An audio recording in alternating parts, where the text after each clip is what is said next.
Rich Dad, Poor Dad. What the rich teach their kids about money that the poor and middle class do not. By Robert T. Kiyosaki. To parents everywhere, a child's first and most important teachers, and to all those who educate, influence, and lead by example. Acknowledgements. How does a person say thank you when there are so many people to thank? Obviously, this book is a thank you to my two fathers, who were powerful role models, and to my mom, who taught me love and kindness. The person most responsible for this book becoming a reality is my wife, Kim, my partner in marriage, business, and in life. She makes my life complete. Introduction. Rich Dad, Poor Dad. Having two dads offered me the choice of contrasting points of view, one of a rich man and one of a poor man. I had two fathers, a rich one and a poor one. One was highly educated and intelligent. He had a PhD and completed 4 years of undergraduate work in less than 2 years. He then went on to Stanford University, the University of Chicago, and Northwestern University to do his advanced studies, all on full financial scholarships. The other father never finished the 8th grade. Both men were successful in their careers, working hard all their lives. Both earned substantial incomes, yet one always struggled financially. The other would become one of the richest men in Hawaii. One died, leaving tens of millions of dollars to his family, charities, and his church. The other left bills to be paid. Both men were strong, charismatic, and influential. Both men offered me advice, but they did not advise the same things. Both men believed strongly in education, but did not recommend the same course of study. If I had had only one dad, I would have had to accept or reject his advice. Having two dads offered me the choice of contrasting points of view, one of a rich man and one of a poor man. Instead of simply accepting or rejecting one or the other, I found myself thinking more, comparing, and then choosing for myself. The problem was that the rich man was not rich yet, and the poor man was not yet poor. Both were just starting out on their careers, and both were struggling with money and families. But they had very different points of view about money. For example, one dad would say, the love of money is the root of all evil. The other said, the lack of money is the root of all evil.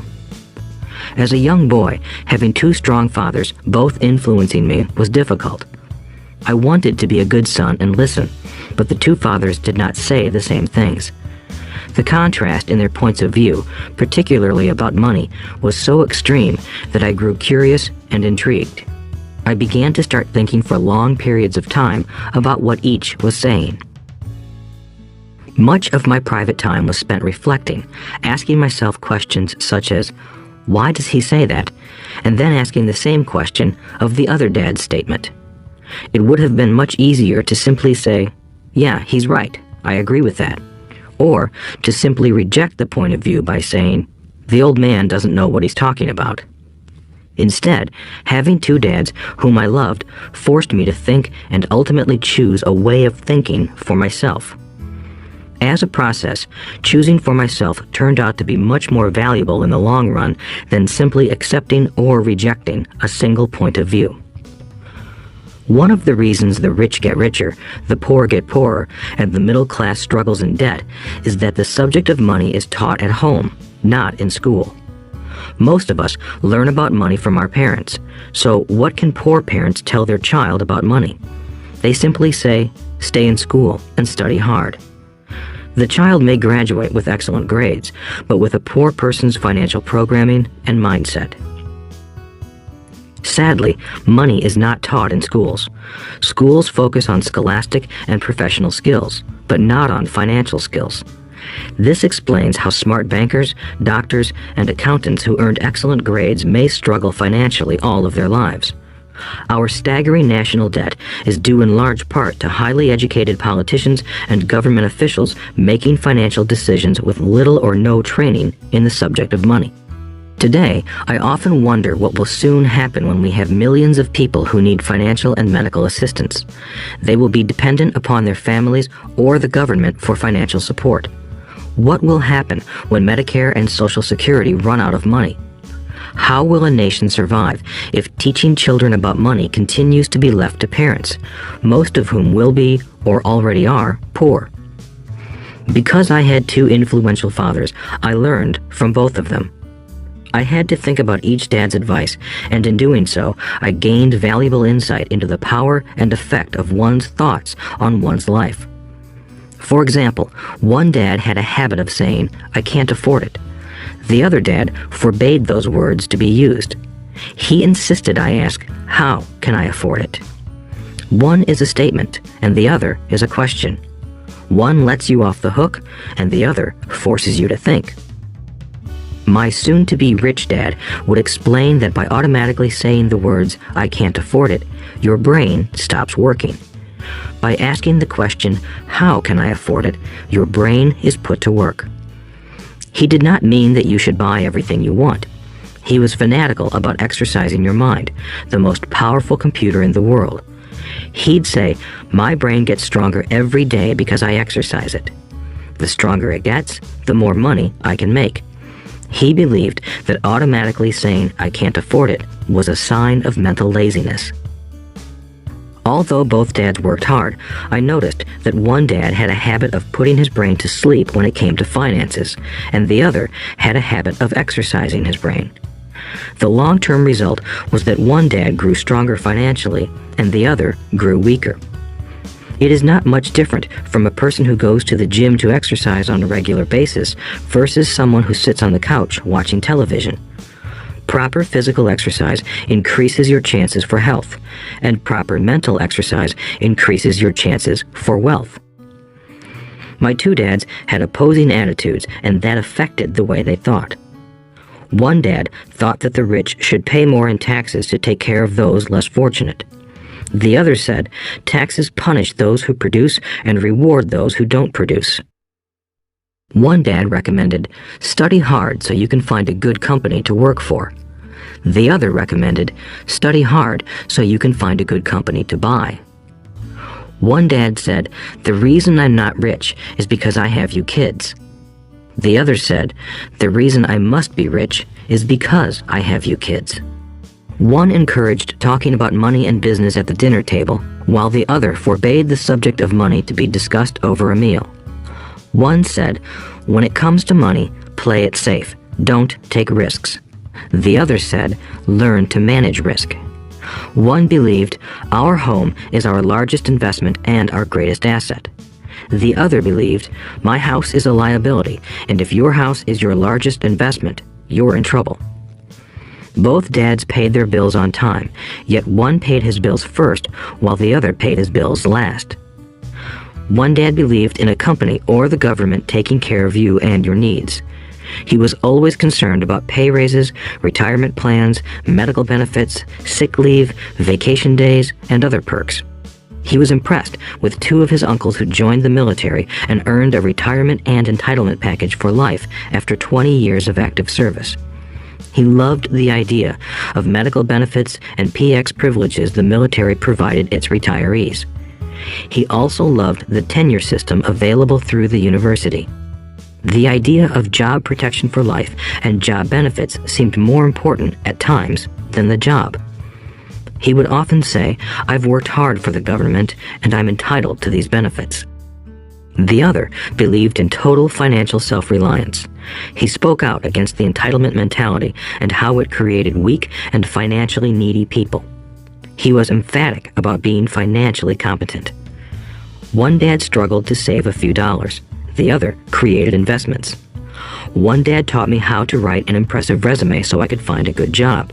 The other taught me how to write strong business and financial plans so I could create jobs. Being a product of two strong dads allowed me the luxury of observing the effects different thoughts have on one's life. I noticed that people really do shape their lives through their thoughts. For example, my poor dad always said, I'll never be rich, and that prophecy became reality. My rich dad, on the other hand, always referred to himself as rich. He would say things like, "I'm a rich man and rich people don't do this." Even when he was flat broke after a major financial setback, he continued to refer to himself as a rich man. He would cover himself by saying, "There is a difference between being poor and being broke. Broke is temporary. Poor is eternal." My poor dad would say, "I'm not interested in money," or "Money doesn't matter." My rich dad always said, "Money is power." The power of our thoughts may never be measured or appreciated, but it became obvious to me as a young boy that it was important to be aware of my thoughts and how I expressed myself. I noticed that my poor dad was poor, not because of the amount of money he earned, which was significant, but because of his thoughts and actions. As a young boy having two fathers, I became acutely aware of being careful about which thoughts I chose to adopt as my own. Should I listen to my rich dad or to my poor dad? Although both men had tremendous respect for education and learning, they disagreed about what they thought was important to learn. One wanted me to study hard, earn a degree, and get a good job to earn money. He wanted me to study to become a professional, an attorney or an accountant, and to go to business school for my MBA. The other encouraged me to study to be rich, to understand how money works, and to learn how to have it work for me. "I don't work for money" were words he would repeat over and over. "Money works for me." At the age of 9, I decided to listen to and learn from my rich dad about money. In doing so, I chose not to listen to my poor dad, even though he was the one with all the college degrees. A lesson from Robert Frost. Robert Frost is my favorite poet. Although I love many of his poems, my favorite is "The Road Not Taken." I use its lesson almost daily. The road not taken. Two roads diverged in a yellow wood, and sorry I could not travel both. And be one traveler long I stood, and looked down one as far as I could, to where it bent in the undergrowth, then took the other as just as fair, and having perhaps the better claim, because it was grassy and wanted wear.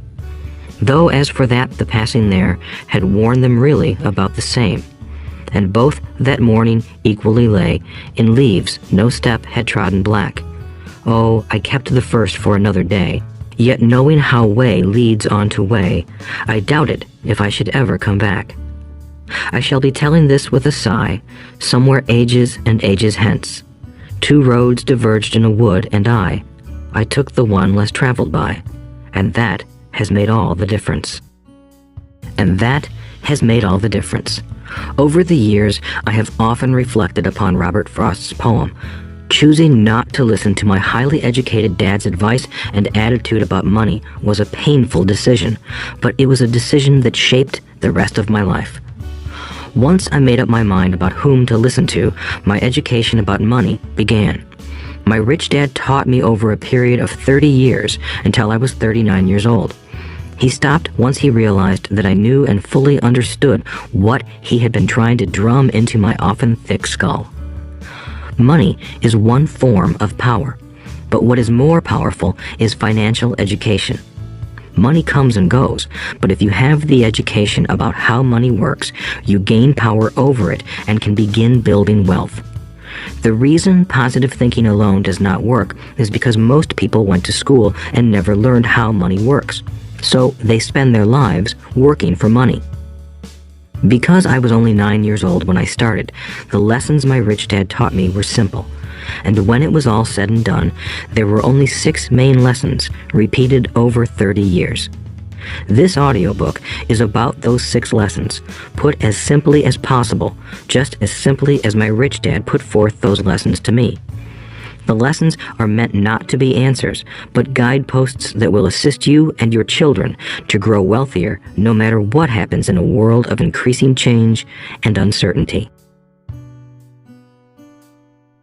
Chapter 1. Lesson 1. The rich don't work for money. The poor and the middle class work for money. The rich have money work for them. Dad, can you tell me how to get rich? My dad put down the evening paper. Why do you want to get rich, son? Because today Jimmy's mom drove up in their new Cadillac and they were going to their beach house for the weekend. He took 3 of his friends, but Mike and I weren't invited. They told us we weren't invited because we were poor kids. They did? My dad asked incredulously. Yeah, they did, I replied in a hurt tone. My dad silently shook his head, pushed his glasses up the bridge of his nose, and went back to reading the paper. I stood waiting for an answer. The year was 1956. I was 9 years old. By some twist of fate, I attended the same public school where the rich people sent their kids. We were primarily a sugar plantation town. The managers of the plantation and the other affluent people, such as doctors, business owners, and bankers, sent their children to this elementary school. After grade 6, their children were generally sent off to private schools. Because my family lived on one side of the street, I went to this school. Had I lived on the other side of the street, I would have gone to a different school with kids from families more like mine. After grade 6, these kids and I would go on to the public intermediate and high school. There was no private school for them or for me. My dad finally put down the paper. I could tell he was thinking. Well, son, he began slowly, if you want to be rich, you have to learn to make money. How do I make money? I asked. Well, use your head, son, he said, smiling. Even then, I knew that really meant, that's all I'm going to tell you, or, I don't know the answer, so don't embarrass me. A partnership is formed. The next morning, I told my best friend, Mike, what my dad had said. As best as I could tell, Mike and I were the only poor kids in this school. Mike was also in this school by a twist of fate. Someone had drawn a jog in the line for the school district, and we wound up in school with the rich kids. We weren't really poor, but we felt as if we were because all the other boys had new baseball gloves, new bicycles, new everything. Mom and Dad provided us with the basics, like food and shelter and clothes, but that was about it. My dad used to say, if you want something, work for it. We wanted things, but there was not much work available for 9-year-old boys. So what do we do to make money? Mike asked. I don't know, I said, but do you want to be my partner? He agreed, and so on that Saturday morning, Mike became my first business partner. We spent all morning coming up with ideas on how to make money. Occasionally, we talked about all the cool guys at Jimmy's beach house having fun. It hurt a little, but that hurt was good, because it inspired us to keep thinking of a way to make money. Finally, that afternoon, a bolt of lightning struck. It was an idea Mike got from a science book he had read. Excitedly, we shook hands, and the partnership now had a business. For the next several weeks, Mike and I ran around our neighborhood, knocking on doors and asking our neighbors if they would save their toothpaste tubes for us. With puzzled looks, most adults consented with a smile. Some asked us what we were doing, to which we replied, "We can't tell you. It's a business secret." My mom grew distressed as the weeks wore on. We had selected a site next to her washing machine as the place we would stockpile our raw materials. In a brown cardboard box that at one time held ketchup bottles, our little pile of used toothpaste tubes began to grow. Finally, my mom put her foot down. The sight of her neighbor's messy, crumpled, used toothpaste tubes had gotten to her. "What are you boys doing?" she asked, "and I don't want to hear again that it's a business secret. Do something with this mess or I'm going to throw it out." Mike and I pleaded and begged, explaining that we would soon have enough and then we would begin production. We informed her that we were waiting on a couple of neighbors to finish their toothpaste so we could have their tubes. Mom granted us a 1-week extension. The date to begin production was moved up, and the pressure was on. My first partnership was already being threatened with an eviction notice by my own mom. It became Mike's job to tell the neighbors to quickly use up their toothpaste, saying their dentist wanted them to brush more often anyway. I began to put together the production line. One day, my dad drove up with a friend to see 2 9-year-old boys in the driveway with the production line operating at full speed. There was fine white powder everywhere. On a long table were small milk cartons from school, and our family's hibachi grill was glowing with red-hot coals at maximum heat. Dad walked up cautiously, having to park the car at the base of the driveway since the production line blocked the carport. As he and his friend got closer, they saw a steel pot sitting on top of the coals in which the toothpaste tubes were being melted down. In those days, toothpaste did not come in plastic tubes. The tubes were made of lead, so once the paint was burned off, the tubes were dropped in the small steel pot. They melted until they became liquid, and with my mom's pot holders, we poured the lead through a small hole in the top of the milk cartons. The milk cartons were filled with plaster of Paris. White powder was everywhere. In my haste, I had knocked the bag over, and the entire area looked like it had been hit by a snowstorm. The milk cartons were the outer containers for plaster of Paris molds. My dad and his friend watched as we carefully poured the molten lead through a small hole in the top of the plaster of Paris cube. "Careful," my dad said. I nodded without looking up. Finally, once the pouring was through, I put the steel pot down and smiled at my dad. "What are you boys doing?" he asked with a cautious smile. "We're doing what you told me to do. We're going to be rich," I said. "Yup," said Mike, grinning and nodding his head. "We're partners." "And what is in those plaster molds?" my dad asked. "Watch," I said. "This should be a good batch." With a small hammer, I tapped at the seal that divided the cube in half. Cautiously, I pulled up the top half of the plaster mold, and a lead nickel fell out. "Oh my God," my dad said, "you're casting nickels out of lead." "That's right," Mike said. "We're doing as you told us to do. We're making money." My dad's friend turned and burst into laughter. My dad smiled and shook his head.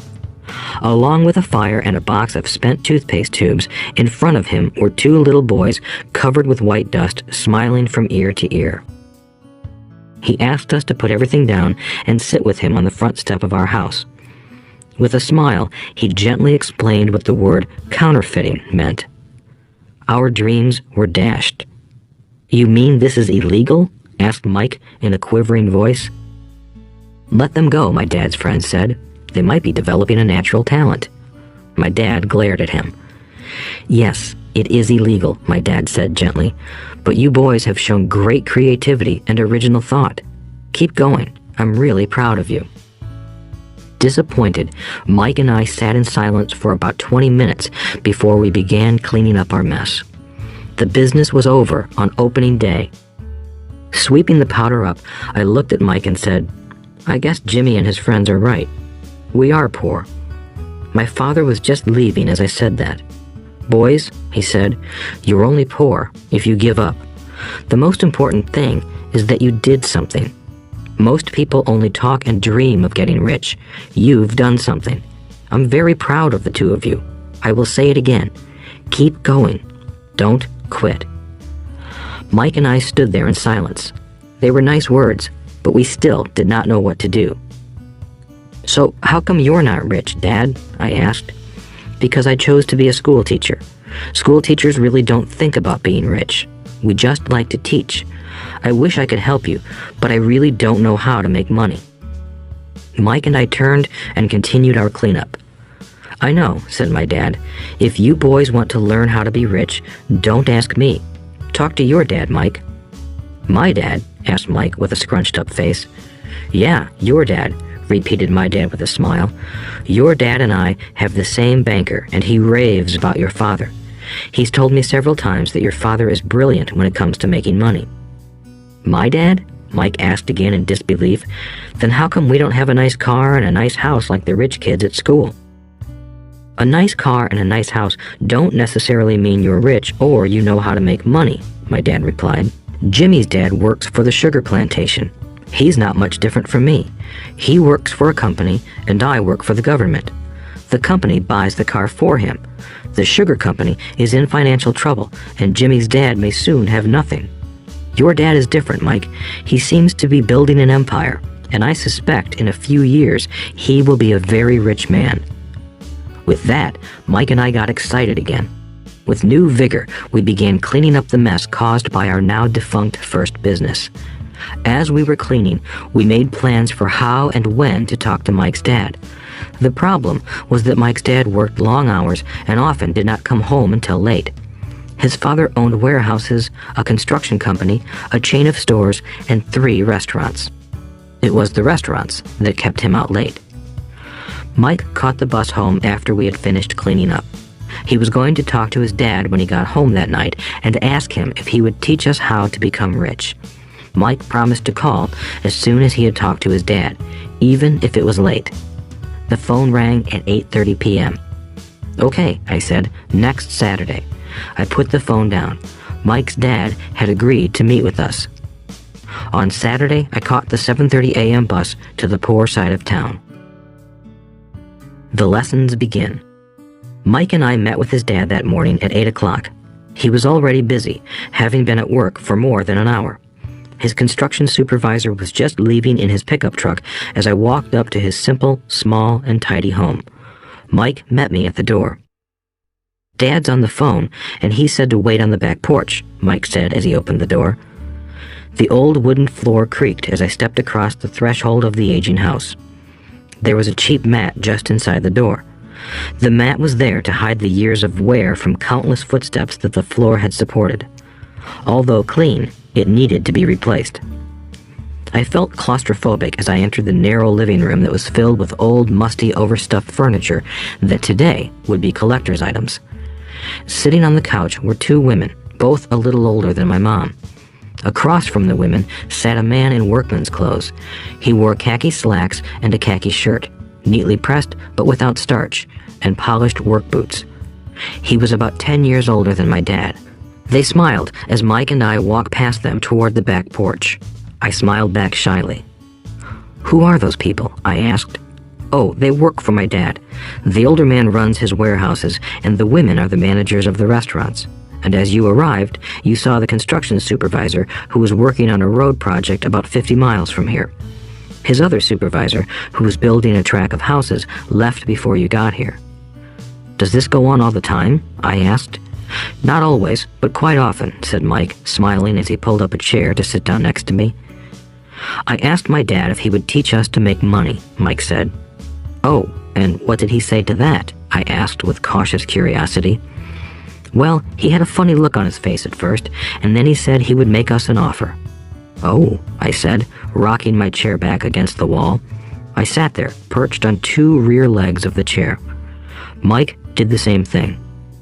"Do you know what the offer is?" I asked. "No, but we'll soon find out."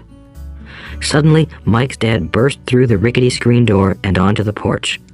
Mike and I jumped to our feet, not out of respect, but because we were startled. "Ready, boys?" he asked as he pulled up a chair to sit down with us. We nodded our heads as we pulled our chairs away from the wall to sit in front of him. He was a big man, about 6 feet tall and 200 pounds. My dad was taller, about the same weight, and 5 years older than Mike's dad. They sort of looked alike, though not of the same ethnic makeup. Maybe their energy was similar. "Mike says you want to learn to make money. Is that correct, Robert?" I nodded my head quickly, but with a little trepidation. He had a lot of power behind his words and smile. "Okay, here's my offer. I'll teach you, but I won't do it classroom style. You work for me, I'll teach you. You don't work for me, I won't teach you. I can teach you faster if you work, and I'm wasting my time if you just want to sit and listen like you do in school. That's my offer. Take it or leave it." May I ask a question first?" I asked.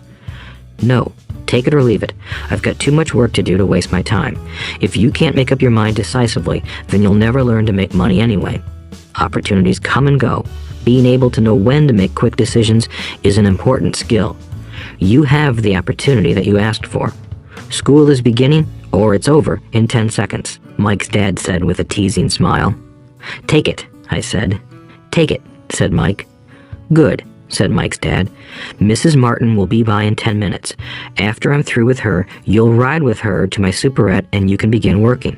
I'll pay you 10 cents an hour and you'll work 3 hours every Saturday." "But I have a softball game today," I said. Mike's dad lowered his voice to a stern tone. "Take it or leave it," he said. "I'll take it," I replied, choosing to work and learn instead of playing. 30 cents later. By 9 a.m. that day, Mike and I were working for Mrs. Martin. She was a kind and patient woman. She always said that Mike and I reminded her of her 2 grown sons. Although kind, she believed in hard work and kept us moving. We spent 3 hours taking canned goods off the shelves, brushing each can with a feather duster to get the dust off, and then restacking them neatly. It was excruciatingly boring work. Mike's dad, whom I called my rich dad, owned 9 of these little superettes, each with a large parking lot. They were the early version of the 7-Eleven convenience stores, little neighborhood grocery stores where people bought items such as milk, bread, butter, and cigarettes. The problem was that this was Hawaii before air conditioning was widely used, and the stores could not close their doors because of the heat. On 2 sides of the store, the doors had to be wide open to the road and parking lot. Every time a car drove by or pulled into the parking lot, dust would swirl and settle in the store. We knew we had a job as long as there was no air conditioning. For 3 weeks, Mike and I reported to Mrs. Martin and worked our 3 hours. By noon, our work was over, and she dropped 3 little dimes in each of our hands. Now, even at the age of 9 in the mid-1950s, 30 cents was not too exciting. Comic books cost 10 cents back then, so I usually spent my money on comic books and went home. By Wednesday of the 4th week, I was ready to quit. I had agreed to work only because I wanted to learn to make money from Mike's dad, and now I was a slave for 10 cents an hour.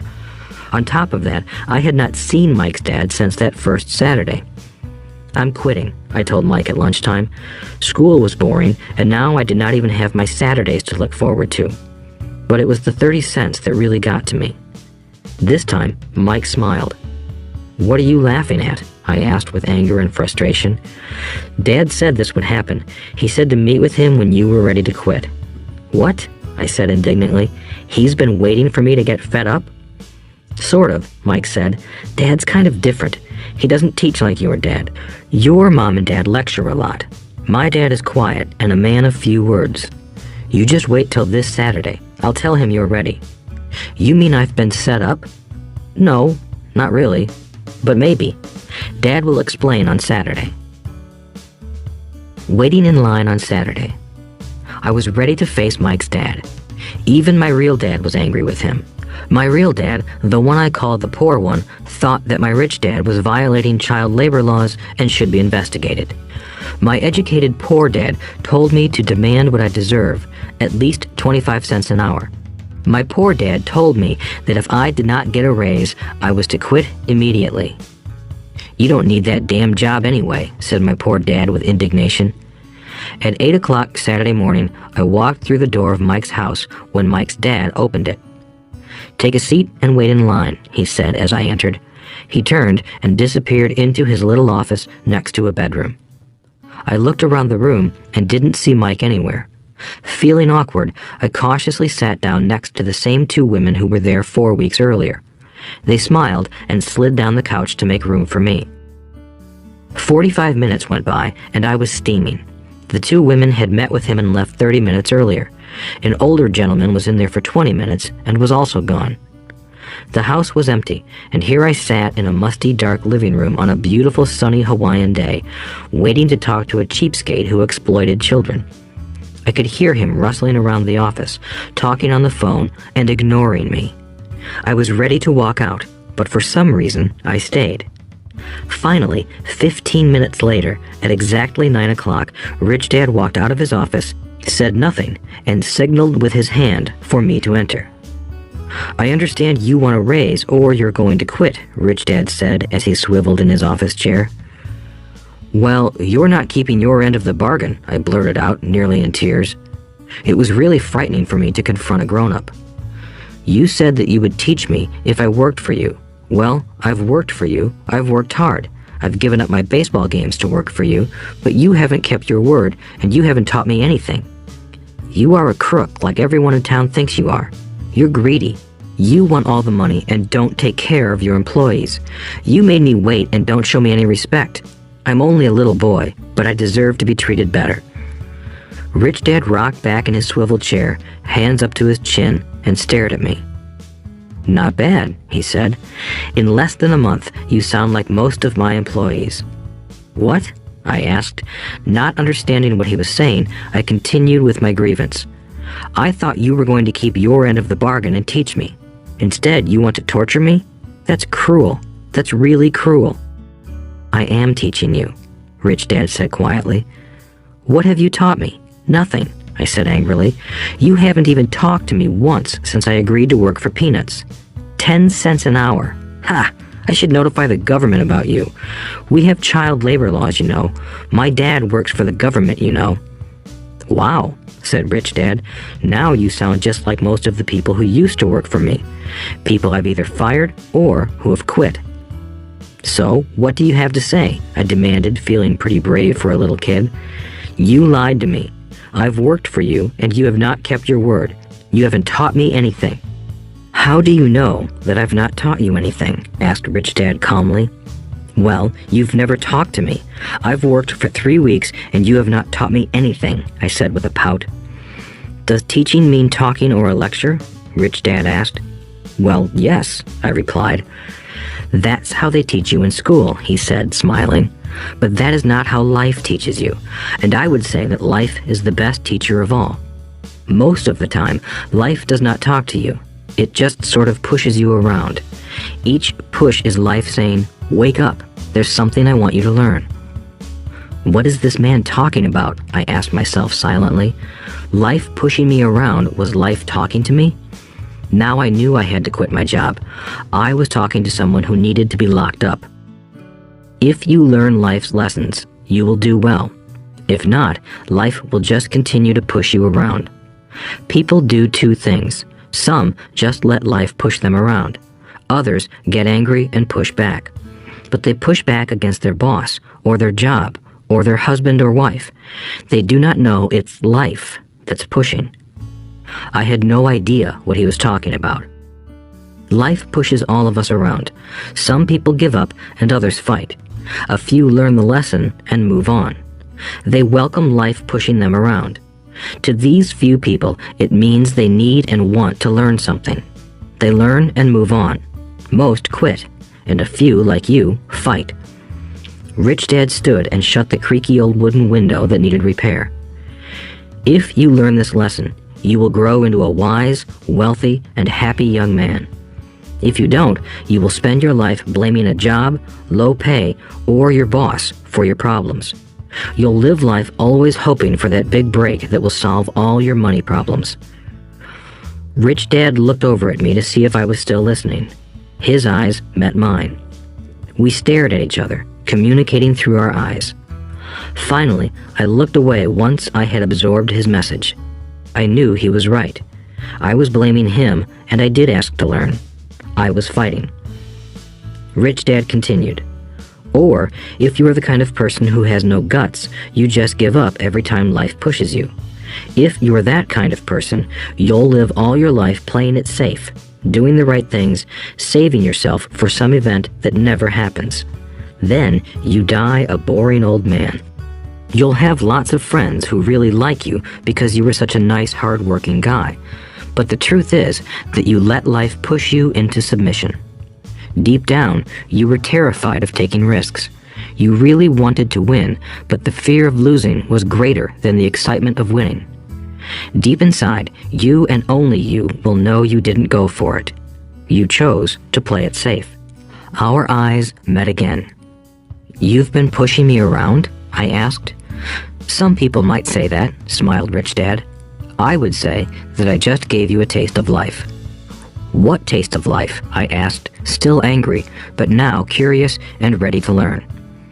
"You boys are the first people that have ever asked me to teach them how to make money. I have more than 150 employees, and not one of them has asked me what I know about money. They ask me for a job and a paycheck, but never to teach them about money. So most will spend the best years of their lives working for money, not really understanding what it is they are working for." I sat there listening intently. "So when Mike told me you wanted to learn how to make money, I decided to design a course that mirrored real life. I could talk until I was blue in the face, but you wouldn't hear a thing. So I decided to let life push you around a bit so you could hear me. That's why I only paid you 10 cents. "So what is the lesson I learned from working for only 10 cents an hour?" I asked. "That you're cheap and exploit your workers?" Rich Dad rocked back and laughed heartily. Finally, he said, "You'd best change your point of view. Stop blaming me and thinking I'm the problem. If you think I'm the problem, then you have to change me.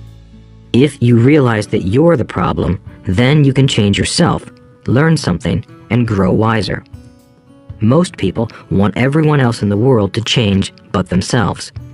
Let me tell you, it's easier to change yourself than everyone else. "I don't understand," I said. "Don't blame me for your problems," Rich Dad said, growing impatient. "But you only pay me 10 cents. "So what are you learning?" Rich Dad asked, smiling. "That you're cheap," I said with a sly grin. "See, you think I'm the problem," said Rich Dad, "but you are. Well, keep that attitude and you'll learn nothing. Keep the attitude that I'm the problem, and what choices do you have?" "Well, if you don't pay me more or show me more respect and teach me, I'll quit." "Well put," Rich Dad said, "and that's exactly what most people do. They quit and go looking for another job, a better opportunity and higher pay, actually thinking that this will solve the problem. In most cases, it won't." "So what should I do?" I asked. "Just take this measly 10 cents an hour and smile?" Rich Dad smiled. "That's what the other people do. But that's all they do, waiting for a raise, thinking that more money will solve their problems. Most just accept it, and some take a second job working harder, but again, accepting a small paycheck." I sat staring at the floor, beginning to understand the lesson Rich Dad was presenting. I could sense it was a taste of life. Finally, I looked up and asked, "So what will solve the problem?" "This," he said, leaning forward in his chair and tapping me gently on the head. "This stuff between your ears."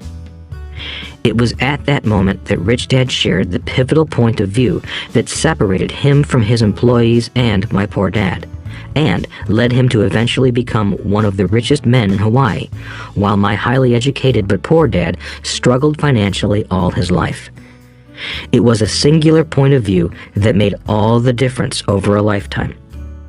Rich Dad said this point of view over and over, which I call lesson number 1.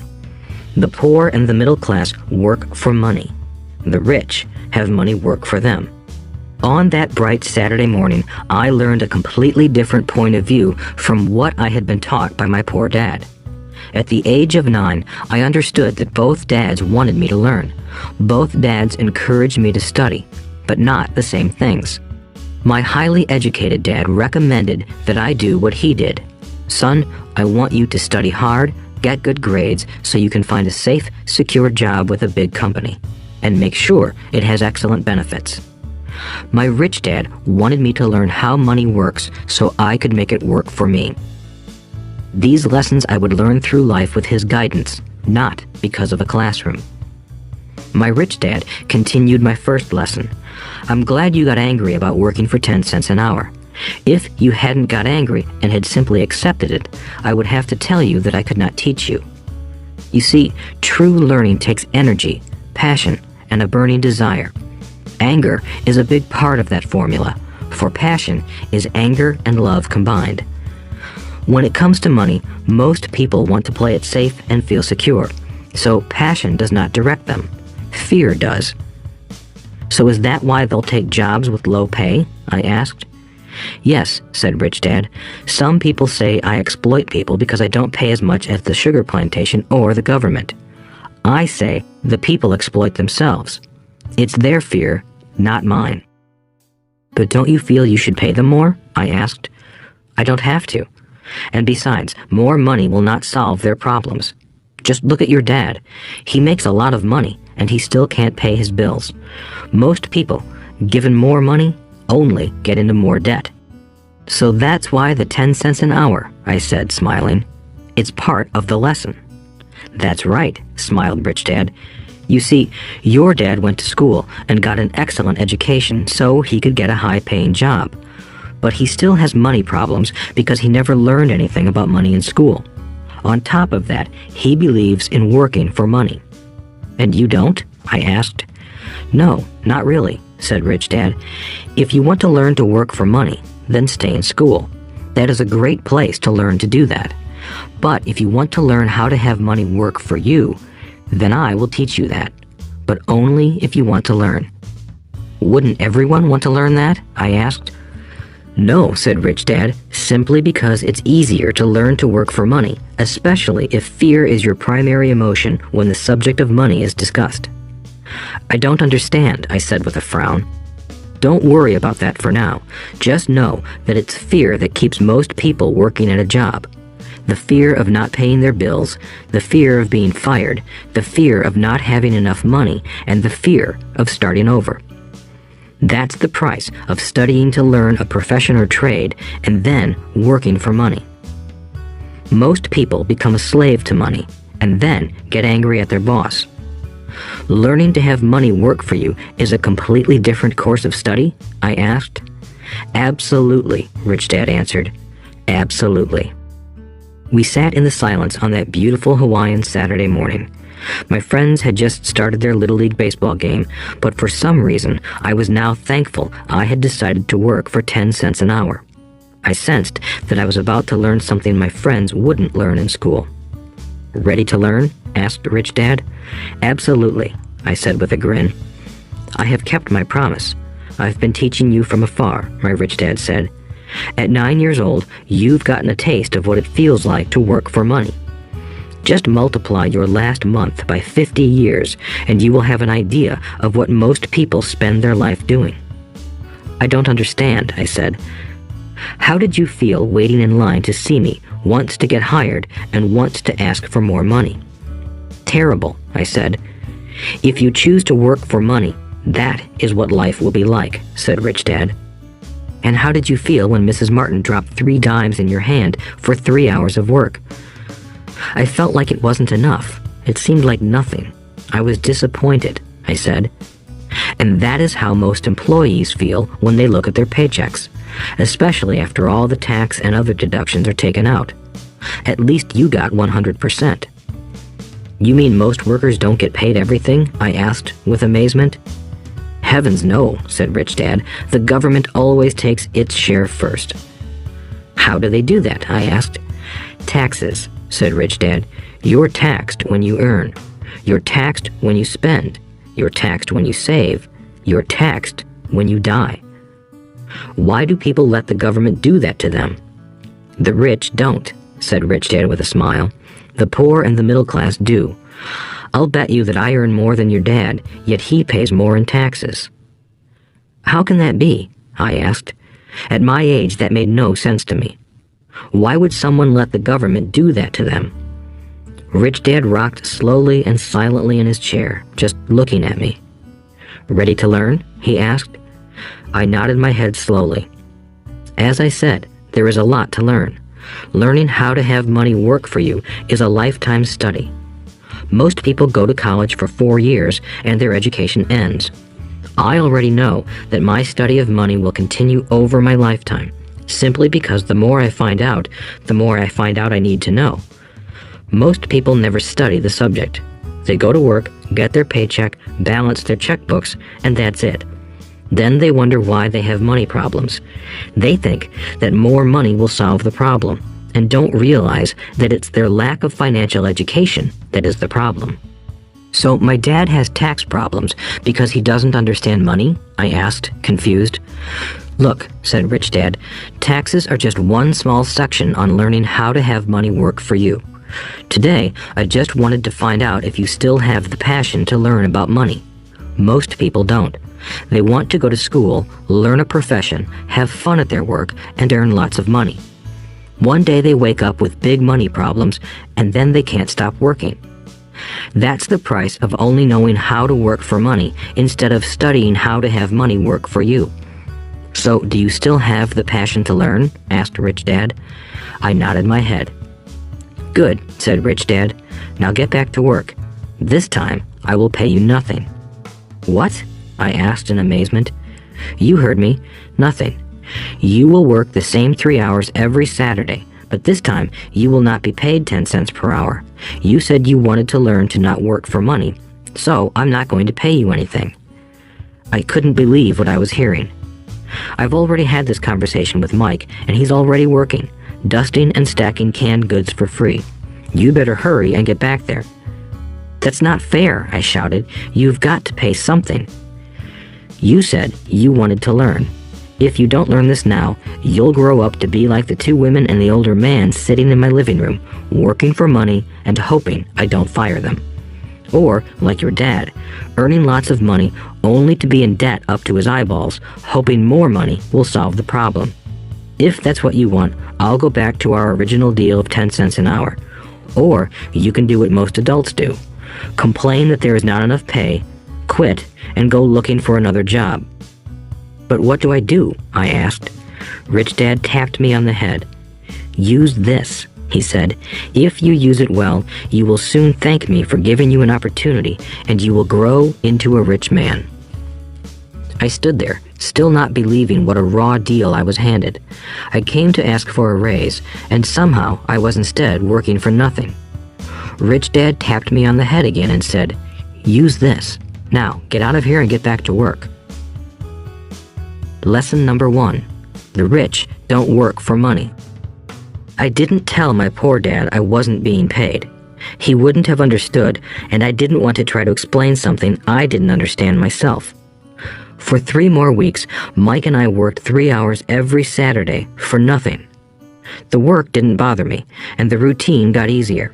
But it was the missed baseball games and not being able to afford to buy a few comic books that got to me. Rich Dad stopped by at noon on the 3rd week. We heard his truck pull up in the parking lot and sputter when the engine was turned off. He entered the store and greeted Mrs. Martin with a hug. After finding out how things were going in the store, he reached into the ice cream freezer, pulled out 2 bars, paid for them, and signaled to Mike and me. "Let's go for a walk, boys."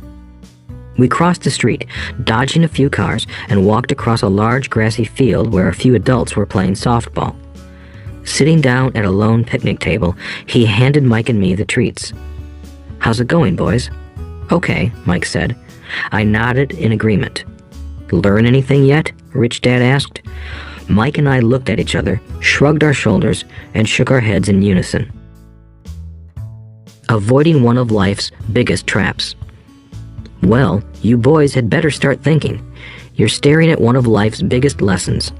If you learn it, you'll enjoy a life of great freedom and security. If you don't, you'll wind up like Mrs. Martin and most of the people playing softball in this park. They work very hard for little money, clinging to the illusion of job security and looking forward to a 3-week vacation each year and maybe a skimpy pension after 45 years of service. If that excites you, I'll give you a raise to 25 cents an hour. "But these are good, hard-working people. Are you making fun of them?" I demanded. A smile came over Rich Dad's face. "Mrs. Martin is like a mother to me. I would never be that cruel. I may sound unkind because I'm doing my best to point something out to the 2 of you. I want to expand your point of view so you can see something most people never have the benefit of seeing because their vision is too narrow. Most people never see the trap they are in." Mike and I sat there, uncertain of his message. He sounded cruel, yet we could sense he was trying to drive home a point. With a smile, Rich Dad said, "Doesn't that 25 cents an hour sound good? Doesn't it make your heart beat a little faster?" I shook my head no, but it really did. 25 cents an hour would be big bucks to me. "Okay, I'll pay you $1 an hour," Rich Dad said, with a sly grin. Now my heart started to race. My brain was screaming, "Take it, take it." I could not believe what I was hearing. Still, I said nothing. "Okay, $2 an hour." My little brain and heart nearly exploded. After all, it was 1956, and being paid $2 an hour would have made me the richest kid in the world. I couldn't imagine earning that kind of money. I wanted to say yes. I wanted the deal. I could picture a new bicycle, new baseball glove, and the adoration of my friends when I flashed some cash. On top of that, Jimmy and his rich friends could never call me poor again. But somehow, my mouth stayed shut. The ice cream had melted and was running down my hand. Rich Dad was looking at 2 boys staring back at him, eyes wide open and brains empty. He was testing us, and he knew there was a part of our emotions that wanted to take the deal. He understood that every person has a weak and needy part of their soul that can be bought, and he knew that every individual also had a part of their soul that was resilient and could never be bought. It was only a question of which one was stronger. Okay, $5 an hour. Suddenly, I was silent. Something had changed. The offer was too big and ridiculous. Not many grown-ups in 1956 made more than that, but quickly my temptation disappeared and calm set in. Slowly, I turned to my left to look at Mike. He looked back at me. The part of my soul that was weak and needy was silenced. The part of me that had no price took over. I knew Mike had gotten to that point too. "Good," said Rich Dad softly. "Most people have a price, and they have a price because of human emotions named fear and greed. First, the fear of being without money motivates us to work hard, and then, once we get that paycheck, greed or desire starts us thinking about all the wonderful things money can buy. The pattern is then set." "What pattern?" I asked. "The pattern of get up, go to work, pay bills, get up, go to work, pay bills. People's lives are forever controlled by two emotions, fear and greed. Offer them more money, and they continue the cycle by increasing their spending. This is what I call the rat race." "There is another way?" Mike asked. "Yes," said Rich Dad slowly, "but only a few people find it." "And what is that way?" Mike asked. "That's what I hope you boys will learn as you work and study with me. That is why I took away all forms of pay." "Any hints?" Mike asked. "We're kind of tired of working hard, especially for nothing." "Well, the first step is telling the truth," said Rich Dad. "We haven't been lying," I said. "I did not say you were lying. I said to tell the truth," Rich Dad retorted. "The truth about what?" I asked. "How you're feeling," Rich Dad said. "You don't have to say it to anyone else. Just admit it to yourself." "You mean the people in this park, the people who work for you, Mrs. Martin, they don't do that?" I asked. "I doubt it," said Rich Dad. "Instead, they feel the fear of not having money. They don't confront it logically.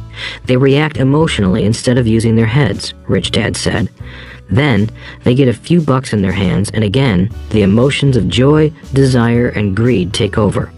And again they react instead of think." "So their emotions control their brain," Mike said. "That's correct," said Rich Dad.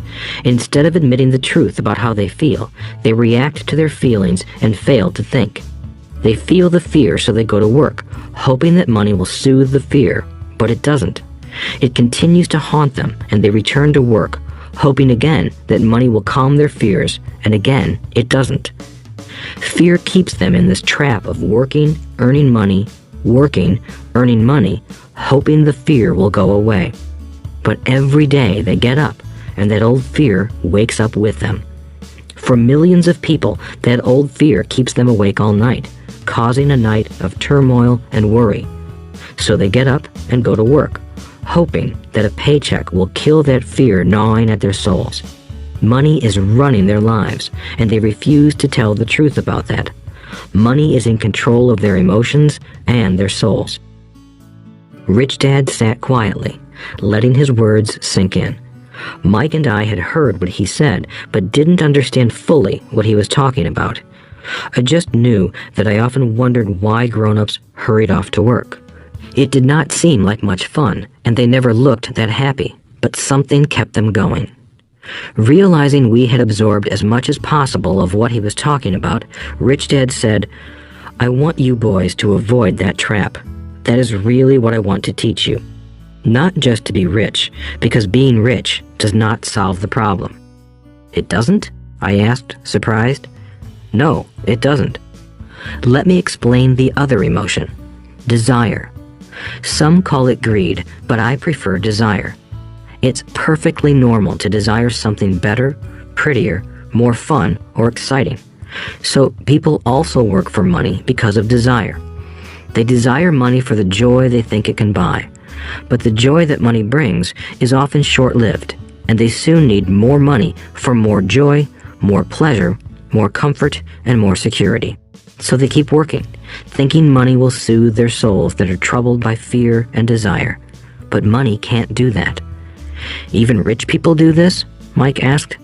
Rich people included, said Rich Dad. In fact, the reason many rich people are rich isn't because of desire, but because of fear. They believe that money can eliminate the fear of being poor, so they amass tons of it, only to find the fear gets worse. Now they fear losing the money. I have friends who keep working even though they have plenty. I know people who have millions who are more afraid now than when they were poor. They're terrified of losing it all. The fears that drove them to get rich got worse. That weak and needy part of their soul is actually screaming louder. They don't want to lose the big houses, the cars, and the high life money has bought them. They worry about what their friends would say if they lost all their money. Many are emotionally desperate and neurotic, although they look rich and have more money. So, is a poor man happier? I asked. No, I don't think so, replied Rich Dad. The avoidance of money is just as psychotic as being attached to money. As if on cue, the town derelict went past our table, stopping by the large rubbish can and rummaging around in it. The three of us watched him with great interest, when before we probably would have just ignored him. Rich Dad pulled $1 out of his wallet and gestured to the older man. Seeing the money, the derelict came over immediately, took the bill, thanked Rich Dad profusely, and hurried off, ecstatic with his good fortune. He's not much different from most of my employees, said Rich Dad. I've met so many people who say, oh, I'm not interested in money, yet they'll work at a job for 8 hours a day. That's a denial of truth. If they weren't interested in money, then why are they working? That kind of thinking is probably more psychotic than a person who hoards money. As I sat there listening to my Rich Dad, my mind flashed back to the countless times my own dad said, I'm not interested in money. He said those words often. He also covered himself by always saying, I work because I love my job. So, what do we do? I asked. Not work for money until all traces of fear and greed are gone? No, that would be a waste of time, said Rich Dad. Emotions are what make us human. The word emotion stands for energy in motion. Be truthful about your emotions and use your mind and emotions in your favor, not against yourself. Whoa, said Mike. Don't worry about what I just said. It will make more sense in years to come. Just be an observer, not a reactor, to your emotions. Most people do not know that it's their emotions that are doing the thinking. Your emotions are your emotions, but you have got to learn to do your own thinking. Can you give me an example? I asked. Sure, replied Rich Dad. When a person says, I need to find a job, it's most likely an emotion doing the thinking. Fear of not having money generates that thought. But people do need money if they have bills to pay, I said. Sure they do, smiled Rich Dad. All I'm saying is that it's fear that is all too often doing the thinking. I don't understand, said Mike. For example, said Rich Dad, if the fear of not having enough money arises, instead of immediately running out to get a job, they instead might ask themselves this question. Will a job be the best solution to this fear over the long run? In my opinion, the answer is no. A job is really a short-term solution to a long-term problem. But my dad is always saying, stay in school and get good grades so you can find a safe, secure job, I interjected, somewhat confused. Yes, I understand he says that, said Rich Dad, smiling. Most people recommend that, and it's a good path for most people. But people make that recommendation primarily out of fear. You mean my dad says that because he's afraid? Yes, said Rich Dad. He's terrified that you won't earn enough money and won't fit into society. Don't get me wrong. He loves you and wants the best for you. I, too, believe an education and a job are important, but it won't handle the fear. You see, that same fear that makes him get up in the morning to earn a few bucks is the fear that is causing him to be so fanatical about your going to school. So what do you recommend? I asked. I want to teach you to master the power of money instead of being afraid of it. They don't teach that in school, and if you don't learn it, you become a slave to money. It was finally making sense. He wanted us to widen our views and to see what the Mrs. Martins of this world couldn't see. He used examples that sounded cruel at the time, but I've never forgotten them. My vision widened that day, and I began to see the trap that lay ahead for most people. You see, we're all employees ultimately. We just work at different levels, said Rich Dad. I just want you boys to have a chance to avoid the trap caused by those two emotions, fear and desire. Use them in your favor, not against you. That's what I want to teach you. I'm not interested in just teaching you to make a pile of money. That won't handle the fear or desire. If you don't first handle fear and desire, and you get rich, you'll only be a highly paid slave. So how do we avoid the trap? I asked. The main cause of poverty or financial struggle is fear and ignorance, not the economy or the government or the rich. It's self-inflicted fear and ignorance that keep people trapped.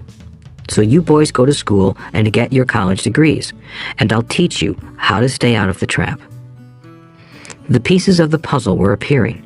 My highly educated dad had a great education and a great career, but school never told him how to handle money or his fear of it. It became clear that I could learn different and important things from two fathers. So you've been talking about the fear of not having money. How does the desire for money affect our thinking? Mike asked. How did you feel when I tempted you with a pay raise? Did you notice your desires rising? We nodded our heads. By not giving in to your emotions, you were able to delay your reactions and think. That is important. We will always have emotions of fear and greed. From here on in, it's imperative for you to use those emotions to your advantage, and for the long term to not let your emotions control your thinking. Most people use fear and greed against themselves. That's the start of ignorance. Most people live their lives chasing paychecks, pay raises, and job security because of the emotions of desire and fear, not really questioning where those emotion-driven thoughts are leading them. It's just like the picture of a donkey dragging a cart with its owner dangling a carrot just in front of its nose. The donkey's owner may be going where he wants to, but the donkey is chasing an illusion. Tomorrow, there will only be another carrot for the donkey. You mean the moment I pictured a new baseball glove, candy, and toys, that's like a carrot to a donkey? Mike asked. Yes, and as you get older, your toys get more expensive. A new car, a boat, and a big house to impress your friends, said Rich Dad with a smile. Fear pushes you out the door, and desire calls to you. That's the trap. So what's the answer? Mike asked. What intensifies fear and desire is ignorance. That is why rich people with lots of money often have more fear the richer they get. Money is the carrot, the illusion. If the donkey could see the whole picture, it might rethink its choice to chase the carrot. Rich Dad went on to explain that a human's life is a struggle between ignorance and illumination. He explained that once a person stops searching for information and self-knowledge, ignorance sets in. That struggle is a moment-to-moment decision to learn to open or close one's mind. Look, school is very important. You go to school to learn a skill or profession to become a contributing member of society. Every culture needs teachers, doctors, mechanics, artists, cooks, business people, police officers, firefighters, and soldiers. Schools train them so society can thrive and flourish, said Rich Dad. Unfortunately, for many people, school is the end, not the beginning. There was a long silence. Rich Dad was smiling.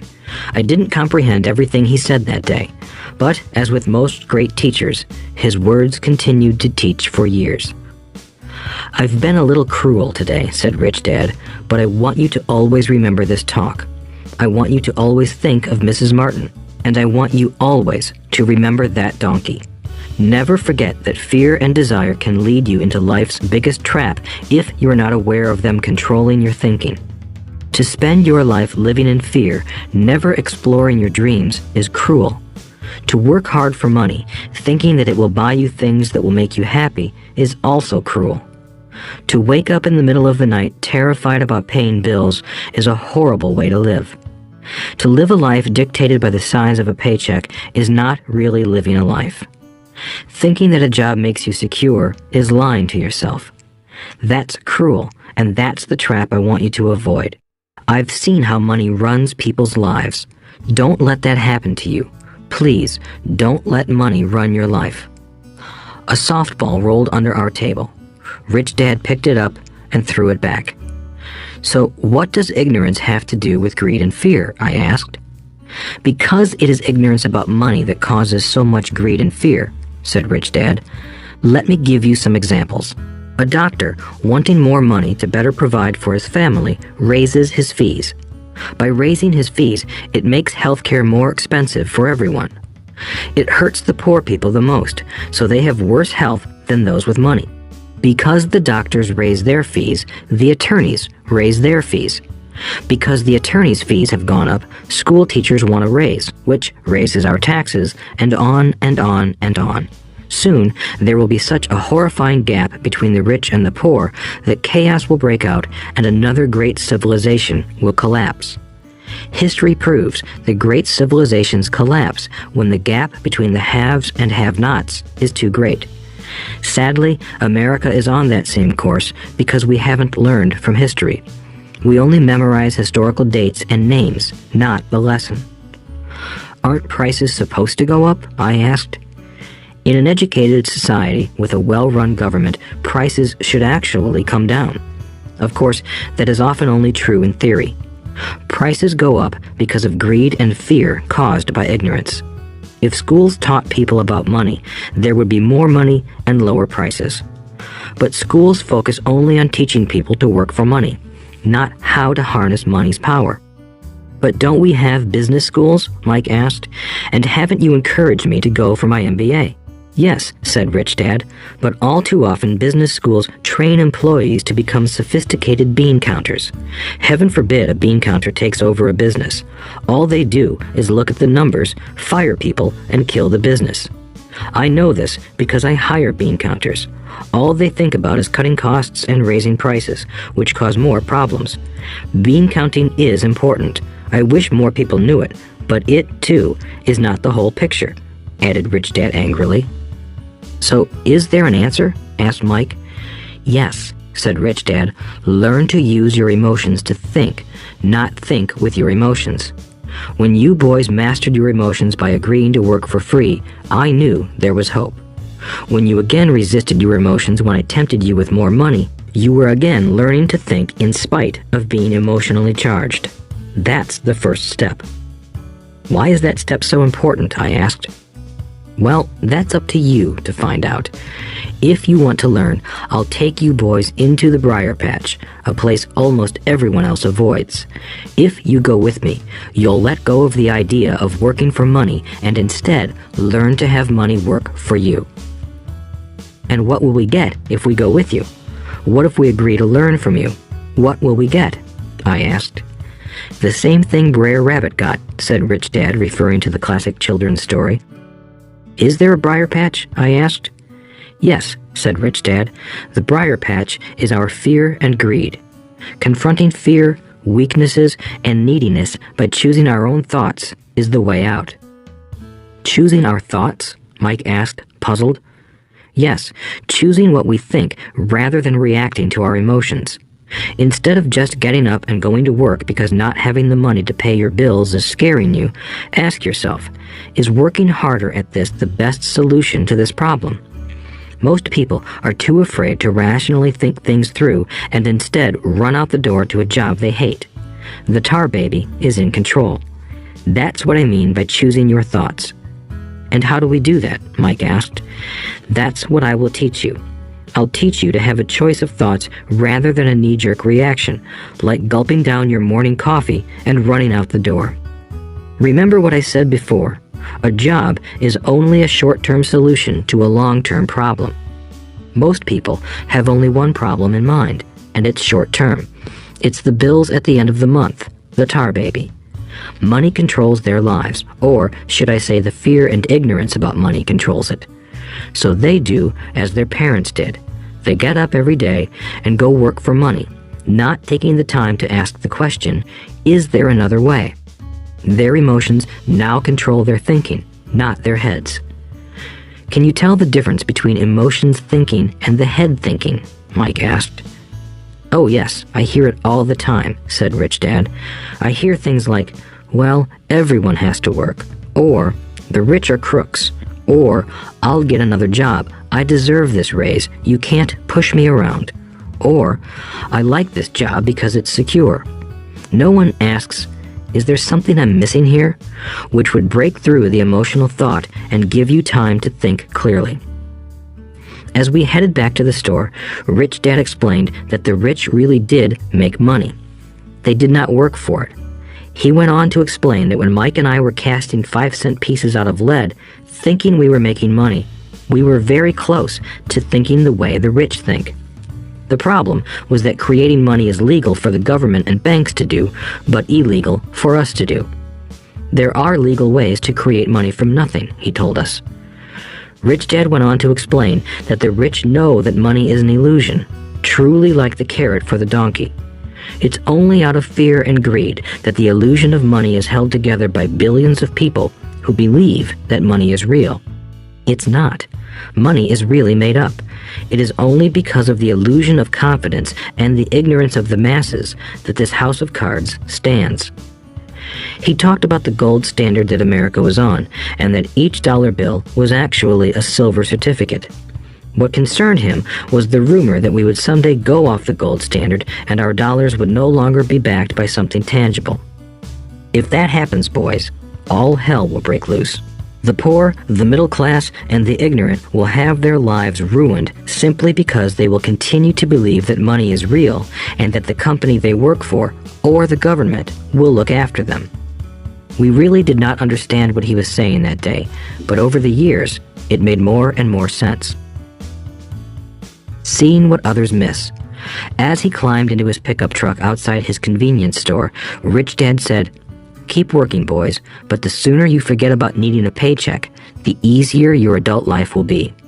Keep using your brain, work for free, and soon your mind will show you ways of making money far beyond what I could ever pay you. You will see things that other people never see. Most people never see these opportunities because they're looking for money and security, so that's all they get. The moment you see one opportunity, you'll see them for the rest of your life. The moment you do that, I'll teach you something else. Learn this, and you'll avoid one of life's biggest traps." Mike and I picked up our things from the store and waved goodbye to Mrs. Martin. We went back to the park, to the same picnic bench, and spent several more hours thinking and talking. We spent the next week at school thinking and talking too. For 2 more weeks, we kept thinking, talking, and working for free. At the end of the second Saturday, I was again saying goodbye to Mrs. Martin and looking at the comic book stand with a longing gaze. The hard thing about not even getting 30 cents every Saturday was that I didn't have any money to buy comic books. Suddenly, as Mrs. Martin said goodbye to Mike and me, I saw her do something I'd never seen her do before. Mrs. Martin was cutting the front page of the comic book in half. She kept the top half of the comic book cover and threw the rest of the book into a large cardboard box. When I asked her what she did with the comic books, she said, "I throw them away. I give the top half of the cover back to the comic book distributor for credit when he brings in the new comics. He's coming in an hour." Mike and I waited for an hour. Soon, the distributor arrived, and I asked him if we could have the comic books. To my delight, he said, "You can have them if you work for this store and do not resell them." Remember our old business partnership? Well, Mike and I revived it. Using a spare room in Mike's basement, we began piling hundreds of comic books in that room. Soon, our comic book library was open to the public. We hired Mike's younger sister, who loved to study, to be head librarian. She charged each child 10 cents admission to the library, which was open from 2:30 p.m. to 4:30 p.m. every day after school. The customers, the children of the neighborhood, could read as many comics as they wanted in 2 hours. It was a bargain for them since a comic cost 10 cents each, and they could read 5 or 6 in 2 hours. Mike's sister would check the kids as they left to make sure they weren't borrowing any comic books. She also kept the books, logging in how many kids showed up each day, who they were, and any comments they might have. Mike and I averaged $9.50 per week over a 3-month period. We paid his sister $1 a week and allowed her to read the comics for free, which she rarely did since she was always studying. Mike and I kept our agreement by working in the store every Saturday and collecting all the comic books from the different stores. We kept our agreement to the distributor by not selling any comic books. We burned them once they got too tattered. We tried opening a branch office, but we could never quite find someone as trustworthy and dedicated as Mike's sister. At an early age, we found out how hard it was to find good staff. 3 months after the library first opened, a fight broke out in the room. Some bullies from another neighborhood pushed their way in, and Mike's dad suggested we shut down the business. So our comic book business shut down, and we stopped working on Saturdays at the convenience store. But Rich Dad was excited because he had new things he wanted to teach us. He was happy because we had learned our first lessons so well. We learned to make money work for us. By not getting paid for our work at the store, we were forced to use our imaginations to identify an opportunity to make money. By starting our own business, the comic book library, we were in control of our own finances, not dependent on an employer. The best part was that our business generated money for us even when we weren't physically there. Our money worked for us. Instead of paying us money, Rich Dad had given us so much more. Chapter 2. Lesson 2. Why teach financial literacy? It's not how much money you make, it's how much money you keep. In 1990, Mike took over his father's empire and is, in fact, doing a better job than his dad did. We see each other once or twice a year on the golf course. He and his wife are wealthier than you can imagine. Rich Dad's empire is in great hands, and Mike is now grooming his son to take his place, as his dad had groomed us. In 1994, I retired at the age of 47, and my wife Kim was 37. Retirement does not mean not working. For us, it means that, barring unforeseen cataclysmic changes, we can work or not work, and our wealth grows automatically, staying ahead of inflation. Our assets are large enough to grow by themselves. It's like planting a tree. You water it for years, and then one day it doesn't need you anymore. Its roots are implanted deep enough. Then the tree provides shade for your enjoyment. Mike chose to run the empire, and I chose to retire. Whenever I speak to groups of people, they often ask what I would recommend that they do. How do I get started? Is there a book you would recommend? What should I do to prepare my children? What is your secret to success? How do I make millions? Whenever I hear one of these questions, I'm reminded of the following story. The Richest Businessmen. In 1923, a group of our greatest leaders and richest businessmen held a meeting at the Edgewater Beach Hotel in Chicago.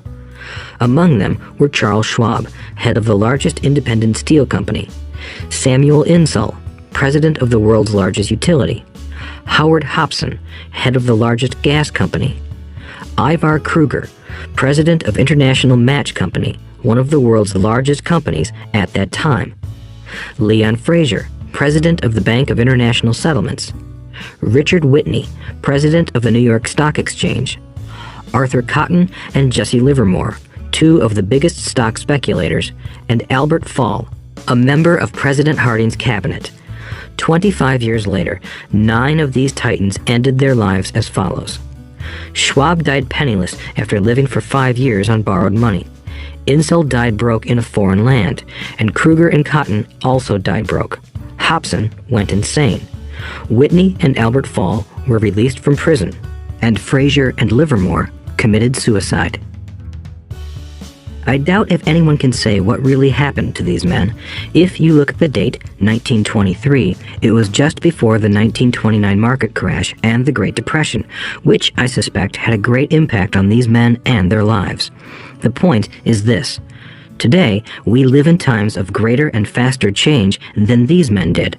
I suspect there will be many booms and busts in the coming years that will parallel the ups and downs these men faced. I am concerned that too many people are too focused on money and not on their greatest wealth, their education. If people are prepared to be flexible, keep an open mind, and learn, they will grow richer and richer despite tough changes. If they think money will solve problems, they will have a rough ride. Intelligence solves problems and produces money. Money without financial intelligence is money soon gone. Most people fail to realize that in life, it's not how much money you make, it's how much money you keep. We've all heard stories of lottery winners who are poor, then suddenly rich, and then poor again. They win millions, yet are soon back where they started. Or stories of professional athletes who at the age of 24 are earning millions, but are sleeping under a bridge 10 years later. I remember a story of a young basketball player who a year ago had millions. Today, at just 29, he claims his friends, attorney, and accountant took his money and he was forced to work at a car wash for minimum wage. He was fired from the car wash because he refused to take off his championship ring as he was wiping off the cars. His story made national news and he is appealing his termination, claiming hardship and discrimination. He claims that the ring is all he has left, and if it was stripped away, he'll crumble. I know so many people who became instant millionaires, and while I am glad some people have become richer and richer, I caution them that in the long run, it's not how much money you make, it's how much you keep, and how many generations you keep it. So when people ask, "Where do I get started?" or "Tell me how to get rich quick," they often are greatly disappointed with my answer. I simply say to them what my rich dad said to me when I was a little kid. If you want to be rich, you need to be financially literate. That idea was drummed into my head every time we were together. As I said, my educated dad stressed the importance of reading books, while my rich dad stressed the need to master financial literacy. If you are going to build the Empire State Building, the first thing you need to do is dig a deep hole and pour a strong foundation. If you are going to build a home in the suburbs, all you need to do is pour a 6-inch slab of concrete. Most people, in their drive to get rich, are trying to build an Empire State Building on a 6-inch slab. Our school system, created in the agrarian age, still believes in homes with no foundation. Dirt floors are still the rage. So kids graduate from school with virtually no financial foundation. One day, sleepless and deep in debt in suburbia, living the American dream, they decide that the answer to their financial problems is to find a way to get rich quick. Construction on the skyscraper begins. It goes up quickly, and soon, instead of the Empire State Building, we have the Leaning Tower of suburbia. The sleepless nights return. As for Mike and me in our adult years, both of our choices were possible because we were taught to pour a strong financial foundation when we were just kids. Accounting is possibly the most confusing, boring subject in the world, but if you want to be rich long-term, it could be the most important subject. For Rich Dad, the question was how to take a boring and confusing subject and teach it to kids. The answer he found was to make it simple by teaching it in pictures. My rich dad poured a strong financial foundation for Mike and me. Since we were just kids, he created a simple way to teach us. For years, he only drew pictures and used few words. Mike and I understood the simple drawings, the jargon, the movement of money, and then in later years, Rich Dad began adding numbers. Today, Mike has gone on to master much more complex and sophisticated accounting analysis because he had to in order to run his empire. I am not as sophisticated because my empire is smaller, yet we come from the same simple foundation. Over the following pages, we will discuss those same simple line drawings Mike's dad created for us. Though basic, those drawings helped guide two little boys in building great sums of wealth on a solid and deep foundation. Rule number 1. You must know the difference between an asset and a liability, and buy assets. If you want to be rich, this is all you need to know. It is rule number 1. It is the only rule. This may sound absurdly simple, but most people have no idea how profound this rule is. Most people struggle financially because they do not know the difference between an asset and a liability. Rich people acquire assets. The poor and middle class acquire liabilities that they think are assets, said Rich Dad. When Rich Dad explained this to Mike and me, we thought he was kidding. Here we were, nearly teenagers, and waiting for the secret to getting rich, and this was his answer. It was so simple that we stopped for a long time to think about it. "What is an asset?" asked Mike. "Don't worry right now," said Rich Dad. "Just let the idea sink in. If you can comprehend the simplicity, your life will have a plan and be financially easy. It is simple. That is why the idea is missed." "You mean all we need to know is what an asset is, acquire them, and we'll be rich?" I asked. Rich Dad nodded his head. "It's that simple." "If it's that simple, how come everyone is not rich?" I asked. Rich Dad smiled. "Because people do not know the difference between an asset and a liability." I remember asking, how could adults be so misguided? If it is that simple, if it is that important, why would everyone not want to find out? It took Rich Dad only a few minutes to explain what assets and liabilities were. As an adult, I have difficulty explaining it to other adults. The simplicity of the idea escapes them because they have been educated differently. They were taught by other educated professionals, such as bankers, accountants, real estate agents, financial planners, and so forth. The difficulty comes in asking adults to unlearn or become children again. An intelligent adult often feels it is demeaning to pay attention to simplistic definitions. Rich Dad believed in the KISS principle. Keep it simple, stupid, or keep it super simple. So he kept it simple for us, and that made our financial foundation strong. So what causes the confusion? How could something so simple be so screwed up? Why would someone buy an asset that was really a liability? The answer is found in basic education. We focus on the word literacy and not financial literacy. What defines something to be an asset or a liability are not words. In fact, if you really want to be confused, look up the words asset and liability in the dictionary. I know the definition may sound good to a trained accountant, but for the average person, it makes no sense. But we adults are often too proud to admit that something does not make sense. To us young boys, Rich Dad said, "What defines an asset are not words, but numbers. And if you can't read the numbers, you can't tell an asset from a hole in the ground." In accounting, Rich Dad would say, it's not the numbers, but what the numbers are telling you. It's just like words. It's not the words, but the story the words are telling you. If you want to be rich, you've got to read and understand numbers. If I heard that once, I heard it 1,000 times from my Rich Dad. And I also heard the rich acquire assets and the poor and middle class acquire liabilities. Here is how to tell the difference between an asset and a liability. Most accountants and financial professionals do not agree with the definitions, but these simple drawings were the start of strong financial foundations for two young boys. An asset is something that puts money in my pocket. A liability is something that takes money out of my pocket. This is really all you need to know. If you want to be rich, simply spend your life buying assets. If you want to be poor or middle class, spend your life buying liabilities. Illiteracy, both in words and numbers, is the foundation of financial struggle. If people are having difficulties financially, there is something that they don't understand, either in words or numbers. The rich are rich because they are more literate in different areas than people who struggle financially. So if you want to be rich and maintain your wealth, it's important to be financially literate in words as well as numbers. Numbers alone mean little, just as words out of context mean little. It's the story that counts. In financial reporting, reading numbers is looking for the plot, the story of where the cash is flowing. In 80% of most families, the financial story paints a picture of hard work to get ahead. However, this effort is for naught because they spend their lives buying liabilities instead of assets. Everyone has living expenses, the need for food, shelter, and clothing.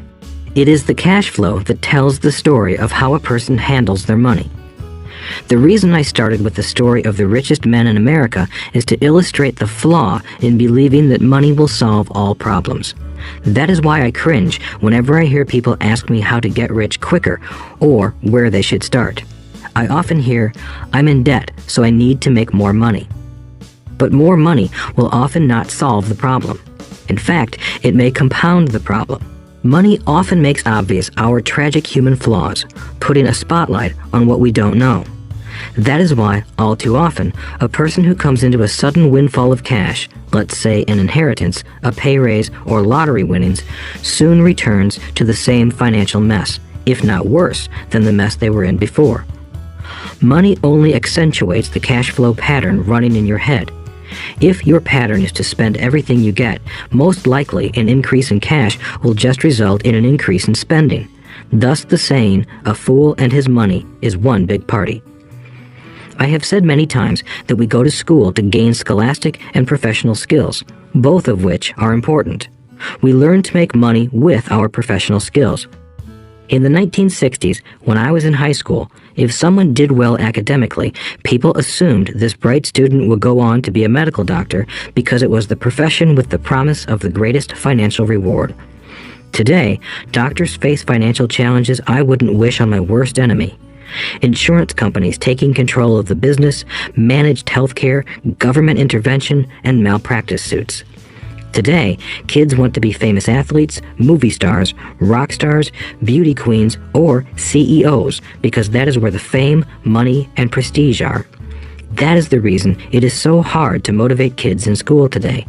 They know that professional success is no longer solely linked to academic success, as it once was. Because students leave school without financial skills, millions of educated people pursue their profession successfully, but later find themselves struggling financially. They work harder, but don't get ahead. What is missing from their education is not how to make money, but how to manage money. It's called financial aptitude, what you do with the money once you make it, how to keep people from taking it from you, how to keep it longer, and how to make that money work hard for you. Most people don't understand why they struggle financially because they don't understand cash flow. A person can be highly educated, professionally successful, and financially illiterate. These people often work harder than they need to because they learned how to work hard, but not how to have their money work hard for them. The story of how the quest for a financial dream turns into a financial nightmare. The classic story of hardworking people has set a pattern. Recently married, the happy, highly educated young couple moves into one of their cramped, rented apartments. Immediately, they realize that they are saving money because two can live as cheaply as one. The problem is, the apartment is cramped. They decide to save money to buy their dream home so they can have kids. They now have two incomes, and they begin to focus on their careers. Their incomes begin to increase. As their incomes go up, their expenses go up as well. The number one expense for most people is taxes. Many people think it's income tax, but for most Americans, their highest tax is Social Security. As an employee, it appears as if the Social Security tax combined with the Medicare tax rate is roughly 7.5%, but it's really 15% since the employer must match the Social Security amount. In essence, it is money the employer can't pay you. On top of that, you still have to pay income tax on the amount deducted from your wages for Social Security tax. Income you never received because it went directly to Social Security through withholding. Going back to the young couple, as a result of their incomes increasing, they decide to buy the house of their dreams. Once in their house, they have a new tax called property tax. Then they buy a new car, new furniture, and new appliances to match their new house. All of a sudden, they wake up and their liabilities column is full of mortgage and credit card debt. Their liabilities go up. They're now trapped in the rat race. Pretty soon, a baby comes along and they work harder. The process repeats itself. Higher incomes cause higher taxes, also called bracket creep. A credit card comes in the mail. They use it. It maxes out. A loan company calls and says their greatest asset, their home, has appreciated in value. Because their credit is so good, the company offers a bill consolidation loan and tells them the intelligent thing to do is clear off the high-interest consumer debt by paying off their credit card. And besides, interest on their home is a tax deduction.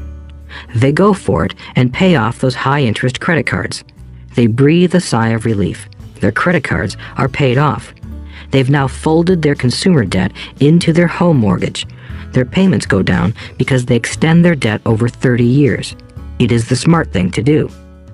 Their neighbor calls to invite them to go shopping. The Memorial Day sale is on. They promise themselves they'll just window shop, but they take a credit card, just in case. I run into this young couple all the time. Their names change, but their financial dilemma is the same. They come to one of my talks to hear what I have to say. They ask me, "Can you tell us how to make more money?" They don't understand that their trouble is really how they choose to spend the money they do have. It is caused by financial illiteracy and not understanding the difference between an asset and a liability. More money seldom solves someone's money problems. Intelligence solves problems. There is a saying a friend of mine says over and over to people in debt. If you find you have dug yourself into a hole, stop digging. As a child, my dad often told us that the Japanese were aware of 3 powers: the power of the sword, the jewel, and the mirror. The sword symbolizes the power of weapons. America has spent trillions of dollars on weapons, and because of this, is a powerful military presence in the world. The jewel symbolizes the power of money. There is some degree of truth to the saying, "Remember the golden rule. He who has the gold makes the rules." The mirror symbolizes the power of self-knowledge.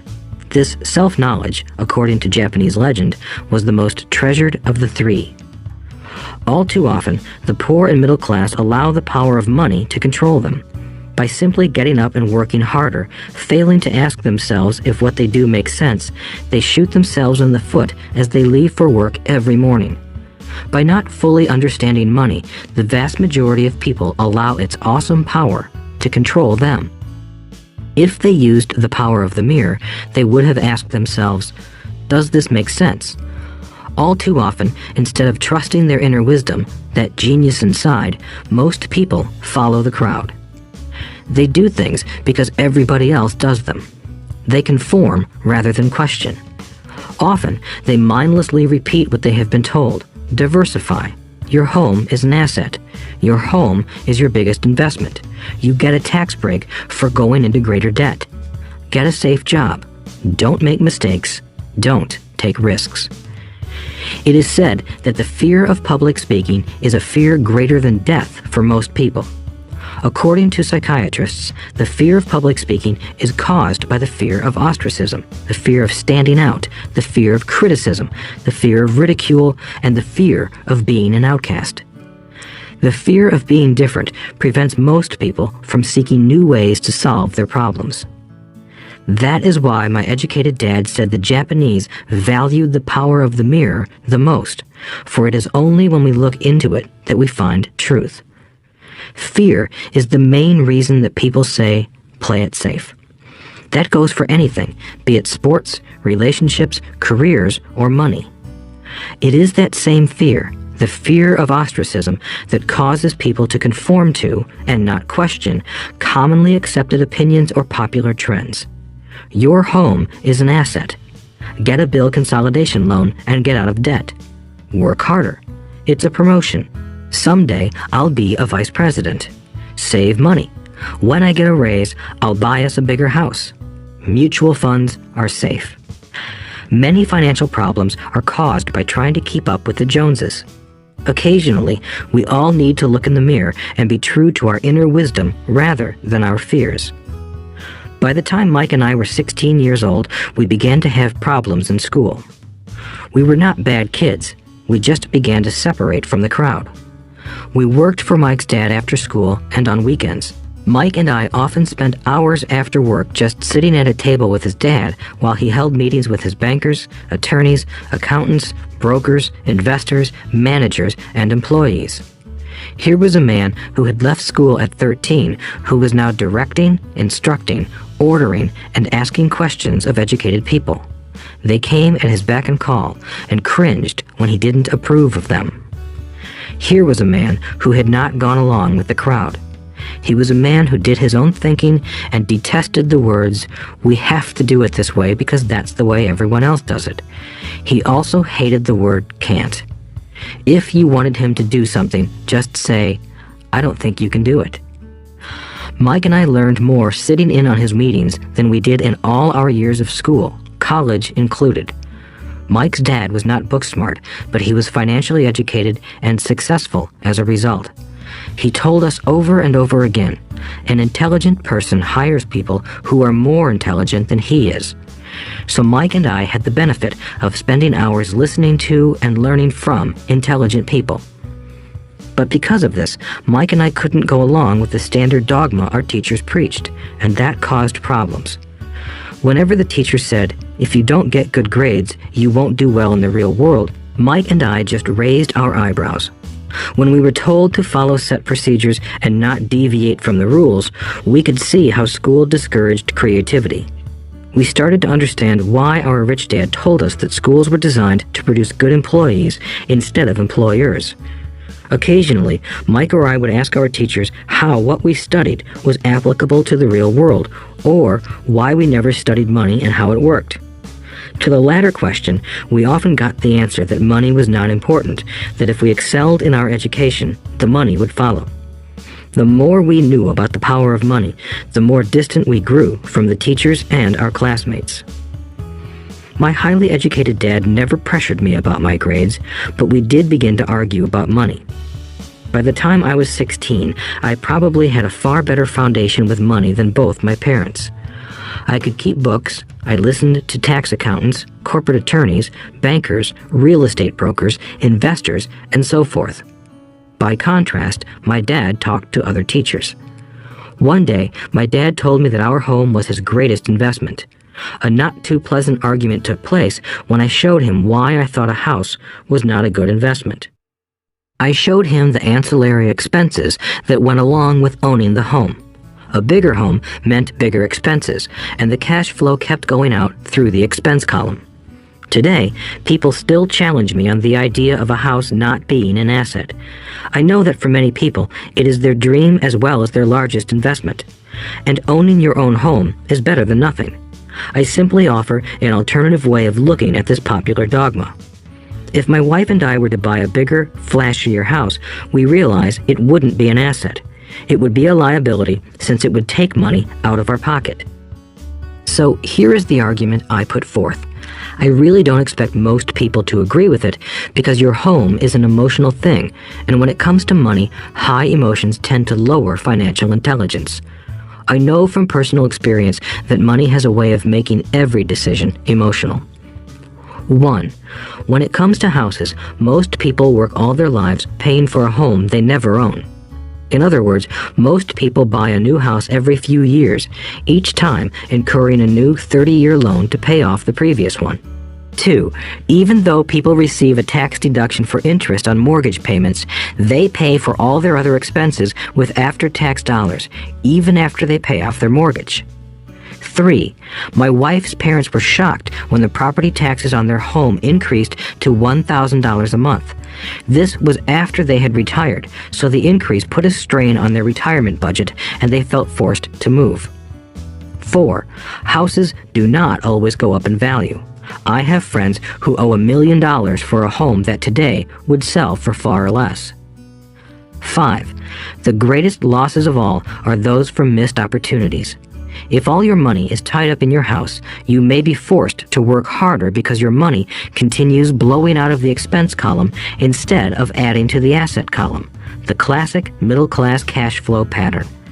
If a young couple would put more money into their asset column early on, their later years would be easier. Their assets would have grown and would be available to help cover expenses. All too often, a house only serves as a vehicle for incurring a home equity loan to pay for mounting expenses. In summary, the end result in making a decision to own a house that is too expensive in lieu of starting an investment portfolio impacts an individual in at least the following 3 ways. 1. Loss of time during which other assets could have grown in value. 2. Loss of additional capital, which could have been invested instead of paying for high-maintenance expenses related directly to the home. 3. Loss of education. Too often, people count their house and savings and retirement plans as all they have in their asset column. Because they have no money to invest, they simply don't invest. This costs them investment experience. Most never become what the investment world calls a sophisticated investor. And the best investments are usually first sold to sophisticated investors, who then turn around and sell them to the people playing it safe. I am not saying don't buy a house. What I'm saying is that you should understand the difference between an asset and a liability. When I want a bigger house, I first buy assets that will generate the cash flow to pay for the house. My educated dad's personal financial statement best demonstrates the life of someone caught in the rat race. His expenses match his income, never allowing him enough left over to invest in assets. As a result, his liabilities are larger than his assets. Why the rich get richer. A review of my rich dad's financial statement shows why the rich get richer. The asset column generates more than enough income to cover expenses, with the balance reinvested into the asset column. The asset column continues to grow, and therefore, the income it produces grows with it. The result is that the rich get richer. Why the middle class struggle. The middle class finds itself in a constant state of financial struggle. Their primary income is through their salary. As their wages increase, so do their taxes. Their expenses tend to increase in proportion to their salary increase, hence the phrase, the rat race. They treat their home as their primary asset instead of investing in income-producing assets. This pattern of treating your home as an investment and the philosophy that a pay raise means you can buy a larger home or spend more is the foundation of today's debt-ridden society.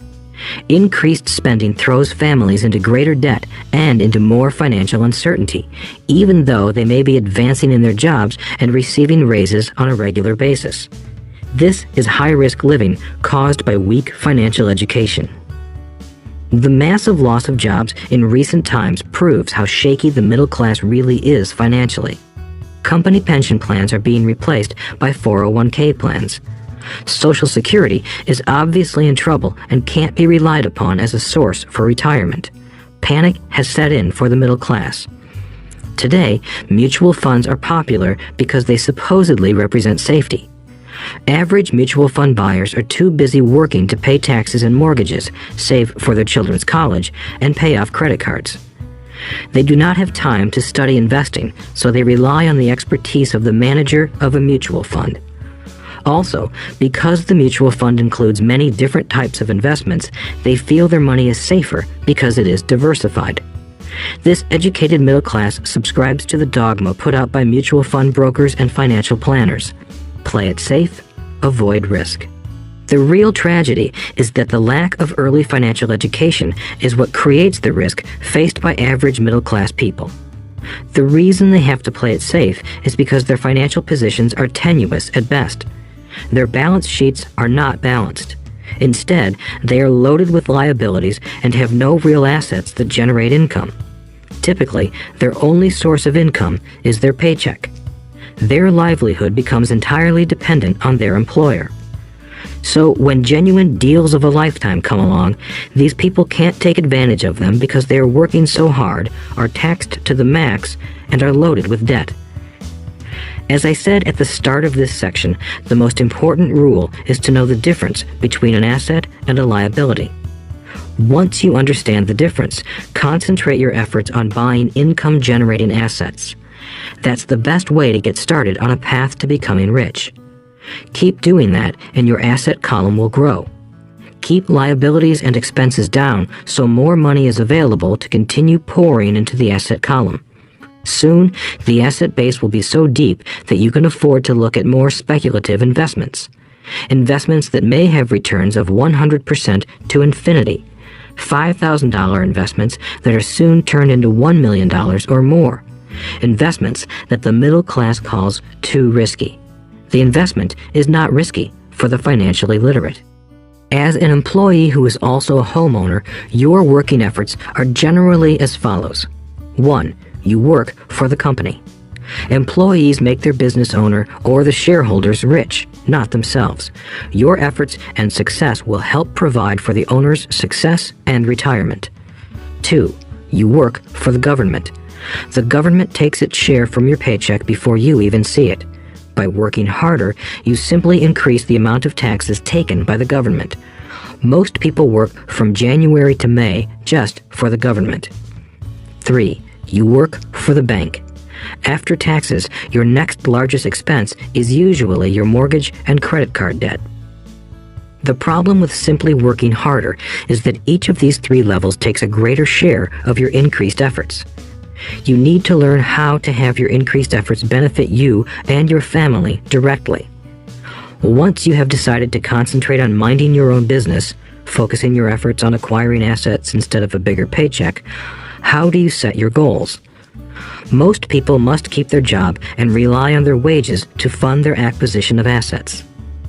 As their assets grow, how do they measure the extent of their success? When does someone know that they are rich, that they have wealth? As well as having my own definitions for assets and liabilities, I also have my own definition for wealth. Actually, I borrowed it from a man named R. Buckminster Fuller. Some call him a quack, and others call him a genius. Years ago, he got architects buzzing because he applied for a patent for something he called a geodesic dome. But in the application, Fuller also said something about wealth. It was pretty confusing at first, but after reading it, it began to make some sense. Wealth is a person's ability to survive so many number of days forward, or, if I stopped working today, how long could I survive? Unlike net worth, the difference between your assets and liabilities, which is often filled with a person's expensive junk and opinions of what things are worth, this definition creates the possibility for developing a truly accurate measurement. I could now measure and know where I was in terms of my goal to become financially independent. Although net worth often includes non-cash producing assets, like stuff you bought that now sits in your garage, wealth measures how much money your money is making and, therefore, your financial survivability. Wealth is the measure of the cash flow from the asset column compared with the expense column. Let's use an example. Let's say I have cash flow from my asset column of $1,000 a month, and I have monthly expenses of $2,000 a month. What is my wealth? Let's go back to Buckminster Fuller's definition. Using his definition, how many days forward can I survive? Assuming a 30-day month, I have enough cash flow for half a month. When I achieve $2,000 a month cash flow from my assets, then I will be wealthy. So, while I'm not yet rich, I am wealthy. I now have income generated from assets each month that fully cover my monthly expenses. If I want to increase my expenses, I first must increase my cash flow to maintain this level of wealth. Also note that it is at this point that I'm no longer dependent on my wages.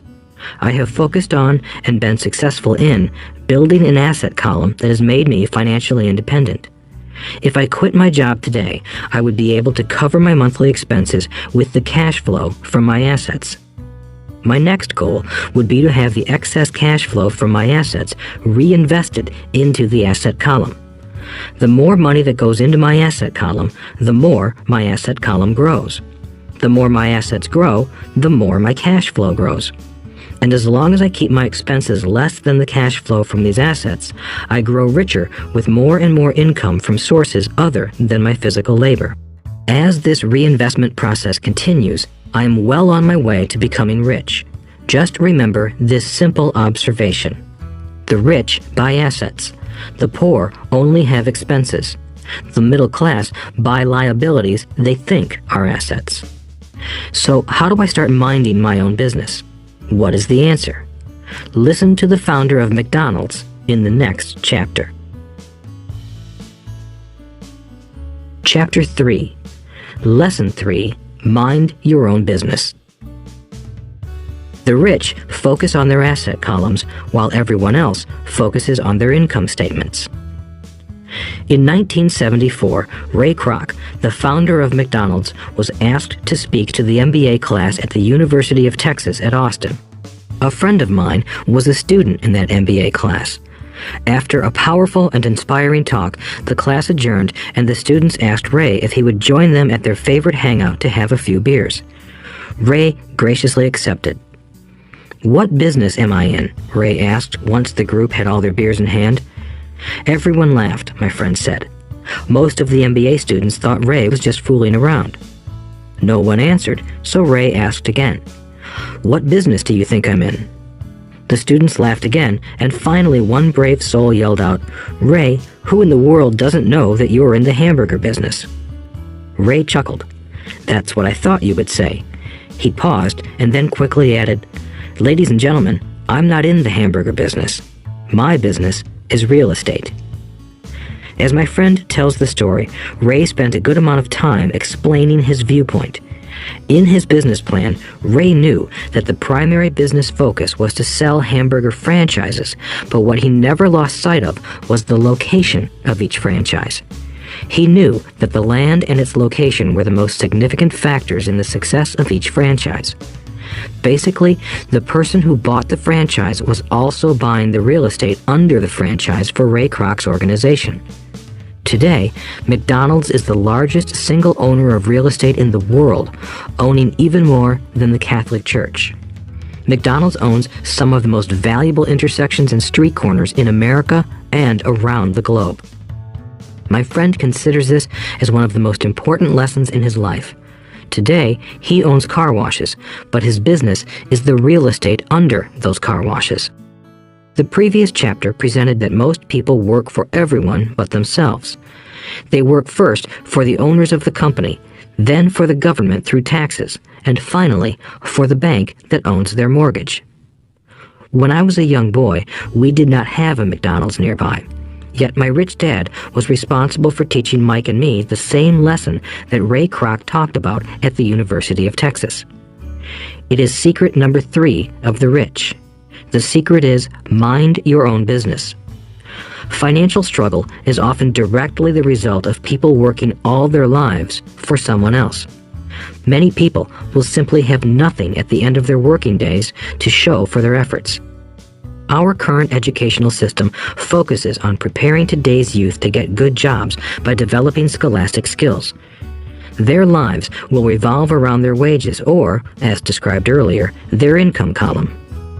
Many will study further to become engineers, scientists, cooks, police officers, artists, writers, and so on. These professional skills allow them to enter the workforce and work for money. But there is a big difference between your profession and your business. Often I ask people, "What is your business?" And they will say, "Oh, I'm a banker." Then I ask them if they own the bank, and they usually respond, "No, I work there." In that instance, they have confused their profession with their business. Their profession may be a banker, but they still need their own business. A problem with school is that you often become what you study. So if you study cooking, you become a chef. If you study the law, you become an attorney. And a study of auto mechanics makes you a mechanic. The mistake in becoming what you study is that too many people forget to mind their own business. They spend their lives minding someone else's business and making that person rich. To become financially secure, a person needs to mind their own business. Your business revolves around your asset column, not your income column. As stated earlier, the number 1 rule is to know the difference between an asset and a liability and to buy assets. The rich focus on their asset columns, while everyone else focuses on their income statements. That is why we hear so often, "I need a raise. If only I had a promotion. I am going back to school to get more training so I can get a better job. I am going to work overtime. Maybe I can get a second job." In some circles, these are sensible ideas, but you are still not minding your own business. These ideas all still focus on the income column and will only help a person become more financially secure if the additional money is used to purchase income-generating assets. The primary reason the majority of the poor and middle class are fiscally conservative, which means I can't afford to take risks, is that they have no financial foundation. They have to cling to their jobs and play it safe. When downsizing became the in thing to do, millions of workers found out their largest so-called asset, their home, was eating them alive. Their asset was costing them money every month. Their car, another asset, was eating them alive. The golf clubs in the garage that cost $1,000 were not worth $1,000 anymore. Without job security, they had nothing to fall back on. What they thought were assets could not help them survive in a time of financial crisis. I assume most of us have filled out a credit application to buy a house or a car. It's always interesting to look at the net worth section because of what accepted banking and accounting practices allow a person to count as assets. One day when I wanted a loan, my financial position did not look too good. So I added my new golf clubs, my art collection, books, electronics, Armani suits, wristwatches, shoes, and other personal effects to boost the number in the asset column. But I was turned down because I had too much investment real estate. The loan committee didn't like that I made so much money from rent. They wanted to know why I did not have a normal job with a salary. They did not question the Armani suits, golf clubs, or art collection. Life is sometimes tough when you do not fit the standard profile. I cringe every time I hear someone say to me that their net worth is $1 million or $100,000 or whatever. One of the main reasons net worth is not accurate is simply because the moment you begin selling your assets, you are taxed for any gains. So many people have put themselves in deep financial trouble when they run short of income. To raise cash, they sell their assets, but their personal assets can generally be sold for only a fraction of the value that is listed on their personal balance sheet. Or, if there is a gain on the sale of the assets, they are taxed on the gain. So again, the government takes its share, thus reducing the amount available to help them out of debt. That is why I say someone's net worth is often worth less than they think. Start minding your own business. Keep your daytime job, but start buying real assets, not liabilities or personal effects that have no real value once you get them home. A new car loses nearly 25% of the price you pay for it the moment you drive it off the lot. It is not a true asset even if your banker lets you list it as one. My $400 new titanium driver was worth $150 the moment I teed off. Keep expenses low, reduce liabilities, and diligently build a base of solid assets. For young people who have not yet left home, it is important for parents to teach them the difference between an asset and a liability. Get them to start building a solid asset column before they leave home, get married, buy a house, have kids, and get stuck in a risky financial position, clinging to a job and buying everything on credit. I see so many young couples who get married and trap themselves into a lifestyle that will not let them get out of debt for most of their working years. For many people, just as the last child leaves home, the parents realize they have not adequately prepared for retirement and they begin to scramble to put some money away. Then their own parents become ill and they find themselves with new responsibilities. So what kind of assets am I suggesting that you or your children acquire? In my world, real assets fall into the following categories. Businesses that do not require my presence. I own them, but they are managed or run by other people. If I have to work there, it's not a business. It becomes my job. Stocks. Bonds. Income-generating real estate. Notes, IOUs. Royalties from intellectual property such as music, scripts, and patents. Anything else that has value, produces income, or appreciates, and has a ready market.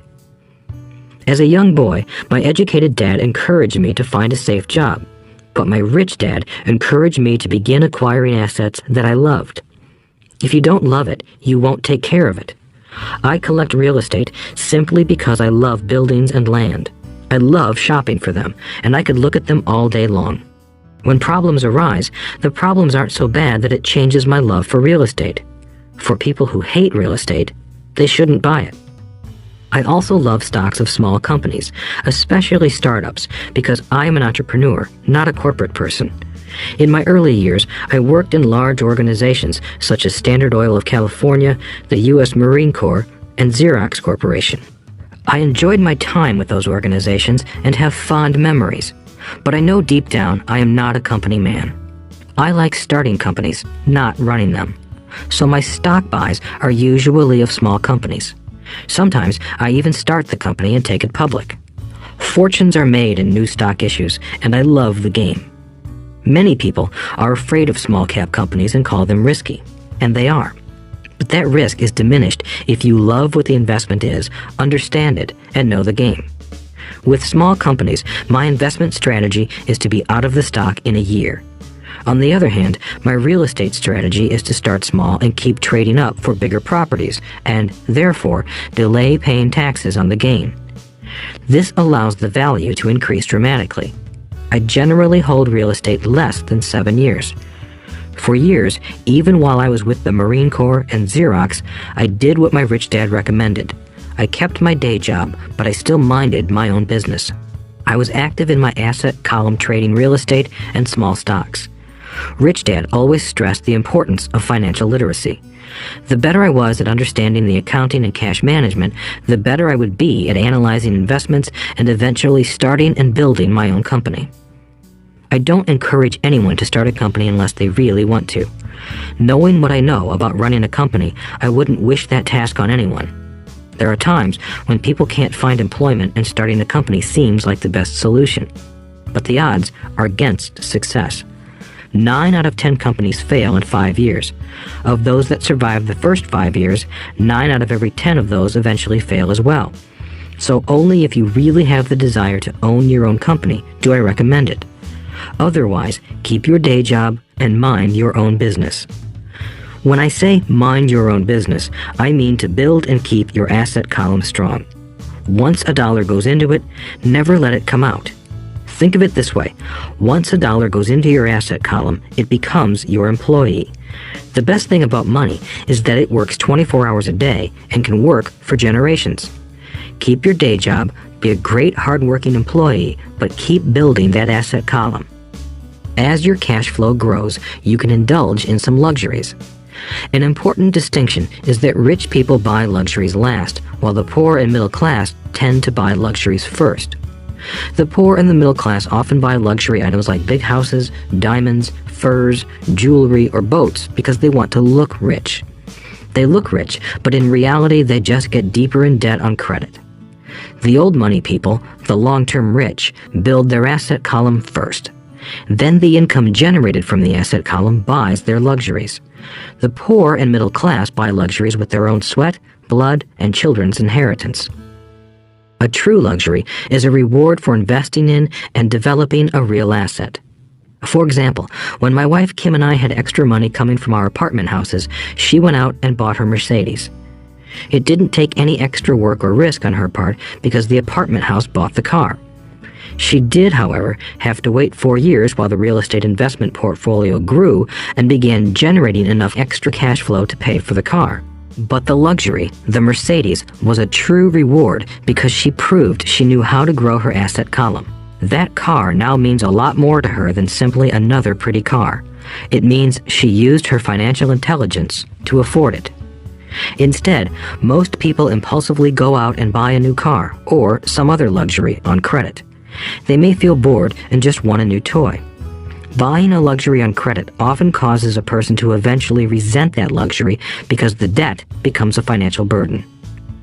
After you've taken the time and invested in and built your own business, you are now ready to learn the biggest secret of the rich, the secret that puts the rich way ahead of the pack. Chapter 4, Lesson 4, The History of Taxes and the Power of Corporations. My rich dad just played the game smart, and he did it through corporations, the biggest secret of the rich. I remember in school being told the story of Robin Hood and his merry men. My teacher thought it was a wonderful story of a romantic hero who robbed from the rich and gave to the poor. My rich dad did not see Robin Hood as a hero. He called Robin Hood a crook. Robin Hood may be long gone, but his followers live on. I often still hear people say, "Why don't the rich pay for it?" Or, "The rich should pay more in taxes and give it to the poor." It is this Robin Hood fantasy, or taking from the rich to give to the poor, that has caused the most pain for the poor and the middle class. The reason the middle class is so heavily taxed is because of the Robin Hood ideal. The reality is that the rich are not taxed. It's the middle class who pays for the poor, especially the educated, upper-income middle class. Again, to understand fully how things happen, we need to look at the history of taxes. Although my highly educated dad was an expert on the history of education, my rich dad fashioned himself an expert on the history of taxes. Rich Dad explained to Mike and me that originally in England and America, there were no taxes. Occasionally, there were temporary taxes levied in order to pay for wars. The king or the president would put the word out and ask everyone to chip in. Taxes were levied in Britain for the fight against Napoleon from 1799 to 1816, and in America to pay for the Civil War from 1861 to 1865. In 1874, England made income tax a permanent levy on its citizens. In 1913, an income tax became permanent in the United States with the adoption of the 16th Amendment to the U.S. Constitution. At one time, Americans were anti-tax. It had been the tax on tea that led to the famous Tea Party in Boston Harbor, an incident that helped ignite the Revolutionary War. It took approximately 50 years in both England and the United States to sell the idea of a regular income tax. What these historical dates fail to reveal is that both of these taxes were initially levied against only the rich. It was this point that Rich Dad wanted Mike and me to understand. He explained that the idea of taxes was made popular and accepted by the majority by telling the poor and the middle class that taxes were created only to punish the rich. This is how the masses voted for the law, and it became constitutionally legal. Although it was intended to punish the rich, in reality it wound up punishing the very people who voted for it, the poor and middle class. Once government got a taste of money, its appetite grew, said Rich Dad. Your dad and I are exactly opposite. He's a government bureaucrat, and I am a capitalist. We get paid, and our success is measured on opposite behaviors. He gets paid to spend money and hire people. The more he spends and the more people he hires, the larger his organization becomes. In the government, a large organization is a respected organization. On the other hand, within my organization, the fewer people I hire and the less money I spend, the more I am respected by my investors. That's why I don't like government people. They have different objectives than most business people. As the government grows, more and more tax dollars are needed to support it. My educated dad sincerely believed that government should help people. He loved John F. Kennedy and especially the idea of the Peace Corps. He loved the idea so much that both he and my mom worked for the Peace Corps, training volunteers to go to Malaysia, Thailand, and the Philippines. He always strived for additional grants and budget increases so he could hire more people, both in his job with the Education Department and in the Peace Corps. From the time I was about 10 years old, I would hear from my rich dad that government workers were a pack of lazy thieves, and from my poor dad, I would hear how the rich were greedy crooks who should be made to pay more taxes. Both sides had valid points. It was difficult to go to work for one of the biggest capitalists in town and come home to a father who was a prominent government leader. It was not easy to know which dad to believe. Yet, when you study the history of taxes, an interesting perspective emerges. As I said, the passage of taxes was only possible because the masses believed in the Robin Hood theory of economics. Take from the rich and give to everyone else. The problem was that the government's appetite for money was so great that taxes soon needed to be levied on the middle class, and from there it kept trickling down. However, the rich saw an opportunity because they don't play by the same set of rules. The rich knew about corporations, which became popular in the days of sailing ships.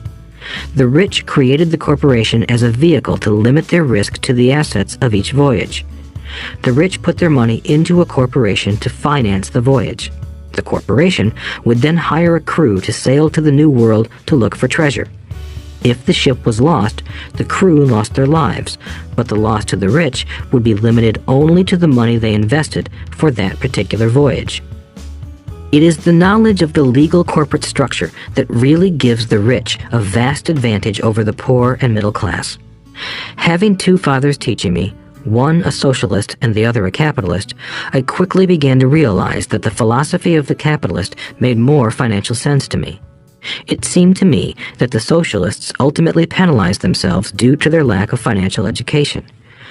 No matter what the take from the rich crowd came up with, the rich always found a way to outsmart them. That is how taxes were eventually levied on the middle class.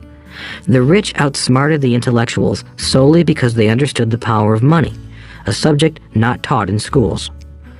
How did the rich outsmart the intellectuals?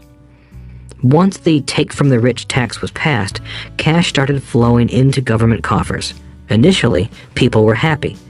Money was handed out to government workers and the rich. It went to government workers in the form of jobs and pensions, and it went to the rich via their factories receiving government contracts. The government received a large pool of money, but the problem was the fiscal management of that money. The government ideal is to avoid having excess money. If you fail to spend your allotted funds, you risk losing it in the next budget. You would certainly not be recognized for being efficient. Business people, on the other hand, are rewarded for having excess money and are applauded for their efficiency. As this cycle of growing government spending continued, the demand for money increased, and the tax the rich idea was adjusted to include lower income levels down to the very people who voted it in, the poor and the middle class. True capitalists used their financial knowledge to simply find an escape. They headed back to the protection of a corporation. But what many people who have never formed a corporation don't know is that a corporation is not really a thing. A corporation is merely a file folder with some legal documents in it, sitting in some attorney's office and registered with a state government agency. It's not a big building or a factory or a group of people. A corporation is merely a legal document that creates a legal body without a soul. Using it, the wealth of the rich was once again protected. It was popular because the income tax rate of a corporation is less than the individual income tax rates. In addition, certain expenses could be paid by a corporation with pre-tax dollars. This war between the haves and have-nots has raged for hundreds of years. The battle is waged whenever and wherever laws are made, and it will go on forever. The problem is that the people who lose are the uninformed, the ones who get up every day and diligently go to work and pay taxes. If they only understood the way the rich play the game, they could play it too. Then they would be on their way to their own financial independence. This is why I cringe every time I hear a parent advise their children to go to school so they can find a safe, secure job. An employee with a safe, secure job without financial aptitude has no escape. Average Americans today work 5 to 6 months for the government just to cover their taxes. In my opinion, that is simply too long. The harder you work, the more you pay the government. That is why I believe that the idea of take from the rich backfired on the very people who voted it in. Every time people try to punish the rich don't simply comply. They react. They have the money, power, and intent to change things. They don't just sit there and voluntarily pay more taxes. Instead, they search for ways to minimize their tax burden. They hire smart attorneys and accountants and persuade politicians to change laws or create legal loopholes. They use their resources to effect change. The tax code of the United States also allows other ways to reduce taxes. Most of these vehicles are available to anyone, but it is the rich who find them because they are minding their own business. For example, 1031 is jargon for Section 1031 of the Internal Revenue Code, which allows a seller to delay paying taxes on a piece of real estate that is sold for a capital gain through an exchange for a more expensive piece of real estate. Real estate is one investment vehicle that has a great tax advantage. As long as you keep trading up in value, you will not be taxed on the gains until you liquidate. People who don't take advantage of these legal tax savings are missing a great opportunity to build their asset columns. The poor and middle class don't have the same resources. They sit there and let the government's needles enter their arm and allow the blood donation to begin. Today, I am constantly shocked at the number of people who pay more taxes or take fewer deductions simply because they are afraid of the government. I have friends who have had their businesses shut down and destroyed, only to find out it was a mistake on the part of the government. I realize all that, but the price of working from January to May is a high price to pay for that intimidation. My poor dad never fought back. My rich dad didn't either. He just played the game smarter, and he did it through corporations. the biggest secret of the rich. You may remember the first lesson I learned from my rich dad. I was a little boy of 9 who had to sit and wait for him to choose to talk to me. I sat in his office waiting for him to get to me. He was ignoring me on purpose. He wanted me to recognize his power and to desire to have that power for myself one day. During all the years I studied and learned from him, he always reminded me that knowledge is power. And with money comes great power that requires the right knowledge to keep it and make it multiply. Without that knowledge, the world pushes you around. Rich Dad constantly reminded Mike and me that the biggest bully was not the boss or the supervisor, but the tax man. The tax man will always take more if you let him. The first lesson of having money work for you, as opposed to you working for money, is all about power. If you work for money, you give the power to your employer. If money works for you, you keep the power and control it. Once we had this knowledge of the power of money working for us, he wanted us to be financially smart and not let anyone or anything push us around. If you're ignorant, it's easy to be bullied. If you know what you're talking about, you have a fighting chance. That is why he paid so much for smart tax accountants and attorneys. It was less expensive to pay them than to pay the government. His best lesson to me was, be smart and you won't be pushed around as much. He knew the law because he was a law-abiding citizen and because it was expensive to not know the law. If you know you're right, you're not afraid of fighting back, even if you are taking on Robin Hood and his band of merry men. My highly educated dad always encouraged me to land a good job with a strong corporation. He spoke of the virtues of working your way up the corporate ladder. He didn't understand that by relying solely on a paycheck from a corporate employer, I would be a docile cow ready for milking. When I told my rich dad of my father's advice, he only chuckled. "Why not own the ladder?" was all he said. As a young boy, I did not understand what Rich Dad meant by owning my own corporation. It was an idea that seemed impossible and intimidating.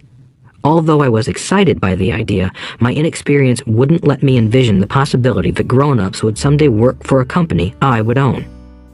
The point is that, if not for my rich dad, I would have probably followed my educated dad's advice.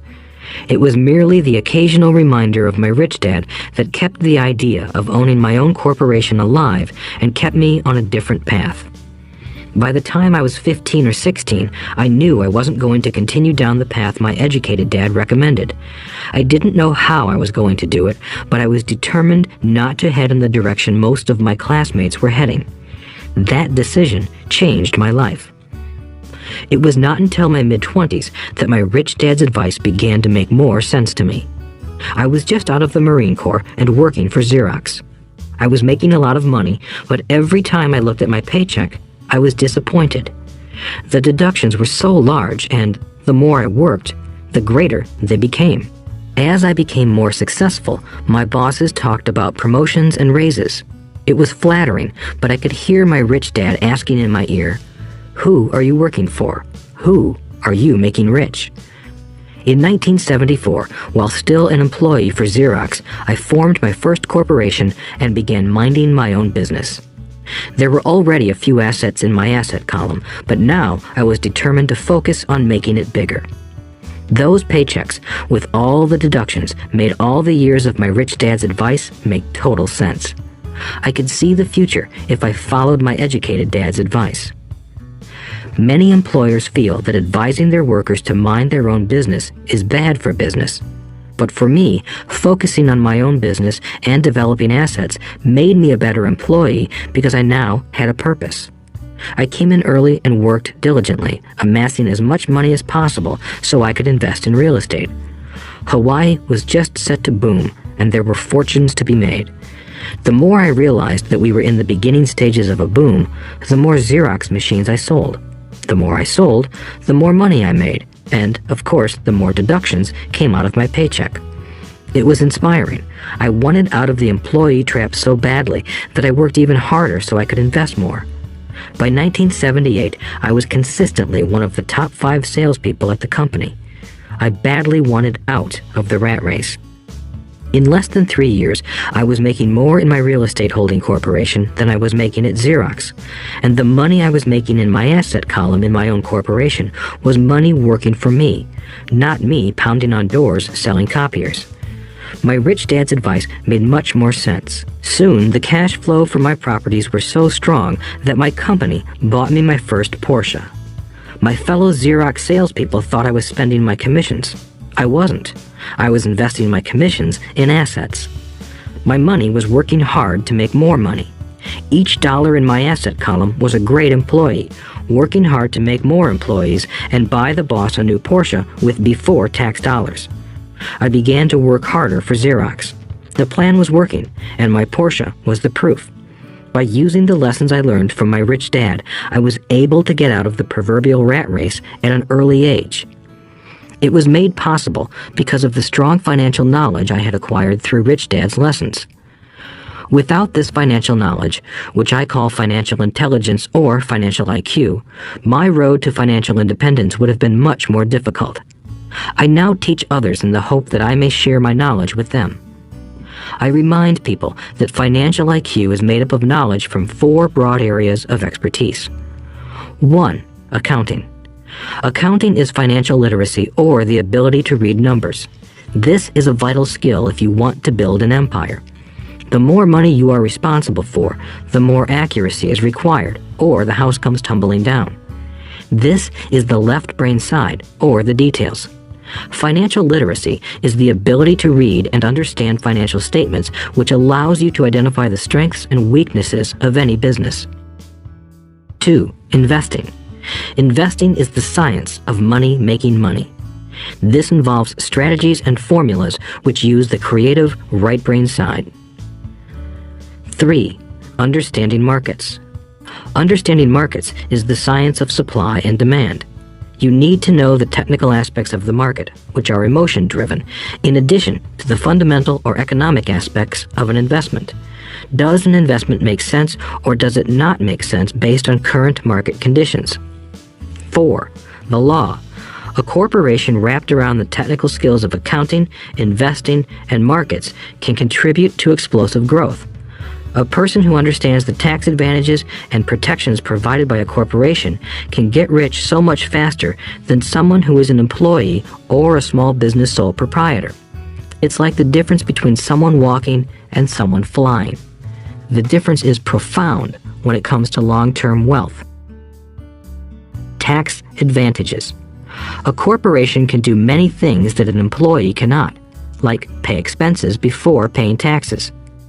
That is a whole area of expertise that is very exciting. Employees earn and get taxed, and then try to live on what is left. A corporation earns, spends everything it can, and is taxed on anything that is left. It's one of the biggest legal tax loopholes that the rich use. They're easy to set up and are not expensive if you own investments that are producing good cash flow. For example, by owning your own corporation, your vacations can be board meetings in Hawaii. Car payments, insurance, repairs, and health club memberships are company expenses. Most restaurant meals are partial expenses, and on. But it's done legally with pre-tax dollars. Protection from lawsuits. We live in a litigious society. Everybody wants a piece of your action. The rich hide much of their wealth using vehicles such as corporations and trusts to protect their assets from creditors. When someone sues a wealthy individual, they are often met with layers of legal protection and often find that the wealthy person actually owns nothing. They control everything, but own nothing. The poor and middle class try to own everything and lose it to the government or to fellow citizens who like to sue the rich. They learned it from the Robin Hood story. Take from the rich and give it to the poor. It is not the purpose of this audiobook to go into the specifics of owning a corporation, but I will say that if you own any kind of legitimate assets, I would consider finding out more about the benefits and protection offered by a corporation as soon as possible. There are many books written on the subject that will detail the benefits and even walk you through the steps necessary to set up a corporation. Garrett Sutton's books on corporations provide wonderful insight into the power of personal corporations. Financial IQ is actually the synergy of many skills and talents. I would say it is the combination of the 4 technical skills listed above that make up basic financial intelligence. If you aspire to great wealth, it is the combination of these skills that will greatly amplify your financial intelligence. In summary, business owners with corporations 1. Earn, 2. Spend, 3. Pay taxes. Employees who work for corporations 1. Earn, 2. Pay taxes, 3. Spend. As part of your overall financial strategy, I recommend that you learn about the protection that legal entities can provide for businesses and assets. Chapter 5. Lesson 5. The rich invent money. Often in the real world, it's not the smart who get ahead, but the bold. Last night, I took a break from writing and watched a TV program on the history of a young man named Alexander Graham Bell. Bell had just patented his telephone and was having growing pains because the demand for his new invention was so strong. Needing a bigger company, he then went to the giant at that time, Western Union, and asked them if they would buy his patent and his tiny company. He wanted $100,000 for the whole package. The president of Western Union scoffed at him and turned him down, saying the price was ridiculous. The rest is history. A multi-billion-dollar industry emerged, and AT&T was born. The evening news came on right after the story of Alexander Graham Bell. On the news was a story of another downsizing at a local company. The workers were angry and complained that the company ownership was unfair. A terminated manager of about 45 years of age had his wife and 2 babies at the plant and was begging the guards to let him talk to the owners to ask if they would reconsider his termination. He had just bought a house and was afraid of losing it. The camera focused in on his pleading for all the world to see. Needless to say, it held my attention. I have been teaching professionally since 1984. It has been a great experience and a rewarding one. It is also a disturbing profession, for I have taught thousands of individuals, and I see one thing in common in all of us, myself included. We all have tremendous potential, and we all are blessed with gifts. Yet the one thing that holds all of us back is some degree of self-doubt. It is not so much the lack of technical information that holds us back, but more the lack of self-confidence. Some are more affected than others. Once we leave school, most of us know that it is not so much a matter of college degrees or good grades that count. In the real world, outside of academics, something more than just grades is required. I have heard it called many things: guts, chutzpah, balls, audacity, bravado, cunning, daring, tenacity, and brilliance. This factor, whatever it is labeled, ultimately decides one's future much more than school grades do. Inside each of us is one of these brave, brilliant, and daring characters. There is also the flip side of that character, people who could get down on their knees and beg if necessary. After a year in Vietnam as a Marine Corps pilot, I got to know both of those characters inside of me intimately. One is not better than the other. Yet, as a teacher, I recognized that it was excessive fear and self-doubt that were the greatest detractors of personal genius. It broke my heart to see students know the answers, yet lack the courage to act on the answer. Often in the real world, it's not the smart who get ahead, but the bold. In my personal experience, your financial genius requires both technical knowledge as well as courage. If fear is too strong, the genius is suppressed. In my classes, I strongly urge students to learn to take risks, to be bold, and to let their genius convert that fear into power and brilliance. It works for some and just terrifies others. I have come to realize that for most people, when it comes to the subject of money, they would rather play it safe. I have had to field questions such as, why take risks? Why should I bother developing my financial IQ? Why should I become financially literate? And I answer, just to have more options. There are huge changes up ahead. In the coming years, there will be more people just like the young inventor Alexander Graham Bell. There will be 100 people like Bill Gates and hugely successful companies like Microsoft created every year all over the world. and there will also be many more bankruptcies, layoffs, and downsizings. So why bother developing your financial IQ? No one can answer that but you. Yet I can tell you why I myself do it. I do it because it is the most exciting time to be alive. I'd rather be welcoming change than dreading change. I'd rather be excited about making millions than worrying about not getting a raise. This period we are in now is a most exciting time, unprecedented in our world's history. Generations from now, people will look back at this period of time and remark at what an exciting era it must have been. It was the death of the old and birth of the new. It was full of turmoil, and it was exciting. So why bother developing your financial IQ? Because if you do, you will prosper greatly. And if you don't, this period of time will be a frightening one. It will be a time of watching some people move boldly forward while others cling to worn-out life preservers. Land was wealth 300 years ago, so the person who owned the land owned the wealth. Later, wealth was in factories and production, and America rose to dominance. The industrialist owned the wealth.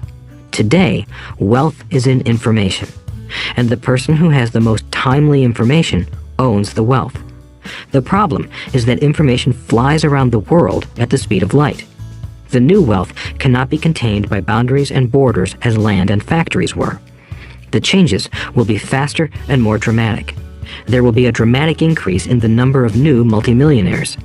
There also will be those who are left behind. I find so many people struggling today, often working harder, simply because they cling to old ideas. They want things to be the way they were, and they resist change. I know people who are losing their jobs or their houses, and they blame technology or the economy or their boss. Sadly, they fail to realize that they might be the problem. Old ideas are their biggest liability. It is a liability simply because they fail to realize that while that idea or way of doing something was an asset yesterday, yesterday is gone. One afternoon, I was teaching how to invest using a board game I had invented, Cash Flow, as a teaching tool. A friend had brought someone along to attend the class. This friend of a friend was recently divorced, had been badly burned in the divorce settlement, and was now searching for some answers. Her friend thought the class might help. The game was designed to help people learn how money works. In playing the game, they learn about the interaction of the income statement with the balance sheet. They learn how cash flows between the two and how the road to wealth is through striving to increase your monthly cash flow from the asset column to the point that it exceeds your monthly expenses. Once you accomplish this, you are able to get out of the rat race and out onto the fast track. As I have said, some people hate the game, some love it, and others miss the point. This woman missed a valuable opportunity to learn something. In the opening round, she drew a doodad card with the boat on it. At first, she was happy. "Oh, I've got a boat." Then, as her friend tried to explain how the numbers worked on her income statement and balance sheet, she got frustrated because she had never liked math. The rest of her table waited while her friend continued explaining the relationship between the income statement, balance sheet, and monthly cash flow. Suddenly, when she realized how the numbers worked, it dawned on her that her boat was eating her alive. Later on in the game, she was also downsized and had a child. It was a horrible game for her. After the class, her friend came by and told me that she was upset. She had come to the class to learn about investing and did not like the idea that it took so long to play a silly game. Her friend attempted to tell her to look within herself to see if the game reflected her in any way. With that suggestion, the woman demanded her money back. She said that the very idea that a game could be a reflection of her was ridiculous. Her money was promptly refunded, and she left. Since 1984, I have made millions simply by doing what the school system does not do. In school, most teachers lecture. I hated lectures as a student. I was soon bored, and my mind would drift. In 1984, I began teaching via games and simulations, and I still rely on these tools today. I always encourage adult students to look at games as reflecting back to them what they know and what they need to learn. Most importantly, games reflect behavior. They are instant feedback systems. Instead of the teacher lecturing you, the game is giving you a personalized lecture, one that is custom-made just for you. The friend of the woman who left later called to give me an update. She said her friend was fine and had calmed down. In her cooling-off period, she could see some slight relationship between the game and her life. Although she and her husband did not own a boat, they did own everything else imaginable. She was angry after their divorce, both because he had run off with a younger woman, and because, after 20 years of marriage, they had accumulated little in the way of assets. There was virtually nothing for them to split. Their 20 years of married life had been incredible fun, but all they had accumulated was a ton of doodads. She realized that her anger at doing the numbers, the income statement and balance sheet, came from her embarrassment about not understanding them. She believed that finances were the man's job. She maintained the house and did the entertaining, and he handled the finances. She was now quite certain that in the last 5 years of their marriage, he had hidden money from her. She was angry at herself for not being more aware of where the money was going, as well as for not knowing about the other woman. Just like a board game, the world is always providing us with instant feedback. We could learn a lot if we tuned in more. One day, not long ago, I complained to my wife that the cleaners must have shrunk my pants. My wife gently smiled and poked me in the stomach to inform me that the pants had not shrunk. Something else had expanded. Me. The cash flow game was designed to give every player personal feedback. Its purpose is to give you options. If you draw the boat card and it puts you into debt, the question is, now what can you do? How many different financial options can you come up with? That is the purpose of the game, to teach players to think and create new and various financial options. Thousands of people throughout the world have played this game. The players who get out of the rat race the quickest are the people who understand numbers and have creative financial minds. They recognize different financial options. Rich people are often creative and take calculated risks. People who take the longest are people who are not familiar with numbers and often do not understand the power of investing. Some people playing cash flow gain lots of money in the game, but they don't know what to do with it. Even though they have money, everyone else seems to be getting ahead of them. And that is true in real life. There are a lot of people who have a lot of money and do not get ahead financially. Limiting your options is the same as hanging on to old ideas. I have a friend from high school who now works at 3 jobs. Years ago, he was the richest of all my classmates. When the local sugar plantation closed, the company he worked for went down with the plantation. In his mind, he had but one option, and that was the old option: work hard. The problem was that he couldn't find an equivalent job that recognized his seniority from the old company. As a result, he is overqualified for the jobs he currently has, so his salary is lower. He now works 3 jobs to earn enough to survive. I have watched people playing cash flow complain that the right opportunity cards are not coming their way, so they sit there. I know people who do that in real life. They wait for the right opportunity. I have watched people get the right opportunity card and then not have enough money. Then they complain that they would have gotten out of the rat race if they had had more money. So they sit there. I know people in real life who do that also. They see all the great deals, but they have no money. And I have seen people pull a great opportunity card, read it out loud, and have no idea that it is a great opportunity. They have the money, the time is right, they have the card, but they can't see the opportunity staring them in the face.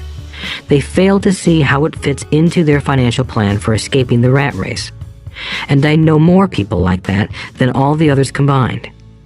Most people have an opportunity of a lifetime flash right in front of them, and they fail to see it. A year later, they find out about it, after everyone else got rich. Financial intelligence is simply having more options. If the opportunities aren't coming your way, what else can you do to improve your financial position? If an opportunity lands in your lap and you have no money and the bank won't talk to you, what else can you do to get the opportunity to work in your favor? If your hunch is wrong and what you've been counting on doesn't happen, how can you turn a lemon into millions? That is financial intelligence. It is not so much what happens, but how many different financial solutions you can think of to turn a lemon into millions. It is how creative you are in solving financial problems. Most people only know one solution: work hard, save, and borrow. So why would you want to increase your financial intelligence? Because you want to be the kind of person who creates your own luck. You take whatever happens and make it better. Few people realize that luck is created, just as money is. And if you want to be luckier and create money instead of working hard, then your financial intelligence is important. If you are the kind of person who is waiting for the right thing to happen, you might wait for a long time. It's like waiting for all the traffic lights to be green for 5 miles before you'll start your trip. As young boys, Mike and I were constantly told by my rich dad that money is not real.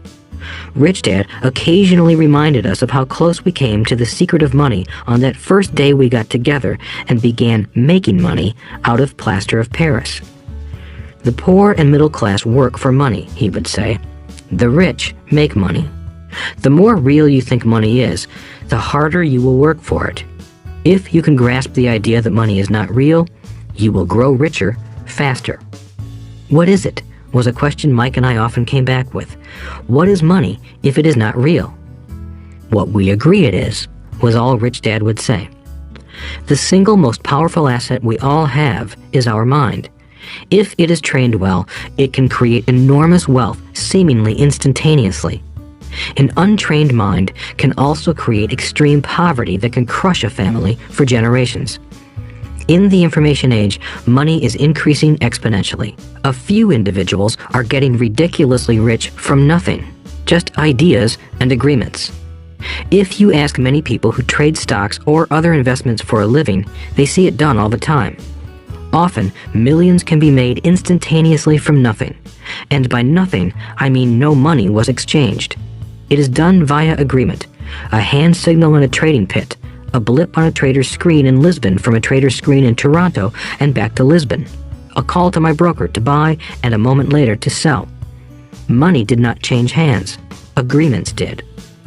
So why develop your financial genius? Only you can answer that. I can tell you why I have been developing this area of my intelligence. I do it because I want to make money fast. Not because I need to, but because I want to. It is a fascinating learning process. I develop my financial IQ because I want to participate in the fastest game and biggest game in the world. And, in my own small way, I would like to be part of this unprecedented evolution of humanity, the era where humans work purely with their minds and not with their bodies. Besides, it is where the action is. It is what is happening. It's hip, it's scary, and it's fun. That is why I invest in my financial intelligence, developing the most powerful asset I have. I want to be with people moving boldly forward. I do not want to be with those left behind. I will give you a simple example of creating money. In the early 1990s, the economy of Phoenix, Arizona was horrible. I was watching a TV show when a financial planner came on and began forecasting doom and gloom. His advice was to save money. Put $100 away every month, he said. In 40 years, you will be a multimillionaire. Well, putting money away every month is a sound idea. It is one option, the option most people subscribe to. The problem is this: it blinds the person to what is really going on.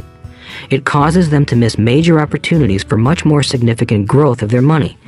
The world is passing them by. As I said, the economy was terrible at that time. For investors, this is the perfect market condition. A chunk of my money was in the stock market and in apartment houses. I was short of cash. Because people were giving properties away, I was buying. I was not saving money. I was investing. Kim and I had more than $1 million in cash working in a market that was rising fast. It was the best opportunity to invest. The economy was terrible. I just could not pass up these small deals. Houses that were once $100,000 were now $75,000. But instead of shopping with local real estate agents, I began shopping at the bankruptcy attorney's office or the courthouse steps. In these shopping places, a $75,000 house could sometimes be bought for $20,000 or less. For $2,000, which was loaned to me from a friend for 90 days for $200, I gave an attorney a cashier's check as a down payment.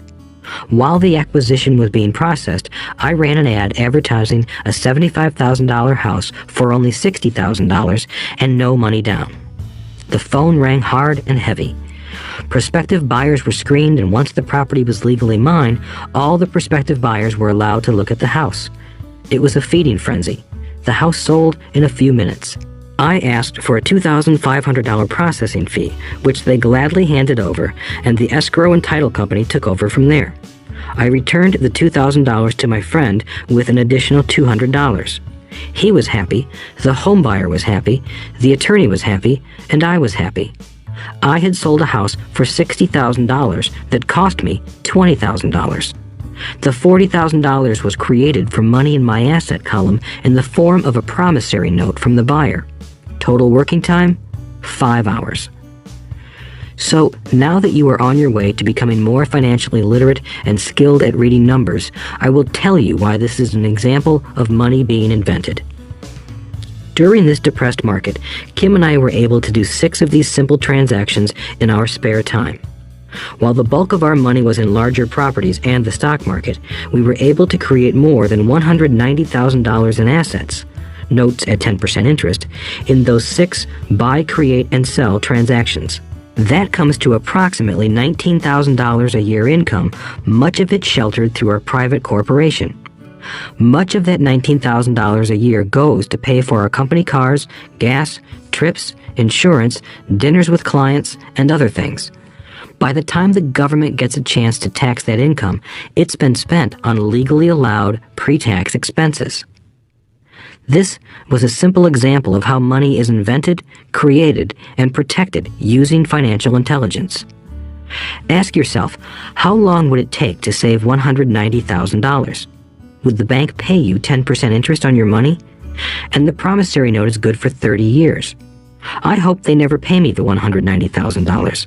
I have to pay a tax if they pay me the principal, and besides, $19,000 paid over 30 years is a little over $500,000 in income. I have people ask, what happens if the person doesn't pay? That does happen, and it's good news. That $60,000 home could be taken back and resold for $70,000, and another $2,500 collected as a loan processing fee. It would still be a zero-down transaction in the mind of the new buyer, and the process would go on. The first time I sold the house, I paid back the $2,000, so technically I have no money in the transaction. My return on investment, ROI, is infinity. It's an example of no money making a lot of money. In the second transaction, when resold, I would have put $2,000 in my pocket and re-extended the loan to 30 years. What would my ROI be if I got paid money to make money? I do not know, but it sure beats saving $100 a month, which actually starts out as $150 because it's after-tax income for 40 years earning low interest. And again, you're taxed on the interest. That is not too intelligent. It may be safe, but it's not smart. A few years later, as the Phoenix real estate market strengthened, those houses we sold for $60,000 became worth $110,000. Foreclosure opportunities were still available, but became rare. It cost a valuable asset, my time, to go out looking for them. Thousands of buyers were looking for the few available deals. The market had changed. It was time to move on and look for other opportunities to put in the asset column. You cannot do that here. That is against the law. You're lying. I hear those comments much more often than, "Can you show me how to do that?" The math is simple. You do not need algebra or calculus, and the escrow company handles the legal transaction and the servicing of the payments. I have no roofs to fix or toilets to unplug because the owners do that. It's their house. Occasionally, someone does not pay, and that is wonderful because there are late fees, or they move out and the property is sold again. The court system handles that. And it may not work in your area. The market conditions may be different, but the example illustrates how a simple financial process can create hundreds of thousands of dollars with little money and low risk. It is an example of money being only an agreement. Anyone with a high school education can do it. Yet, most people won't. Most people listen to the standard advice of work hard and save money. For about 30 hours of work, approximately $190,000 was created in the asset column, and no taxes were paid. Which one sounds harder to you? 1. Work hard, pay 50% in taxes, save what is left, your savings, then earn 5%, which is also taxed. Or 2. Take the time to develop your financial intelligence, harness the power of your brain and the asset column. If you use option number 1, be sure to factor in how much time it takes you to save $190,000. Time is one of your greatest assets. Now, you may understand why I silently shake my head when I hear parents say, "My child is doing well in school and receiving a good education." It may be good, but is it adequate? I know the above investment strategy is a small one. It is used to illustrate how small can grow into big. Again, my success reflects the importance of a strong financial foundation, which starts with a strong financial education. I have said it before, but it's worth repeating. Financial intelligence is made up of these 4 main technical skills. 1. Accounting. Accounting is financial literacy, or the ability to read numbers. This is a vital skill if you want to build businesses or investments. 2. Investing. Investing is the science of money making money. 3. Understanding markets. Understanding markets is the science of supply and demand. Alexander Graham Bell gave the market what it wanted. So did Bill Gates. A $75,000 house offered for $60,000 that cost $20,000 was also the result of seizing an opportunity created by the market. Somebody was buying, and someone was selling. 4. The law. The law is the awareness of accounting, corporate, state, and federal regulations. I recommend playing by the rules. It is this basic foundation, or the combination of these skills, that is needed to be successful in the pursuit of wealth, whether it be through the buying of small homes, apartment buildings, companies, stocks, bonds, precious metals, baseball cards, or the like. A few years later, the real estate market rebounded and everyone else was getting in. The stock market was booming and everyone was getting in. The U.S. economy was getting back on its feet. I began selling and was now traveling to Peru, Norway, Malaysia, and the Philippines. The investment landscape had changed. We were no longer buying real estate. Now, I just watched the values climb inside the asset column and will probably begin selling. I suspect that some of those 6 little house deals will sell and the $40,000 note will be converted to cash. I need to call my accountant to be prepared for cash and seek ways to shelter it. The point I would like to make is that investments come and go. The market goes up and comes down. Economies improve and crash. The world is always handing you opportunities of a lifetime, every day of your life, but all too often we fail to see them. But they are there. And the more the world changes and the more technology changes, the more opportunities there will be to allow you and your family to be financially secure for generations to come. So why bother developing your financial intelligence? Again, only you can answer that. I know why I continue to learn and develop. I do it because I know there are changes coming. I'd rather welcome change than cling to the past.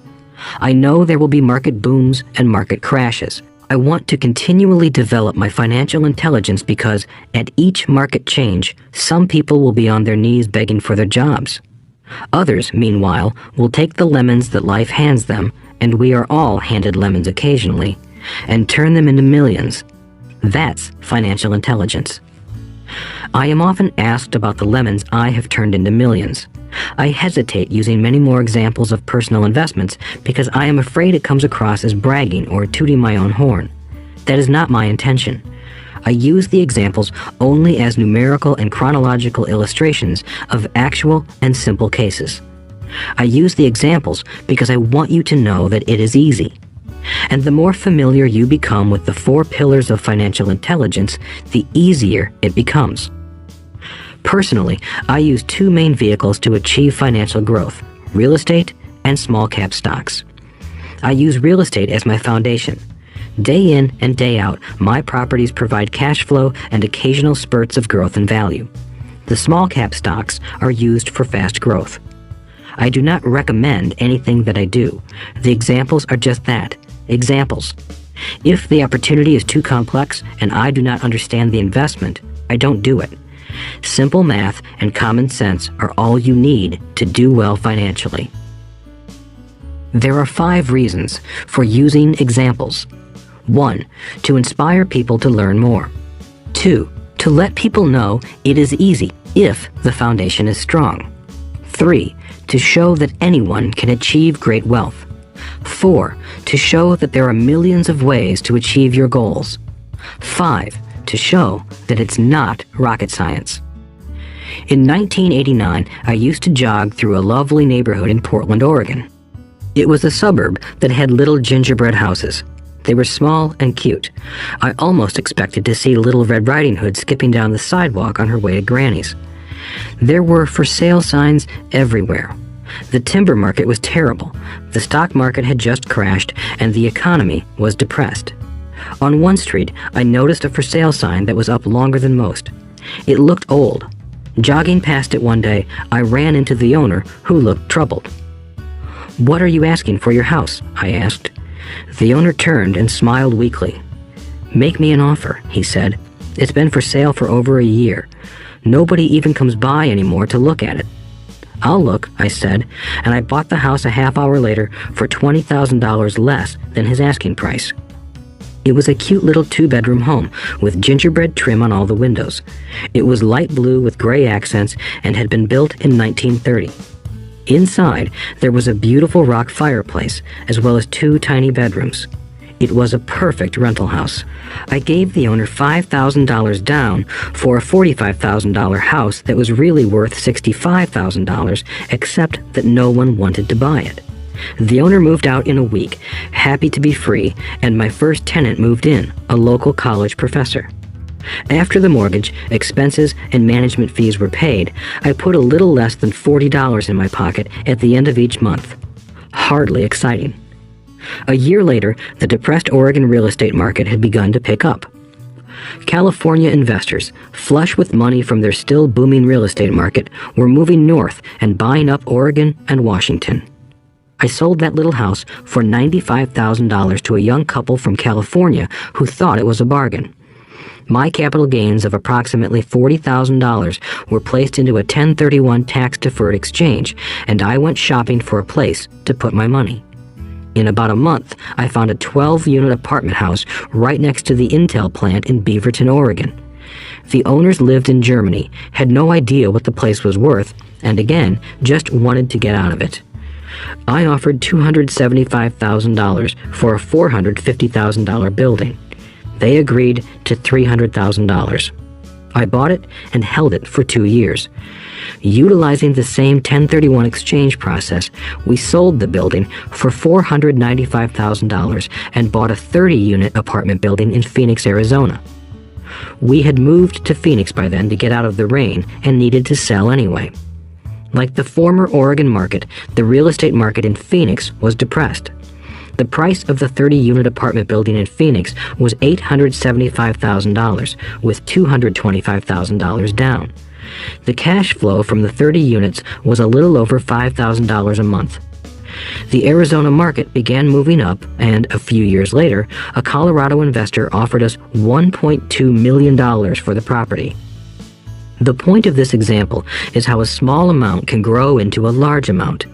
Again, it is a matter of understanding financial statements, investment strategies, a sense of the market, and the laws.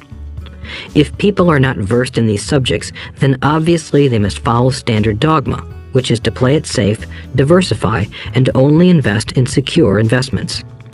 The problem with secure investments is that they are often sanitized, that is, made so safe that the gains are less. Most large brokerage houses will not touch speculative transactions in order to protect themselves and their clients.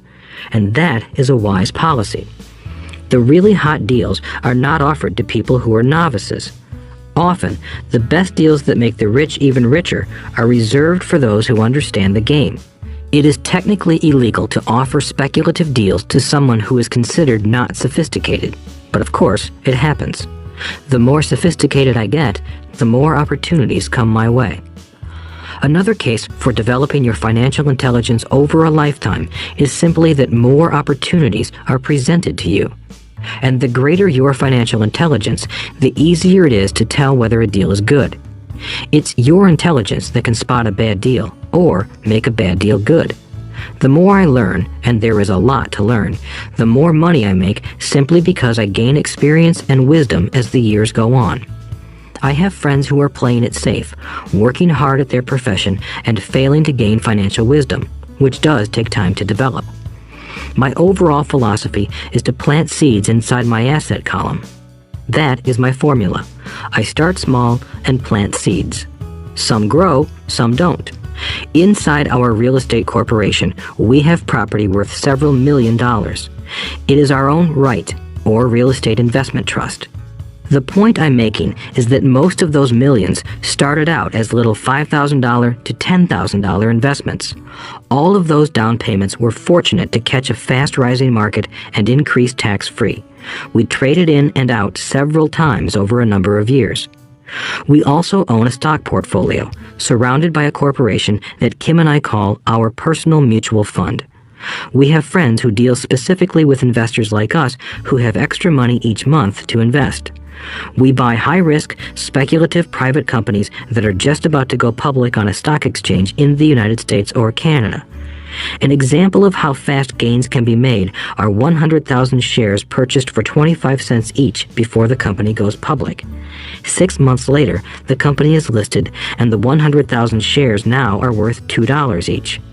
If the company is well managed, the price keeps going up, and the stock may go to $20 or more per share. There are years when our $25,000 has gone to $1 million in less than a year. It is not gambling if you know what you're doing. It is gambling if you're just throwing money into a deal and praying. The idea in anything is to use your technical knowledge, wisdom, and love of the game to cut the odds down, to lower the risk. Of course, there is always risk. It is financial intelligence that improves the odds. Thus, what is risky for one person is less risky to someone else. That is the primary reason I constantly encourage people to invest more in their financial education than in stocks, real estate, or other markets. The smarter you are, the better chance you have of beating the odds. The stock plays I personally invested in were extremely high risk for most people and absolutely not recommended. I have been playing that game since 1979 and have paid more than my share in dues. But if you will review why investments such as these are high risk for most people, you may be able to set your life up differently, so that the ability to take $25,000 and turn it into $1 million in a year is low risk for you. As stated earlier, nothing I have written is a recommendation. It is only used as an example of what is simple and possible. What I do is small potatoes in the grand scheme of things. Yet, for the average individual, a passive income of more than $100,000 a year is nice and not hard to achieve. Depending on the market and how smart you are, it could be done in 5 to 10 years. If you keep your living expenses modest, $100,000 coming in as additional income is pleasant, regardless of whether you work. You can work if you like, or take time off if you choose, and use the government tax system in your favor rather than against you. My personal basis is real estate. I love real estate because it's stable and slow-moving. I keep the base solid.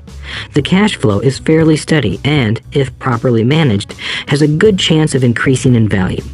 The beauty of a solid base of real estate is that it allows me to take greater risks, as I do with speculative stocks. If I make great profits in the stock market, I pay my capital gains tax on the gain and then reinvest what's left in real estate, again, further securing my asset foundation. A last word on real estate. I have traveled all over the world and taught investing. In every city, I hear people say you cannot buy real estate cheap. That is not my experience. Even in New York or Tokyo, or just on the outskirts of the city, prime bargains are overlooked by most people. In Singapore, with their high real estate prices, there are still bargains to be found within a short driving distance.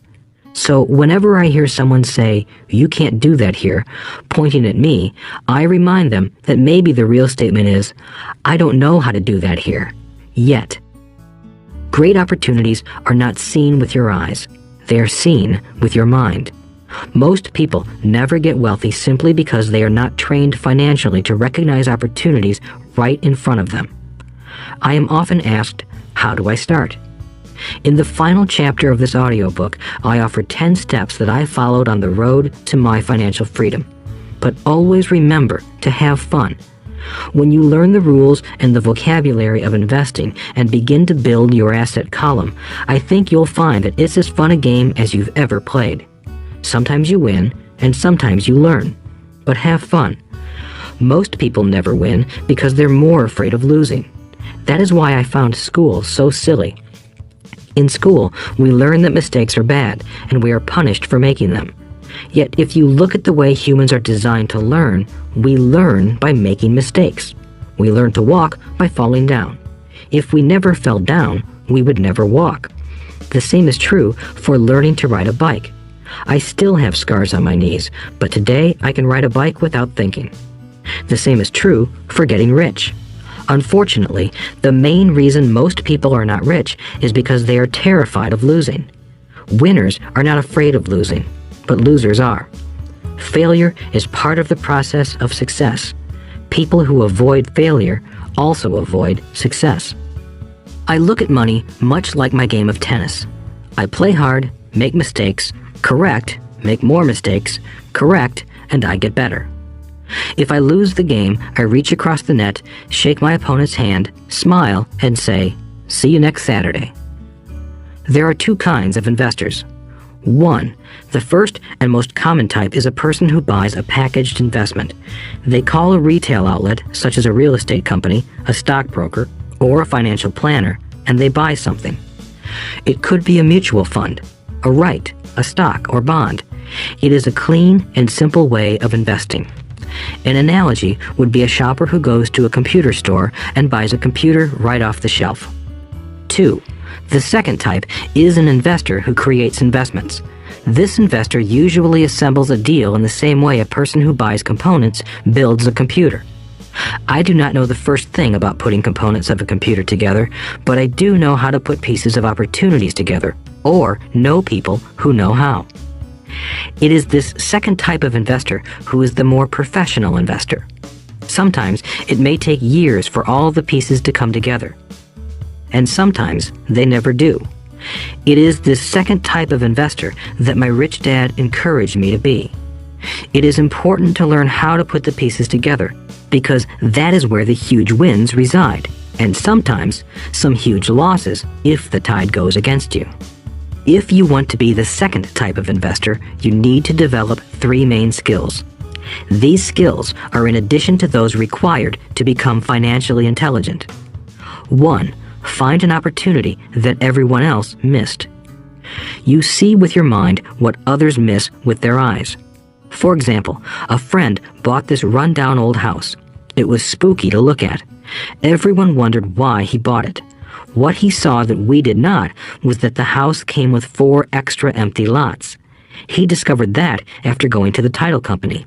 After buying the house, he tore the house down and sold the 5 lots to a builder for 3 times what he paid for the entire package. He made $75,000 for 2 months of work. It's not a lot of money, but it sure beats minimum wage, and it's not technically difficult. 2. Raise money. The average person only goes to the bank. This second type of investor needs to know how to raise capital, and there are many ways that don't require a bank. To get started, I learned how to buy houses without a bank. It was the learned skill of raising money more than the houses themselves that was priceless. All too often, I hear people say, "The bank won't lend me money," or "I don't have the money to buy it." If you want to be a Type 2 investor, you need to learn how to do that which stops most people. In other words, a majority of people let their lack of money stop them from making a deal. If you can avoid that obstacle, you will be millions ahead of those who don't learn those skills.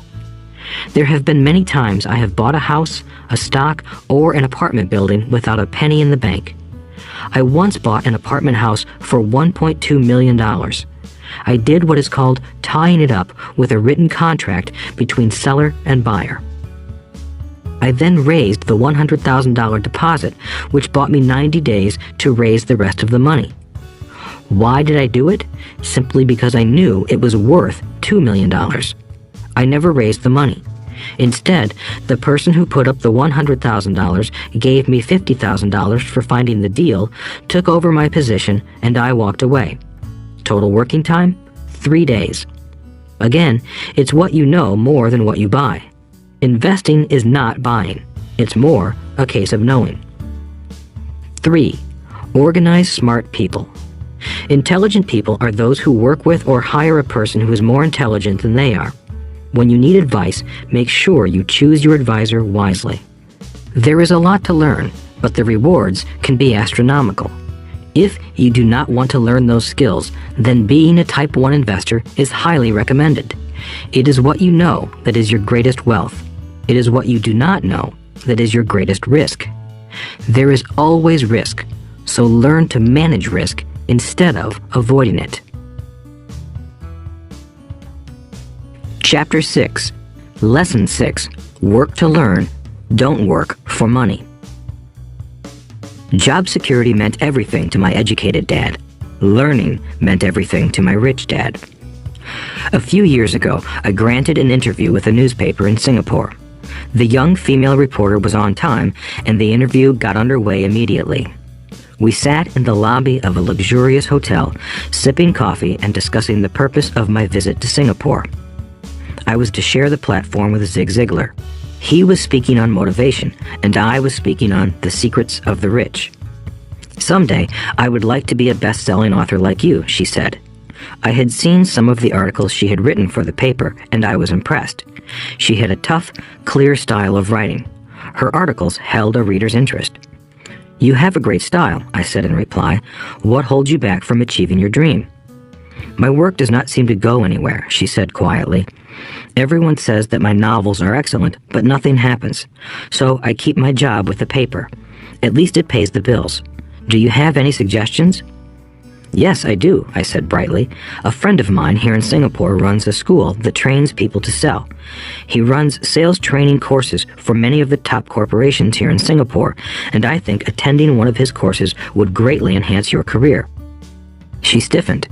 Are you saying I should go to school to learn to sell? I nodded.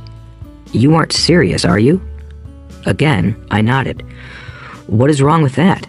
I was now backpedaling. She was offended by something, and now I was wishing I had not said anything. In my attempt to be helpful, I found myself defending my suggestion. I have a master's degree in English literature. Why would I go to school to learn to be a salesperson? I am a professional. I went to school to be trained in a profession so I would not have to be a salesperson. I hate salespeople. All they want is money. So tell me why I should study sales. She was packing her briefcase. The interview was over. On the coffee table sat a copy of an earlier best-selling book I wrote. I picked it up as well as the notes she had jotted down on her legal pad.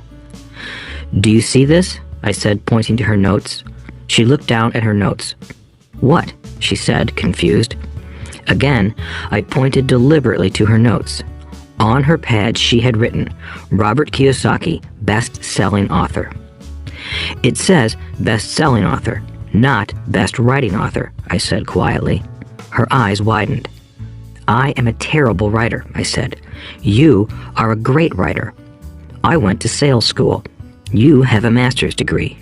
Put them together, and you get a best-selling author and a best writing author.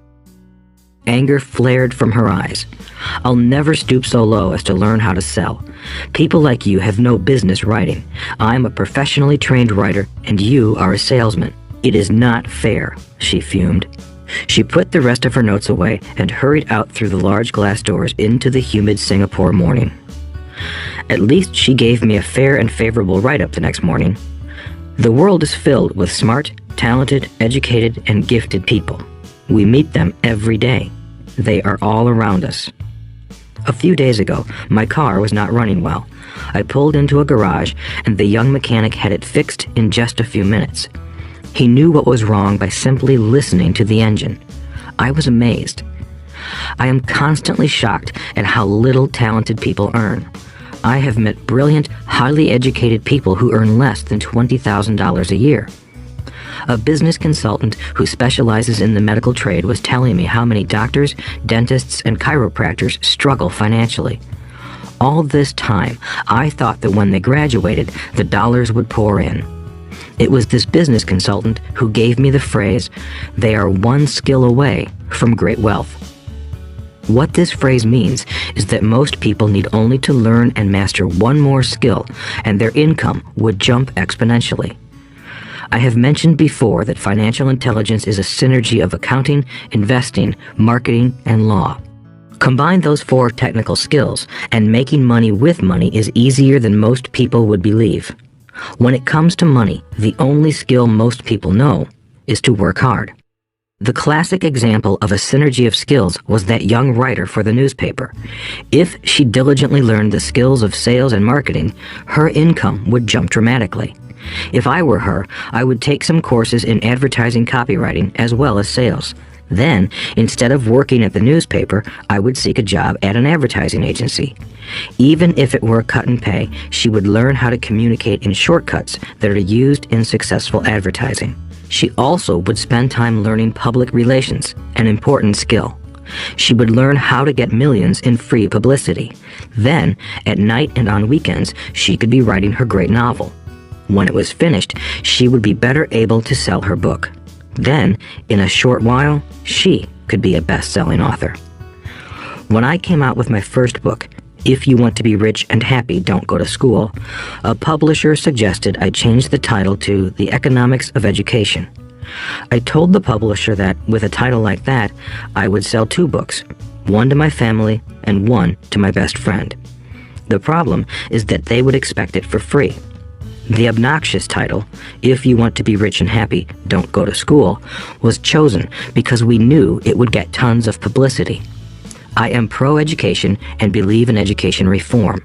If I were not pro-education, why would I continue to press for changing our antiquated educational system? So I chose a title that would get me on more TV and radio shows simply because I was willing to be controversial. Many people thought I was a fruitcake, but the book sold and sold. When I graduated from the U.S. Merchant Marine Academy in 1969, my educated dad was happy. Standard Oil of California had hired me for its oil tanker fleet as a third mate. The pay was low compared with my classmates, but it was okay for a first real job after college. My starting pay was about $42,000 a year, including overtime, and I only had to work for 7 months. I had 5 months of vacation.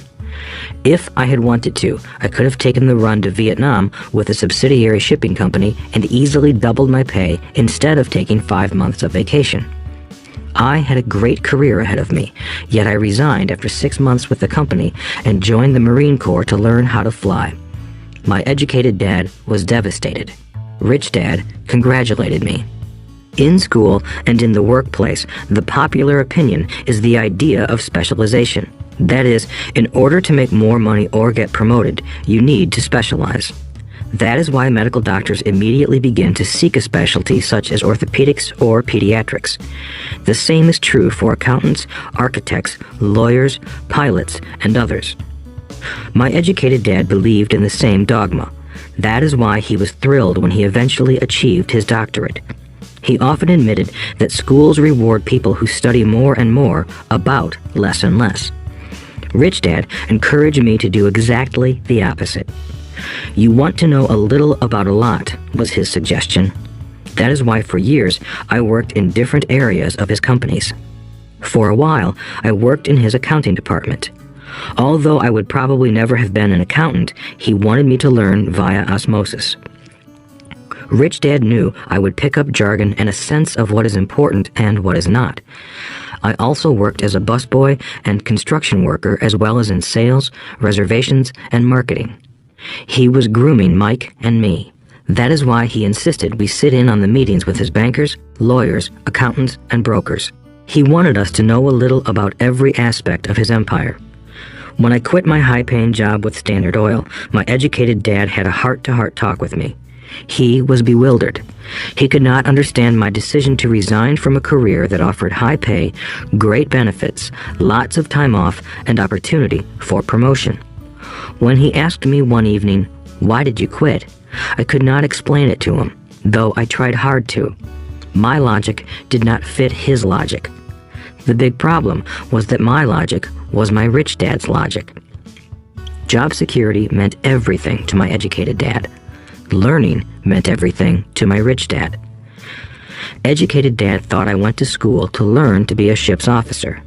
Rich dad knew that I went to school to study international trade. So as a student, I made cargo runs, navigating large freighters, oil tankers, and passenger ships to the Far East and the South Pacific. Rich Dad emphasized that I should stay in the Pacific instead of taking ships to Europe because he knew that the emerging nations were in Asia, not Europe. While most of my classmates, including Mike, were partying at their fraternity houses, I was studying trade, people, business styles, and cultures in Japan, Taiwan, Thailand, Singapore, Hong Kong, Vietnam, Korea, Tahiti, Samoa, and the Philippines. I was partying also, but it was not in any frat house. I grew up rapidly.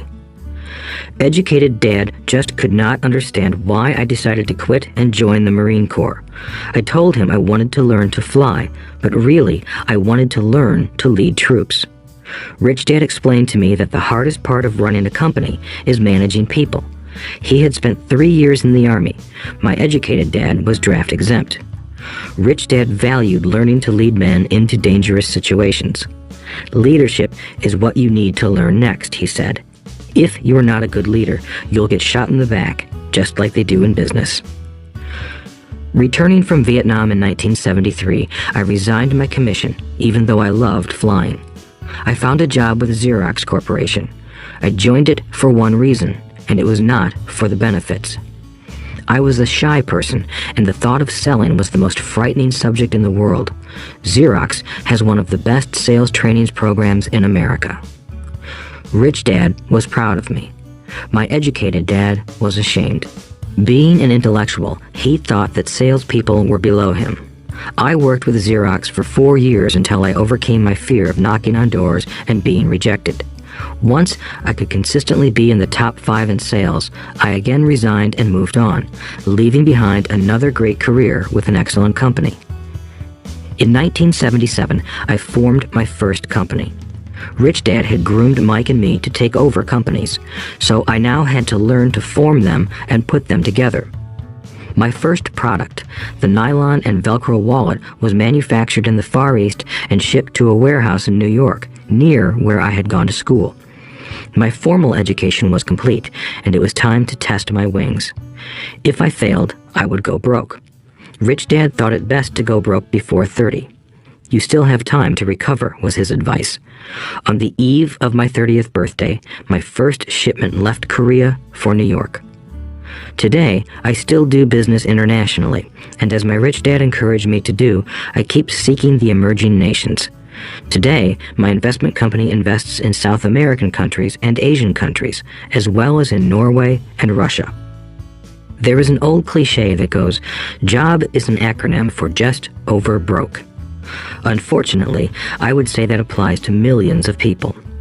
Because school does not think financial intelligence is an intelligence, most workers live within their means. They work and they pay bills. There is another horrible management theory that goes, workers work hard enough to not be fired, and owners pay just enough so that workers won't quit.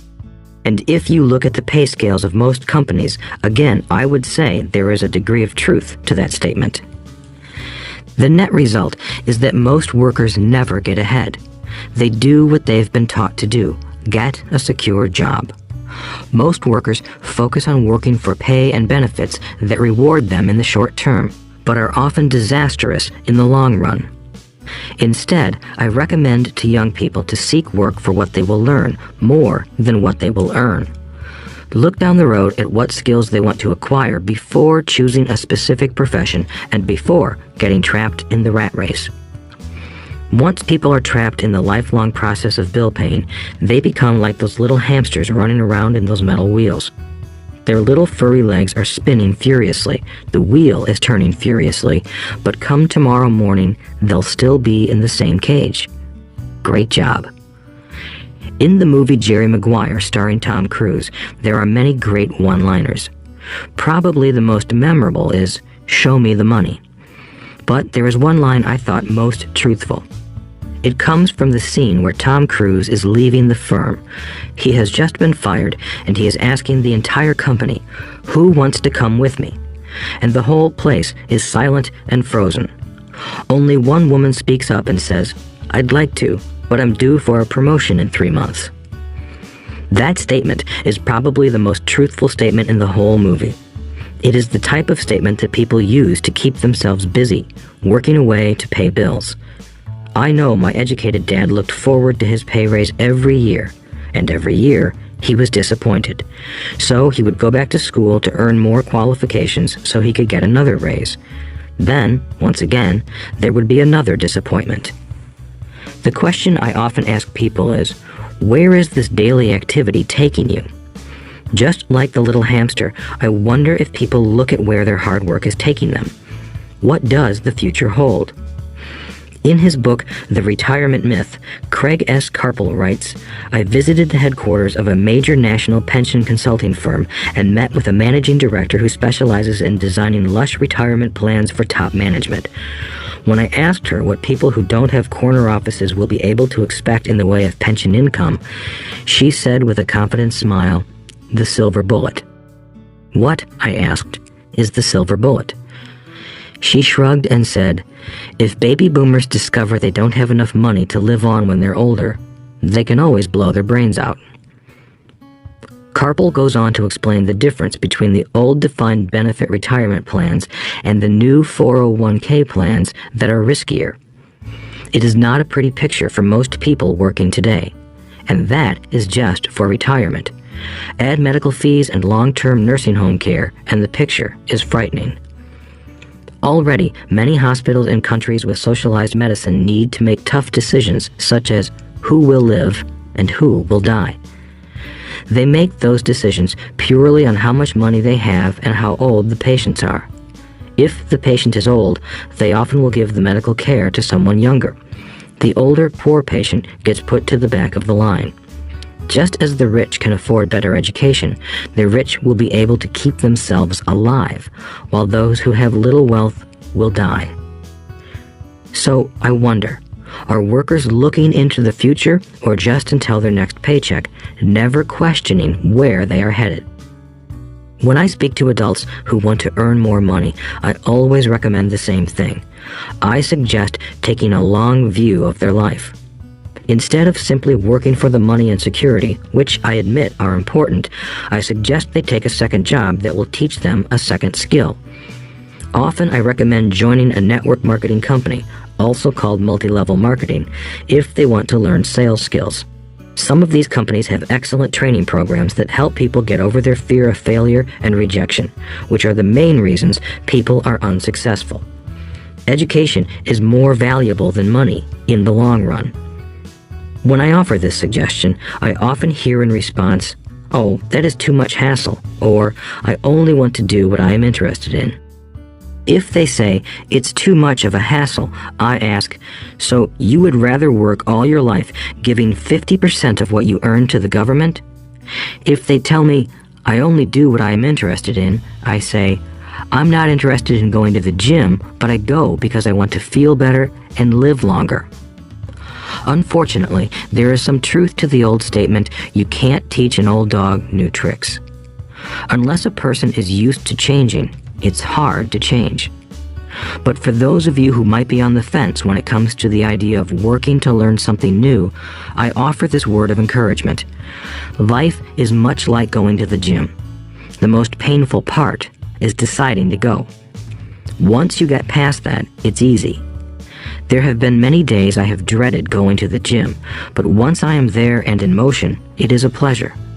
After the workout is over, I am always glad I talked myself into going.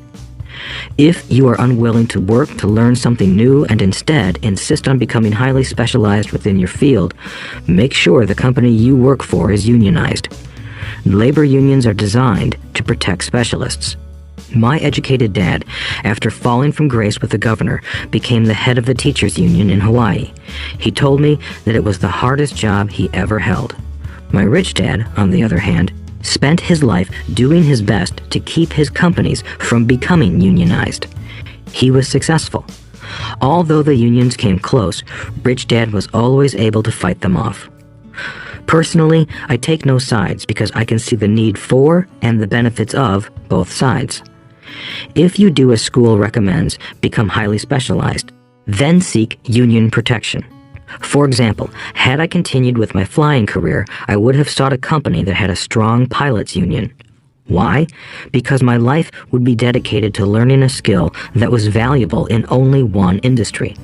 If I were pushed out of that industry, my life's skills would not be as valuable to another industry. A displaced senior pilot with 100,000 hours of heavy airline transport time, earning $150,000 a year, would have a hard time finding an equivalent high-paying job teaching in school. Skills do not necessarily transfer from industry to industry. Skills the pilots are paid for in the airline industry are not as important in, say, the school system.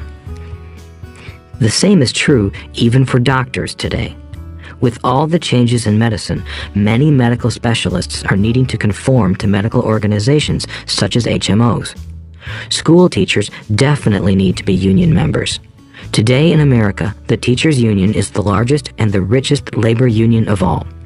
The NEA, the National Education Association, has tremendous political clout. Teachers need the protection of their union because their skills are also of limited value to an industry outside of education. So the rule of thumb is highly specialized, then unionize. It's the smart thing to do. When I ask the classes I teach, how many of you can cook a better hamburger than McDonald's, almost all the students raise their hands. I then ask, so if most of you can cook a better hamburger, how come McDonald's makes more money than you? The answer is obvious. McDonald's is excellent at business systems. The reason so many talented people are poor is because they focus on building a better hamburger and know little to nothing about business systems. A friend of mine in Hawaii is a great artist. He makes a sizable amount of money. One day, his mother's attorney called to tell him that she had left him $35,000. That is what was left of her estate after the attorney and the government took their shares. Immediately, he saw an opportunity to increase his business by using some of this money to advertise. 2 months later, his first 4-color full-page ad appeared in an expensive magazine that targeted the very rich. The ad ran for 3 months. He received no replies from the ad, and all of his inheritance is now gone. He now wants to sue the magazine for misrepresentation. This is a common case of someone who can build a beautiful hamburger but knows little about business. When I asked him what he learned, his only reply was, "Advertising salespeople are crooks." I then asked him if he would be willing to take a course in sales and a course in direct marketing. His reply, "I don't have the time, and I don't want to waste my money." The world is filled with talented poor people. All too often, they're poor or struggle financially or earn less than they are capable of, not because of what they know, but because of what they do not know. They focus on perfecting their skills at building a better hamburger rather than the skills of selling and delivering the hamburger. Maybe McDonald's does not make the best hamburger, but they are the best at selling and delivering a basic average burger. Poor Dad wanted me to specialize. That was his view on how to be paid more. Even after being told by the governor of Hawaii that he could no longer work in state government, my educated dad continued to encourage me to get specialized. Educated Dad then took up the cause of the teachers' union, campaigning for further protection and benefits for these highly skilled and educated professionals. We argued often, but I know he never agreed that over-specialization is what caused the need for union protection. He never understood that the more specialized you become, the more you are trapped and dependent on that specialty. Rich Dad advised that Mike and I groom ourselves. Many corporations do the same thing. They find a young, bright student just out of business school and begin grooming that person to someday take over the company. So these bright young employees do not specialize in one department. They are moved from department to department to learn all the aspects of business systems. The rich often groom their children or the children of others. By doing so, their children gain an overall knowledge of the operations of the business and how the various departments interrelate. For the World War II generation, it was considered bad to skip from company to company. Today, it is considered smart. Since people will skip from company to company rather than seek greater specialization in skills, why not seek to learn more than to earn? In the short term, it may earn you less, but it will pay dividends in the long term. The main management skills needed for success are 1. Management of cash flow, 2. Management of systems, 3. Management of people. The most important specialized skills are sales and marketing. The ability to sell, to communicate to another human being, be it a customer, employee, boss, spouse, or child, is the base skill of personal success. Communication skills such as writing, speaking, and negotiating are crucial to a life of success. These are skills I work on constantly, attending courses or buying educational resources to expand my knowledge. As I have mentioned, my educated dad worked harder and harder the more competent he became. He also became more trapped the more specialized he got. Although his salary went up, his choices diminished. Soon after he was locked out of government work, he found out how vulnerable he really was professionally. It is like professional athletes who suddenly are injured or are too old to play. Their once high-paying position is gone, and they have limited skills to fall back on. I think that is why my educated dad sided so much with the unions after that. He realized how much a union would have benefited him. Rich Dad encouraged Mike and me to know a little about a lot. He encouraged us to work with people smarter than we were and to bring smart people together to work as a team. Today, it would be called a synergy of professional specialties. Today, I meet ex-school teachers earning hundreds of thousands of dollars a year. They earn that much because they have specialized skills in their field as well as other skills. They can teach as well as sell and market. I know of no other skills to be more important than selling and marketing. The skills of selling and marketing are difficult for most people, primarily due to their fear of rejection. The better you are at communicating, negotiating, and handling your fear of rejection, the easier life is. Just as I advised that newspaper writer who wanted to become a best-selling author, I advise anyone else today. Being technically specialized has its strengths as well as its weaknesses. I have friends who are geniuses, but they cannot communicate effectively with other human beings, and, as a result, their earnings are pitiful. I advise them to just spend a year learning to sell. Even if they earn nothing, their communication skills will improve, and that is priceless. In addition to being good learners, sellers, and marketers, we need to be good teachers as well as good students. To be truly rich, we need to be able to give as well as to receive. In cases of financial or professional struggle, there is often a lack of giving and receiving.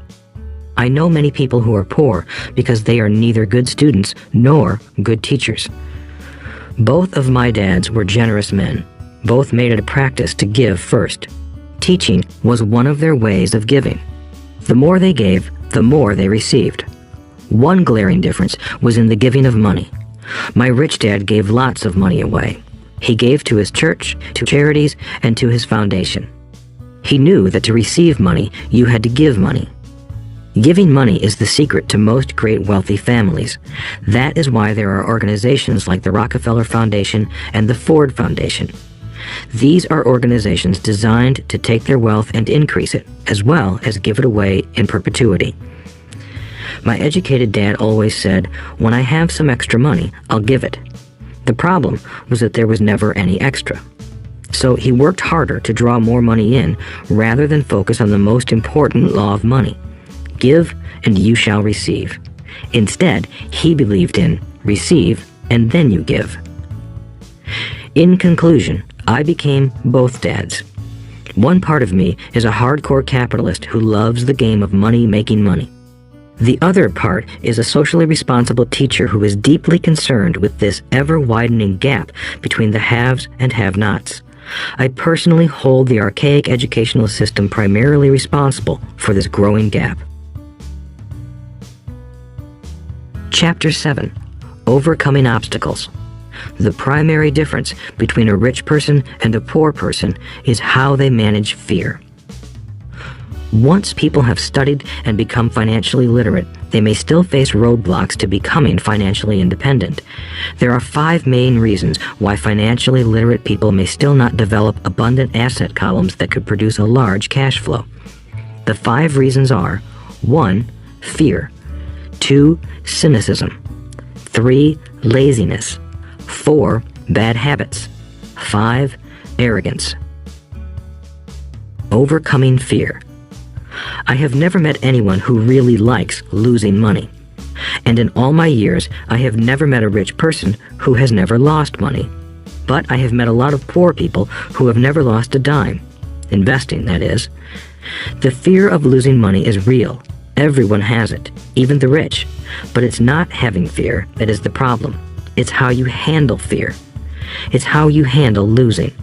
It's how you handle failure that makes the difference in one's life. The primary difference between a rich person and a poor person is how they manage that fear. It's okay to be fearful. It's okay to be a coward when it comes to money. You can still be rich. We're all heroes at something and cowards at something else. My friend's wife is an emergency room nurse. When she sees blood, she flies into action. When I mention investing, she runs away. When I see blood, I don't run. I pass out. My rich dad understood phobias about money.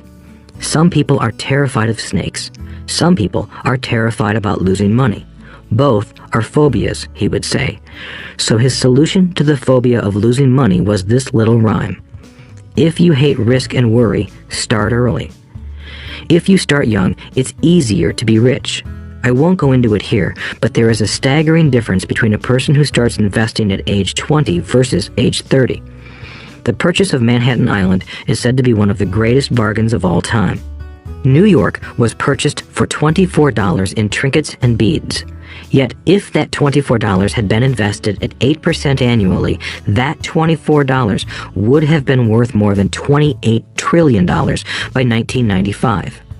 Manhattan could be repurchased with money left over to buy much of Los Angeles. But what if you don't have much time left or would like to retire early? How do you handle the fear of losing money? My poor dad did nothing. He simply avoided the issue, refusing to discuss the subject. My rich dad, on the other hand, recommended that I think like a Texan. I like Texas and Texans, he used to say. In Texas, everything is bigger. When Texans win, they win big. And when they lose, it's spectacular. They like losing? I asked. That's not what I'm saying. Nobody likes losing. Show me a happy loser, and I'll show you a loser, said Rich Dad. It's a Texan's attitude toward risk, reward, and failure I'm talking about. It's how they handle life. They live it big. Not like most of the people around here, living like roaches when it comes to money, terrified that someone will shine a light on them, and whimpering when the grocery clerk shortchanges them a quarter. Rich Dad went on, "What I like best is the Texas attitude. They're proud when they win, and they brag when they lose. Texans have a saying, if you're going to go broke, go big. You don't want to admit you went broke over a duplex." He constantly told Mike and me that the greatest reason for lack of financial success was because most people played it too safe. People are so afraid of losing that they lose, were his words. Fran Tarkenton, a one-time great NFL quarterback, says it's still another way. Winning means being unafraid to lose. In my own life, I've noticed that winning usually follows losing. Before I finally learned to ride a bike, I first fell down many times. I've never met a golfer who has never lost a golf ball. I've never met people who have fallen in love who have never had their heart broken. And I've never met someone rich who has never lost money. So for most people, the reason they don't win financially is because the pain of losing money is far greater than the joy of being rich. Another saying in Texas is, everyone wants to go to heaven, but no one wants to die. Most people dream of being rich, but are terrified of losing money, so they never get to heaven. Rich Dad used to tell Mike and me stories about his trips to Texas. If you really want to learn the attitude of how to handle risk, losing, and failure, go to San Antonio and visit the Alamo. The Alamo is a great story of brave people who chose to fight, knowing there was no hope of success. They chose to die instead of surrendering. It's an inspiring story worthy of study. Nonetheless, it's still a tragic military defeat. They got their butts kicked. So, how do Texans handle failure? They still shout, "Remember the Alamo." Mike and I heard this story a lot. He always told us this story when he was about to go into a big deal and he was nervous. After he had done all his due diligence and it was time to put up or shut up, he told us this story. Every time he was afraid of making a mistake or losing money, he told us this story. It gave him strength, for it reminded him that he could always turn a financial loss into a financial win. Rich Dad knew that failure would only make him stronger and smarter. It's not that he wanted to lose. He just knew who he was and how he would take a loss. He would take a loss and make it a win.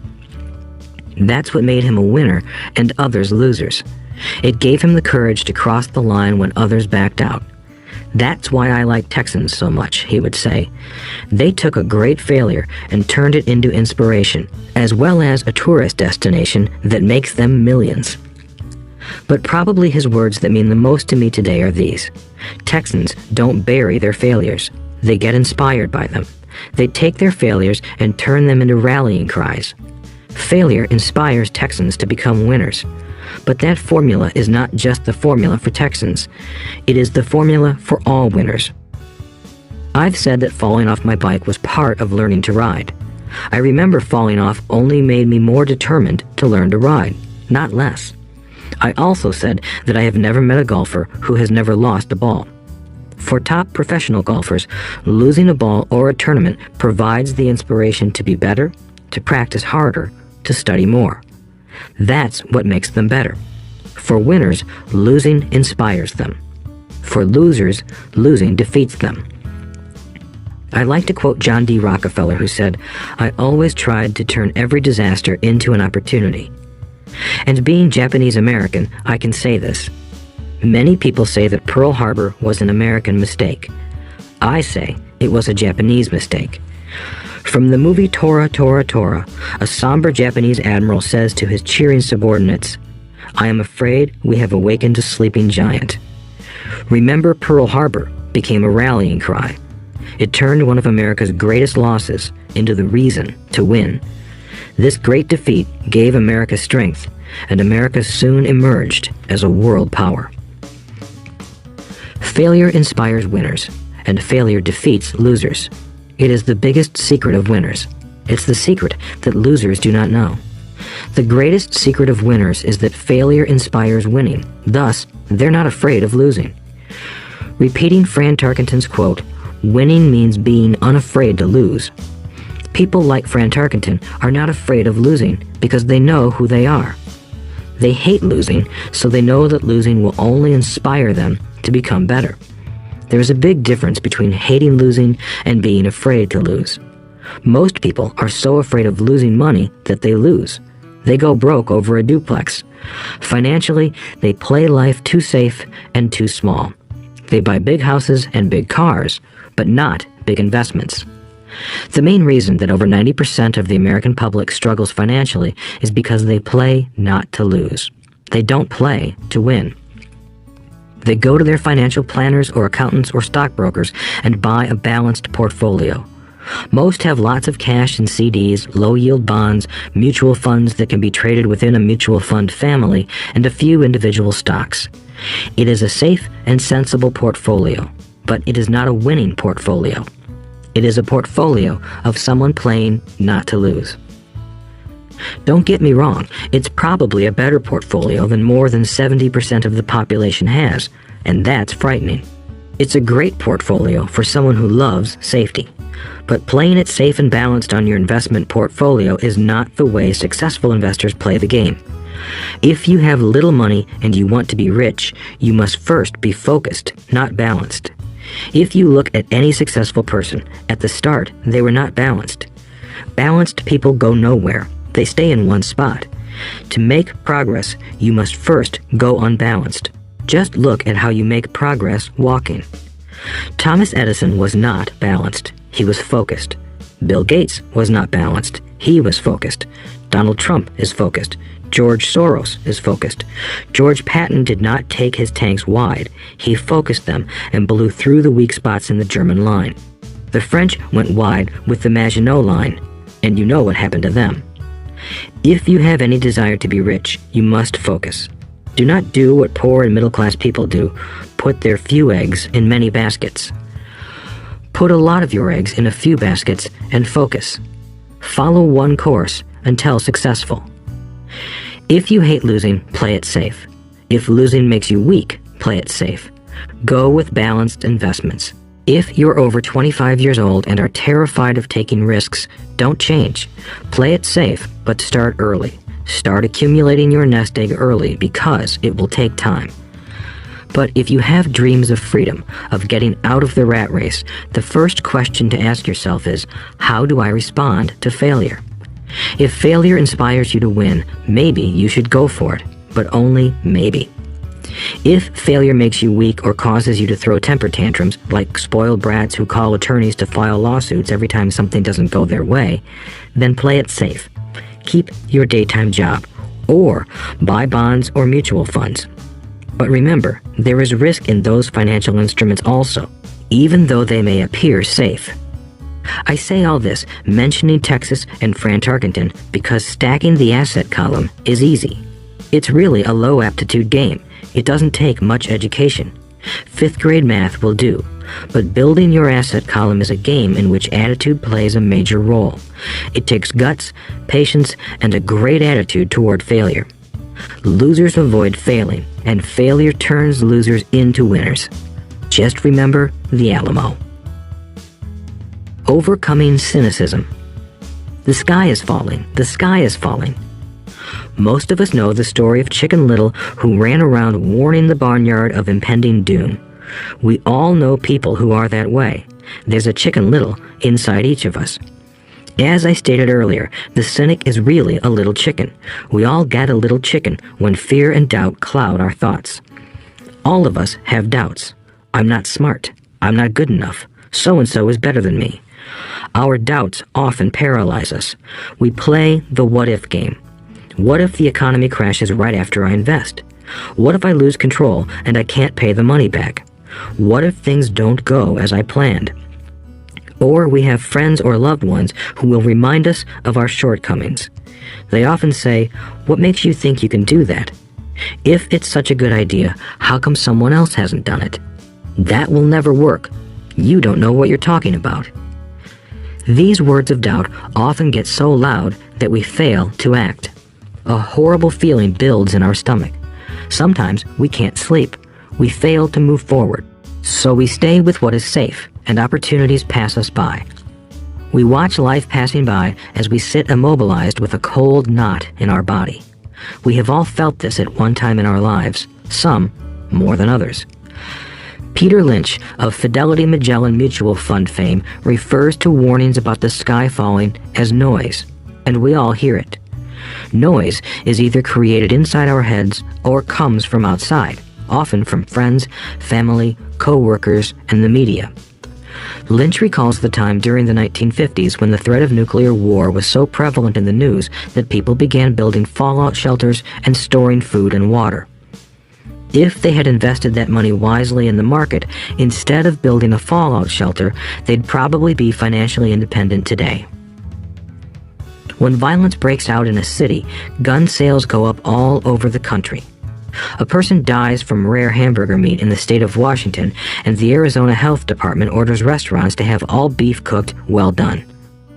A drug company runs a TV commercial in February showing people catching the flu. Colds go up, as well as sales of cold medicine. Most people are poor because when it comes to investing, the world is filled with Chicken Littles running around yelling, "The sky is falling, the sky is falling." And Chicken Littles are effective because every one of us is a little chicken. It often takes great courage to not let rumors and talk of doom and gloom affect your doubts and fears. But a savvy investor knows that the seemingly worst of times is actually the best of times to make money. When everyone else is too afraid to act, they pull the trigger and are rewarded. Some time ago, a friend named Richard came from Boston to visit Kim and me in Phoenix. He was impressed with what we had done through stocks and real estate. The Phoenix real estate prices were depressed. We spent 2 days showing him what we thought were excellent opportunities for cash flow and capital appreciation. Kim and I are not real estate agents. We are strictly investors. After identifying a unit in a resort community, we called an agent who sold it to him that afternoon. The price was a mere $42,000 for a 2-bedroom townhome. Similar units were going for $65,000. He had found a bargain. Excited, he bought it and returned to Boston. 2 weeks later, the agent called to say that our friend had backed out. I called immediately to find out why. All he said was that he talked to his neighbor, and his neighbor told him it was a bad deal. He was paying too much. I asked Richard if his neighbor was an investor. Richard said he was not. When I asked why he listened to him, Richard got defensive and simply said he wanted to keep looking. The real estate market in Phoenix turned, and a few years later, that little unit was renting for $1,000 a month, $2,500 in the peak winter months. The unit was worth $95,000. All Richard had to put down was $5,000, and he would have had a start at getting out of the rat race. Today, he still has done nothing. Richard's backing out did not surprise me. It's called buyer's remorse, and it affects all of us. The little chicken won, and a chance at freedom was lost. In another example, I hold a small portion of my assets in tax lien certificates instead of CDs. I earn 16% per year on my money, which certainly beats the interest rates banks offer on CDs. The certificates are secured by real estate and enforced by state law, which is also better than most banks. The formula they're bought on makes them safe. They just lack liquidity. So I look at them as 2 to 7 year CDs. Almost every time I tell someone that I hold my money this way, especially if they have money in CDs, they will tell me it's risky. They tell me why I should not do it. When I ask them where they get their information, they say from a friend or an investment magazine. They've never done it, and they're telling someone who's doing it why they shouldn't. The lowest yield I look for is 16%, but people who are filled with doubt are willing to accept a far lower return. Doubt is expensive. My point is that it's those doubts and cynicism that keep most people poor and playing it safe. The real world is simply waiting for you to get rich. Only a person's doubts keep them poor. As I said, getting out of the rat race is technically easy. It doesn't take much education, but those doubts are cripplers for most people. Cynics never win, said Rich Dad. Unchecked doubt and fear creates a cynic. Cynics criticize and winners analyze was another of his favorite sayings. Rich Dad explained that criticism blinded while analysis opened eyes. Analysis allowed winners to see that critics were blind and to see opportunities that everyone else missed. And finding what people miss is key to any success. Real estate is a powerful investment tool for anyone seeking financial independence or freedom. It is a unique investment tool. Yet every time I mention real estate as a vehicle, I often hear, "I don't want to fix toilets." That's what Peter Lynch calls noise. That's what my rich dad would say is the cynic talking, someone who criticizes and does not analyze, someone who lets their doubts and fears close their mind instead of open their eyes. So when someone says, "I don't want to fix toilets, I want to fire back," what makes you think I want to? They're saying a toilet is more important than what they want. I talk about freedom from the rat race, and they focus on toilets. That is the thought pattern that keeps most people poor. They criticize instead of analyze. I don't once hold the key to your success, Rich Dad would say, because I too do not want to fix toilets. I shop hard for a property manager who does fix toilets. And by finding a great property manager who runs houses or apartments, well, my cash flow goes up. But more importantly, a great property manager allows me to buy a lot more real estate since I don't have to fix toilets. A great property manager is key to success in real estate. Finding a good manager is more important to me than the real estate. A great property manager often hears of great deals before real estate agents do, which makes them even more valuable. That is what Rich Dad meant by, "I don't once hold the key to your success." Because I do not want to fix toilets either, I figured out how to buy more real estate and expedite my getting out of the rat race. The people who continue to say, "I don't want to fix toilets," often deny themselves the use of this powerful investment vehicle. Toilets are more important than their freedom. In the stock market, I often hear people say, "I don't want to lose money." Well, what makes them think I or anyone else likes losing money? They don't make money because they choose to not lose money. Instead of analyzing, they close their minds to another powerful investment vehicle, the stock market. I was riding with a friend past our neighborhood gas station.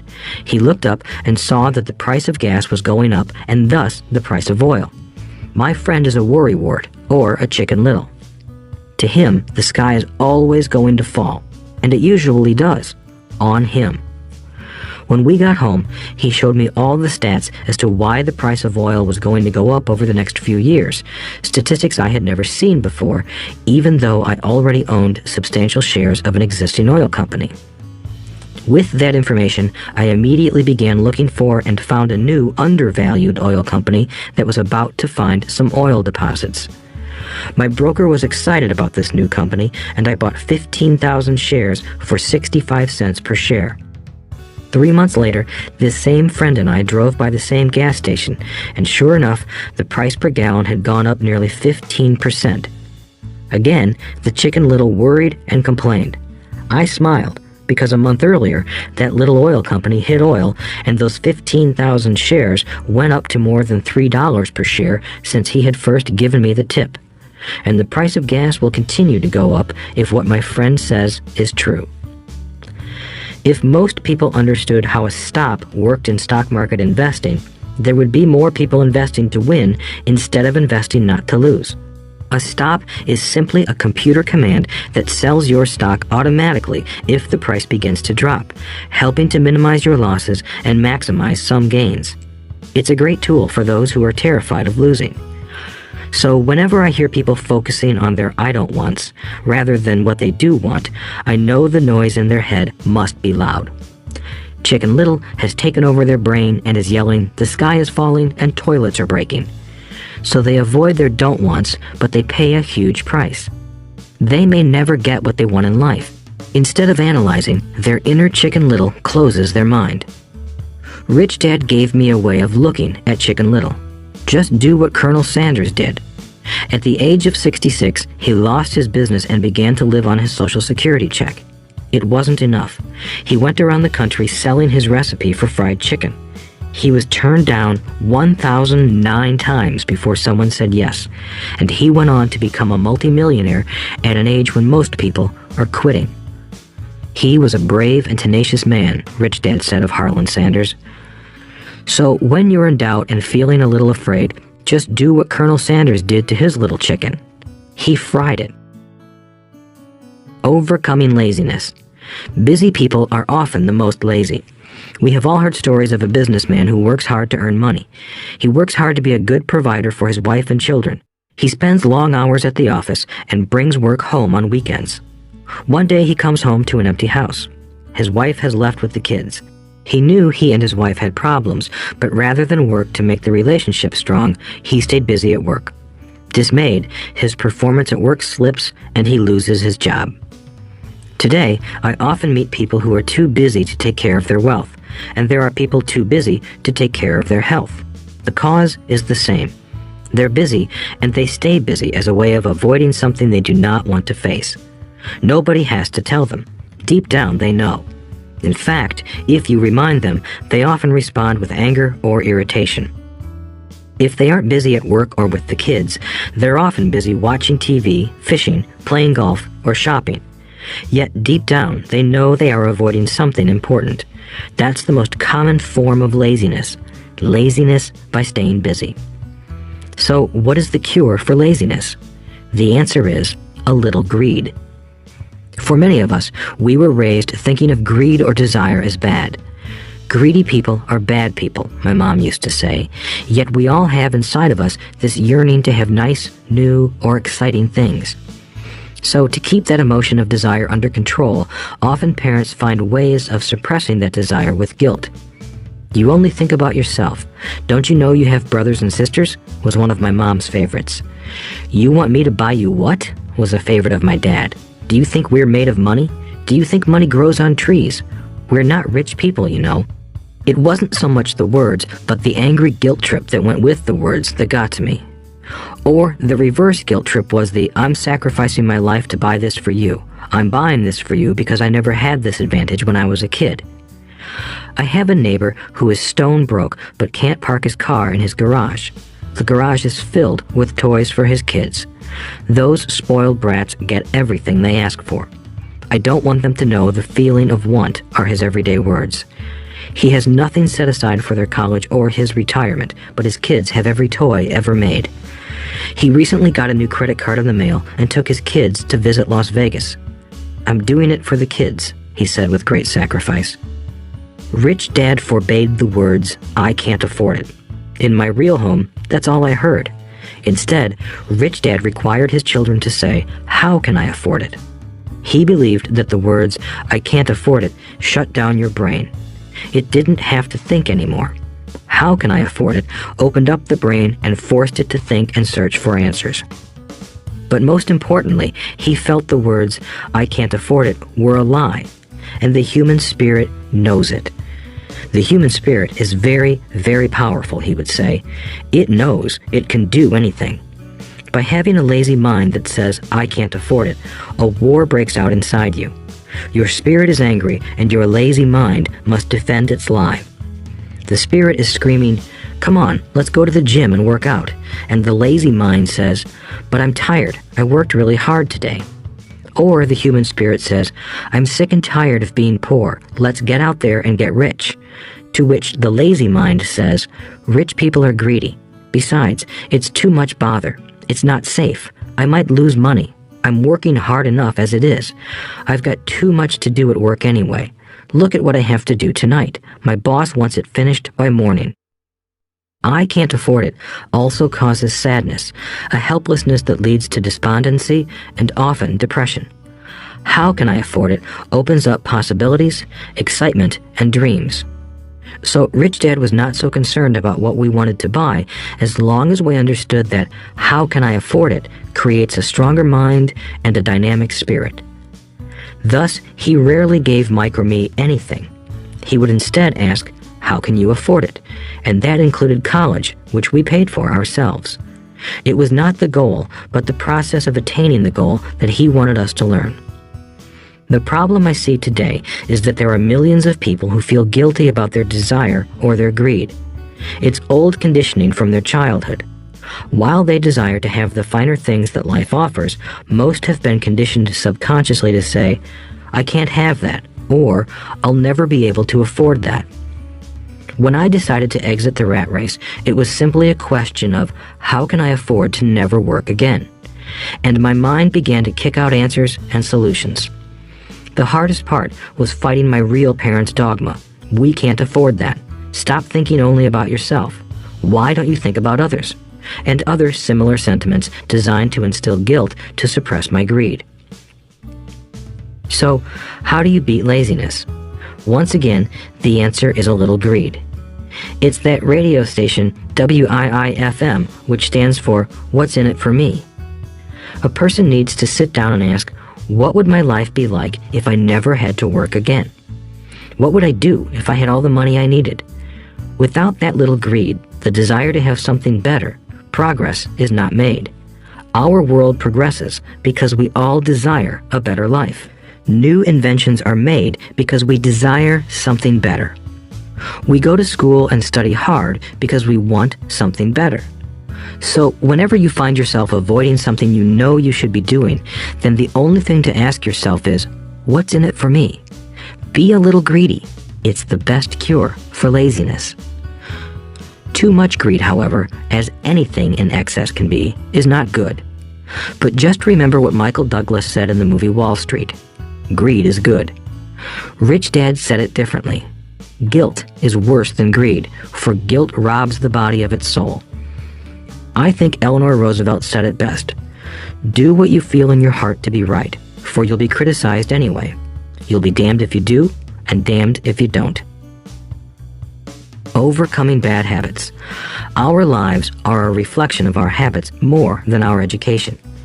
After seeing the movie Conan the Barbarian, starring Arnold Schwarzenegger, a friend said, I'd love to have a body like Schwarzenegger. Most of the guys nodded in agreement. I even heard he was really puny and skinny at one time, another friend added. Yeah, I heard that too, another one said. I heard he has a habit of working out almost every day in the gym. Yeah, I'll bet he has to. Nah, said the group's cynic. I'll bet he was born that way.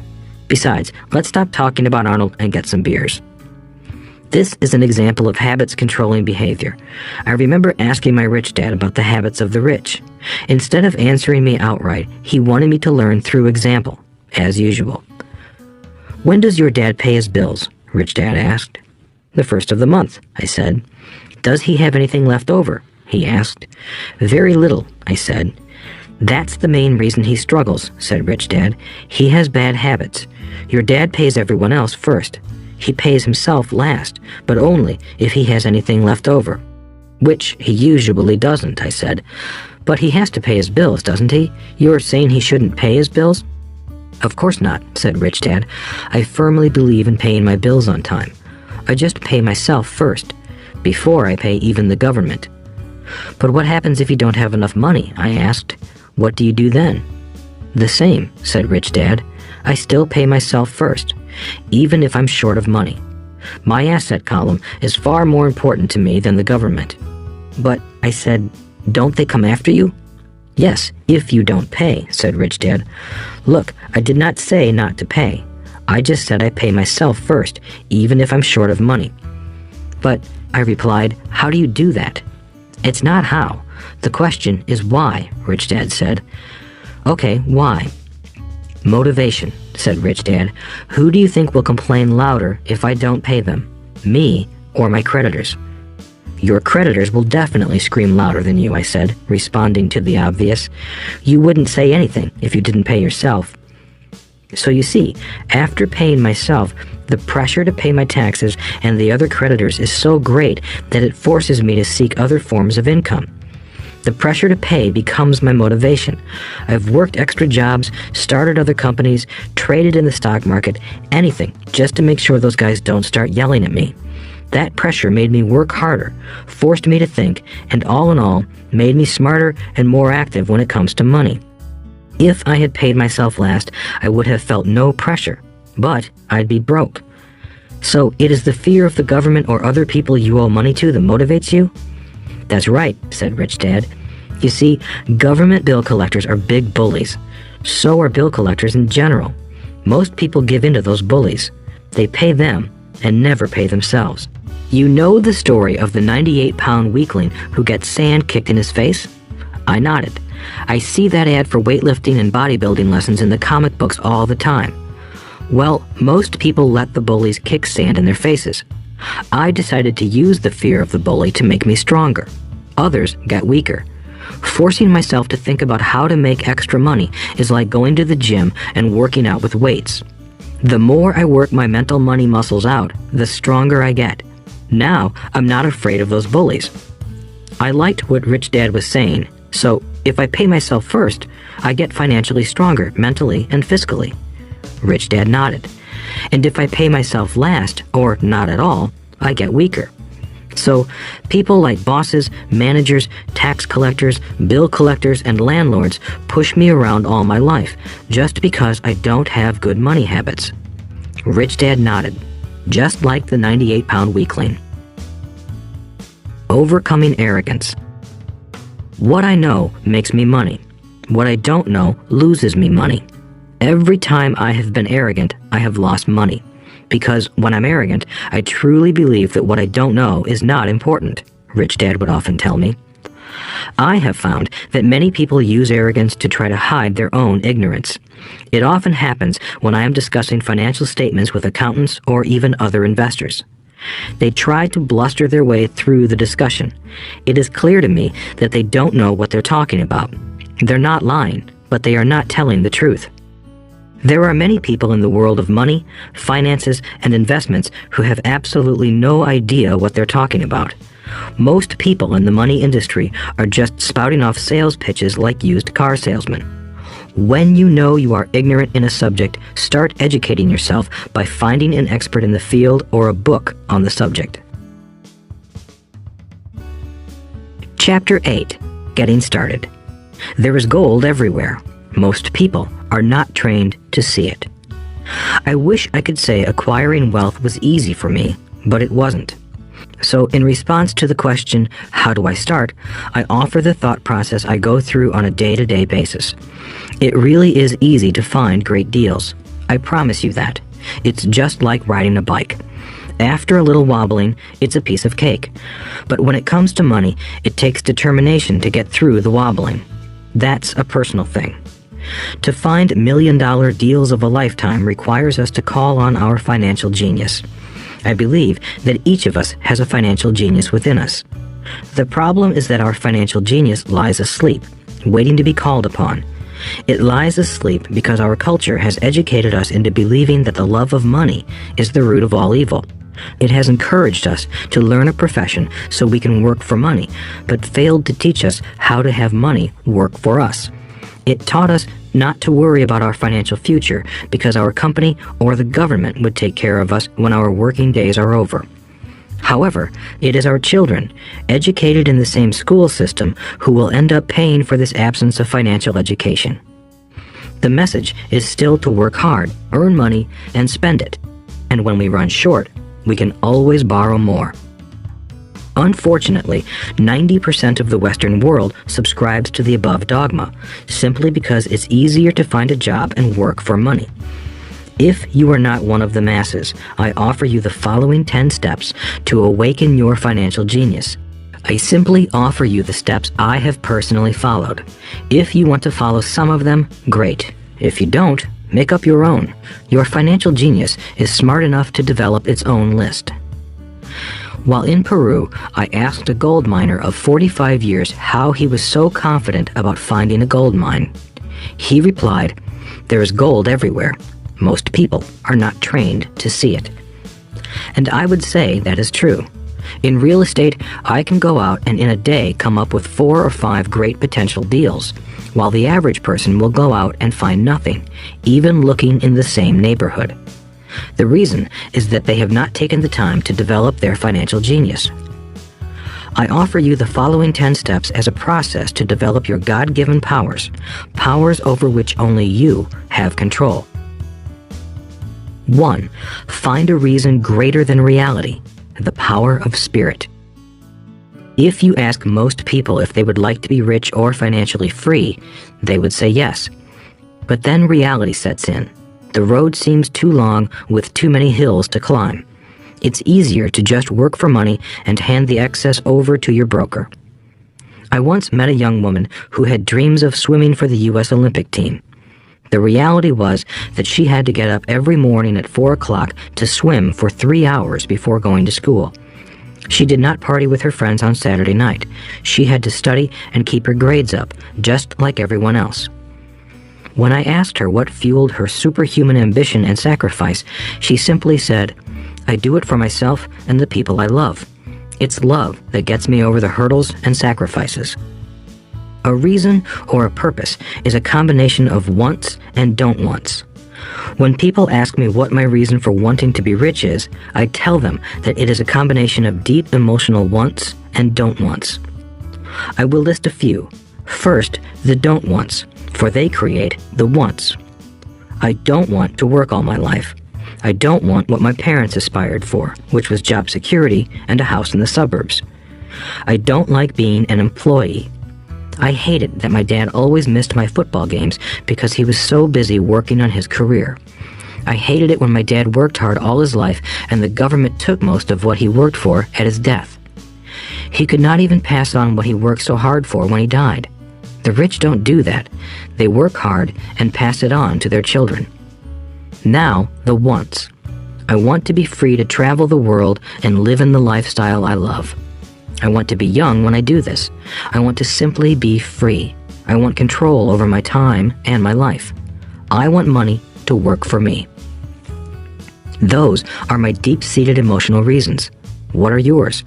If they are not strong enough, then the reality of the road ahead may be greater than your reasons.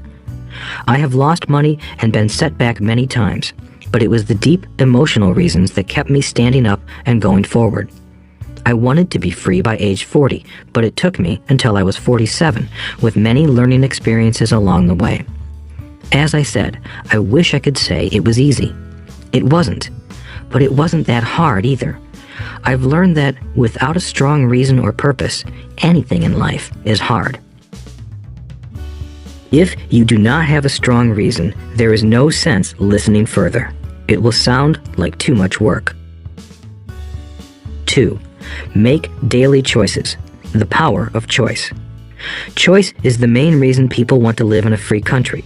We want the power to choose. Financially, with every dollar we get in our hands, we hold the power to choose our future, to be rich, poor, or middle class. Our spending habits reflect who we are. Poor people simply have poor spending habits. The benefit I had as a boy was that I loved playing Monopoly constantly. Nobody told me Monopoly was only for kids, so I just kept playing the game as an adult. I also had a rich dad who pointed out to me the difference between an asset and a liability. So a long time ago, as a little boy, I chose to be rich, and I knew that all I had to do was learn to acquire assets, real assets. My best friend, Mike, had an asset column handed to him, but he still had to choose to learn to keep it. Many rich families lose their assets in the next generation simply because there was no one trained to be a good steward over their assets. Most people choose not to be rich. For 90% of the population, being rich is too much of a hassle. So they invent sayings that go, "I'm not interested in money. I'll never be rich. I don't have to worry. I'm still young. When I make some money, then I'll think about my future. My husband or wife handles the finances." The problem with those statements is that they rob the person who chooses to think such thoughts of two things. One is time, which is your most precious asset. The second is learning. Having no money should not be an excuse to not learn, but that is a choice we all make daily. The choice of what we do with our time, our money, and what we put in our heads. That is the power of choice. All of us have choice. I just choose to be rich, and I make that choice every day. Invest first in education. In reality, the only real asset you have is your mind, the most powerful tool we have dominion over. Each of us has the choice of what we put in our brain once we're old enough. You can watch TV, read golf magazines, or go to ceramics class or a class on financial planning. You choose. Most people simply buy investments rather than first investing in learning about investing. A friend of mine recently had her apartment burglarized. The thieves took her electronics and left all the books. And we all have that same choice. 90% of the population buys TV sets, and only about 10% buy business books. So what do? I go to seminars. I like it when they are at least 2 days long because I like to immerse myself in a subject. In 1973, I was watching this guy on TV who was advertising a 3-day seminar on how to buy real estate for nothing down. I spent $385, and that course has made me at least $2 million, if not more. But more importantly, it bought me life. I don't have to work for the rest of my life because of that one course. I go to at least 2 such courses every year. I love CDs and audiobooks. The reason? I can easily review what I just heard. I was listening to an investor say something I completely disagreed with. Instead of becoming arrogant and critical, I simply listened to that 5-minute stretch at least 20 times, maybe more. But suddenly, by keeping my mind open, I understood why he said what he said. It was like magic.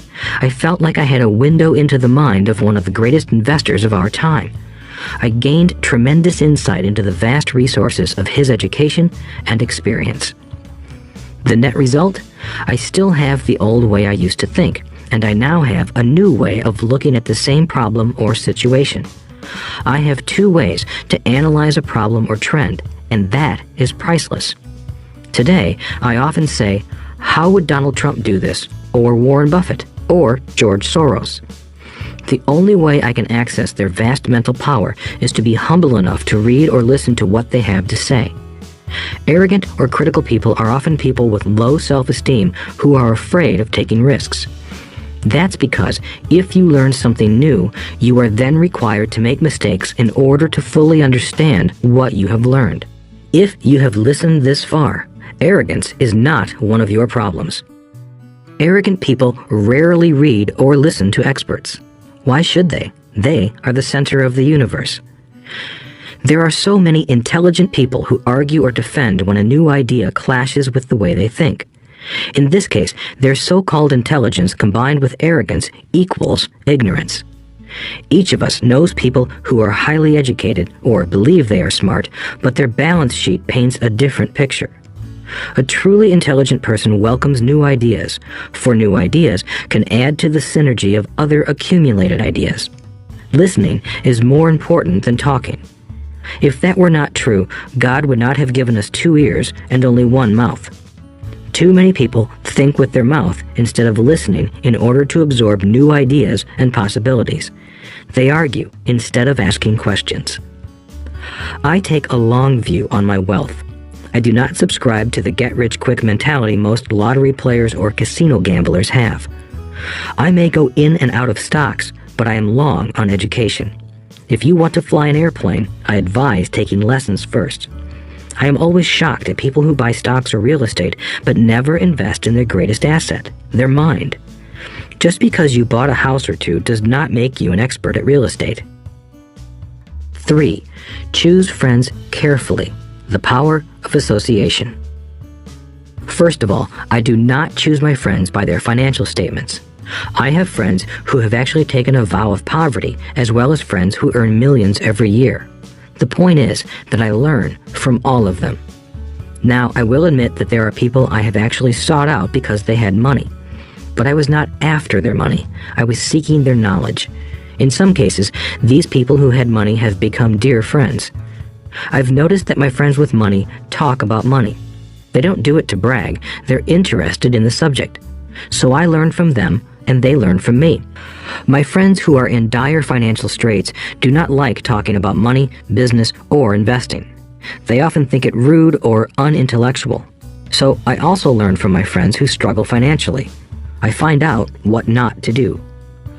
I have several friends who have generated over $1 billion in their short lifetimes. The 3 of them report the same phenomenon. Their friends who have no money have never come to them to ask them how they did it, but they do come asking for one of 2 things, or both, a loan or a job. Warning: don't listen to poor or frightened people. I have such friends, and while I love them dearly, they are the chicken littles of life.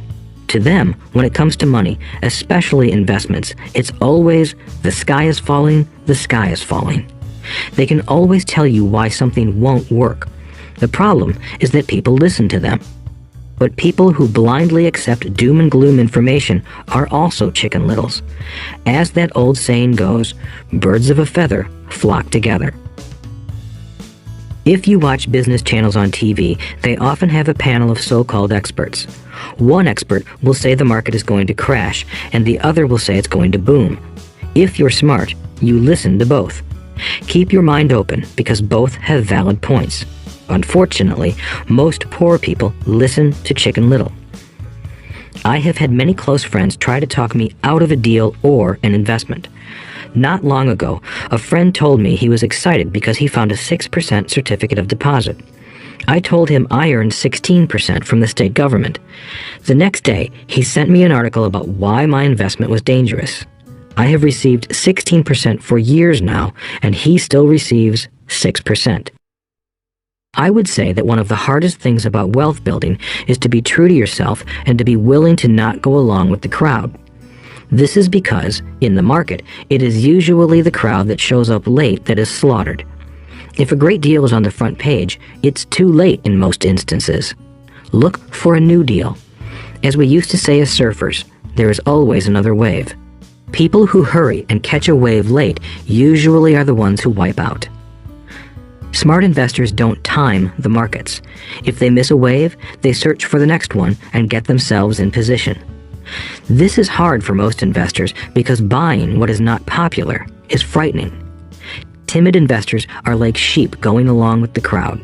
Or their greed gets them in when wise investors have already taken their profits and moved on. Wise investors buy an investment when it's not popular. They know their profits are made when they buy, not when they sell. They wait patiently. As I said, they do not time the market. Just like a surfer, they get in position for the next big swell. It's all insider trading. There are forms of insider trading that are illegal, and there are forms of insider trading that are legal. But either way, it's insider trading. The only distinction is, how far away from the inside are you? The reason you want to have rich friends is because that is where the money is made. It's made on information. You want to hear about the next boom, get in and get out before the next bust. I'm not saying do it illegally, but the sooner you know, the better your chances are for profits with minimal risk. That is what friends are for, and that is financial intelligence. 4. Master a formula and then learn a new one. The power of learning quickly. In order to make bread, every baker follows a recipe, even if it's only held in their head. The same is true for making money. Most of us have heard the saying, "You are what you eat." I have a different slant. I say, you become what you study. In other words, be careful what you learn, because your mind is so powerful that you become what you put in your head. For example, if you study cooking, you then tend to cook. If you don't want to be a cook anymore, then you need to study something else. When it comes to money, the masses generally have one basic formula they learned in school, and it's this: work for money. The predominant formula I see in the world is that every day millions of people get up, go to work, earn money, pay bills, balance checkbooks, buy some mutual funds, and go back to work. That is the basic formula, or recipe. If you're tired of what you're doing, or you're not making enough, it's simply a case of changing the formula via which you make money. Years ago, when I was 26, I took a weekend class called How to Buy Real Estate Foreclosures. I learned a formula. The next trick was to have the discipline to actually put into action what I had learned. That is where most people stop. For 3 years, while working for Xerox, I spent my spare time learning to master the art of buying foreclosures. I've made several $1 million using that formula. So, after I mastered that formula, I went in search of other formulas. For many of the classes, I did not directly use the information I learned, but I always learned something new. I have attended classes designed for derivative traders, commodity option traders, and chaologists. I was way out of my league, being in a room full of people with doctorates in nuclear physics and space science. Yet, I learned a lot that made my stock and real estate investing more meaningful and lucrative. Most junior colleges and community colleges have classes on financial planning and buying traditional investments. They are good places to start, but I always search for a faster formula. That is why, on a fairly regular basis, I make more in a day than many people will make in their lifetime. Another side note, in today's fast-changing world, it's not so much what you know anymore that counts, because often what you know is old. It is how fast you learn. That skill is priceless. It's priceless in finding faster formulas, recipes, if you will, for making dough. Working hard for money is an old formula born in the day of cavemen. 5. Pay yourself first. The power of self-discipline. If you cannot get control of yourself, do not try to get rich. It makes no sense to invest, make money, and blow it. It is the lack of self-discipline that causes most lottery winners to go broke soon after winning millions. It is the lack of self-discipline that causes people who get a raise to immediately go out and buy a new car or take a cruise. It is difficult to say which of the 10 steps is the most important, but of all of the steps, this step is probably the most difficult to master if it is not already a part of your makeup. I would venture to say that personal self-discipline is the number one delineating factor between the rich, the poor, and the middle class. Simply put, people who have low self-esteem and low tolerance for financial pressure can never be rich. As I have said, a lesson learned from my rich dad was that the world will push you around. The world pushes people around, not because other people are bullies, but because the individual lacks internal control and discipline. People who lack internal fortitude often become victims of those who have self-discipline. In the entrepreneur classes I teach, I constantly remind people to not focus on their product, service, or widget, but to focus on developing management skills. The 3 most important management skills necessary to start your own business are management of 1. Cash flow, 2. People, 3. Personal time.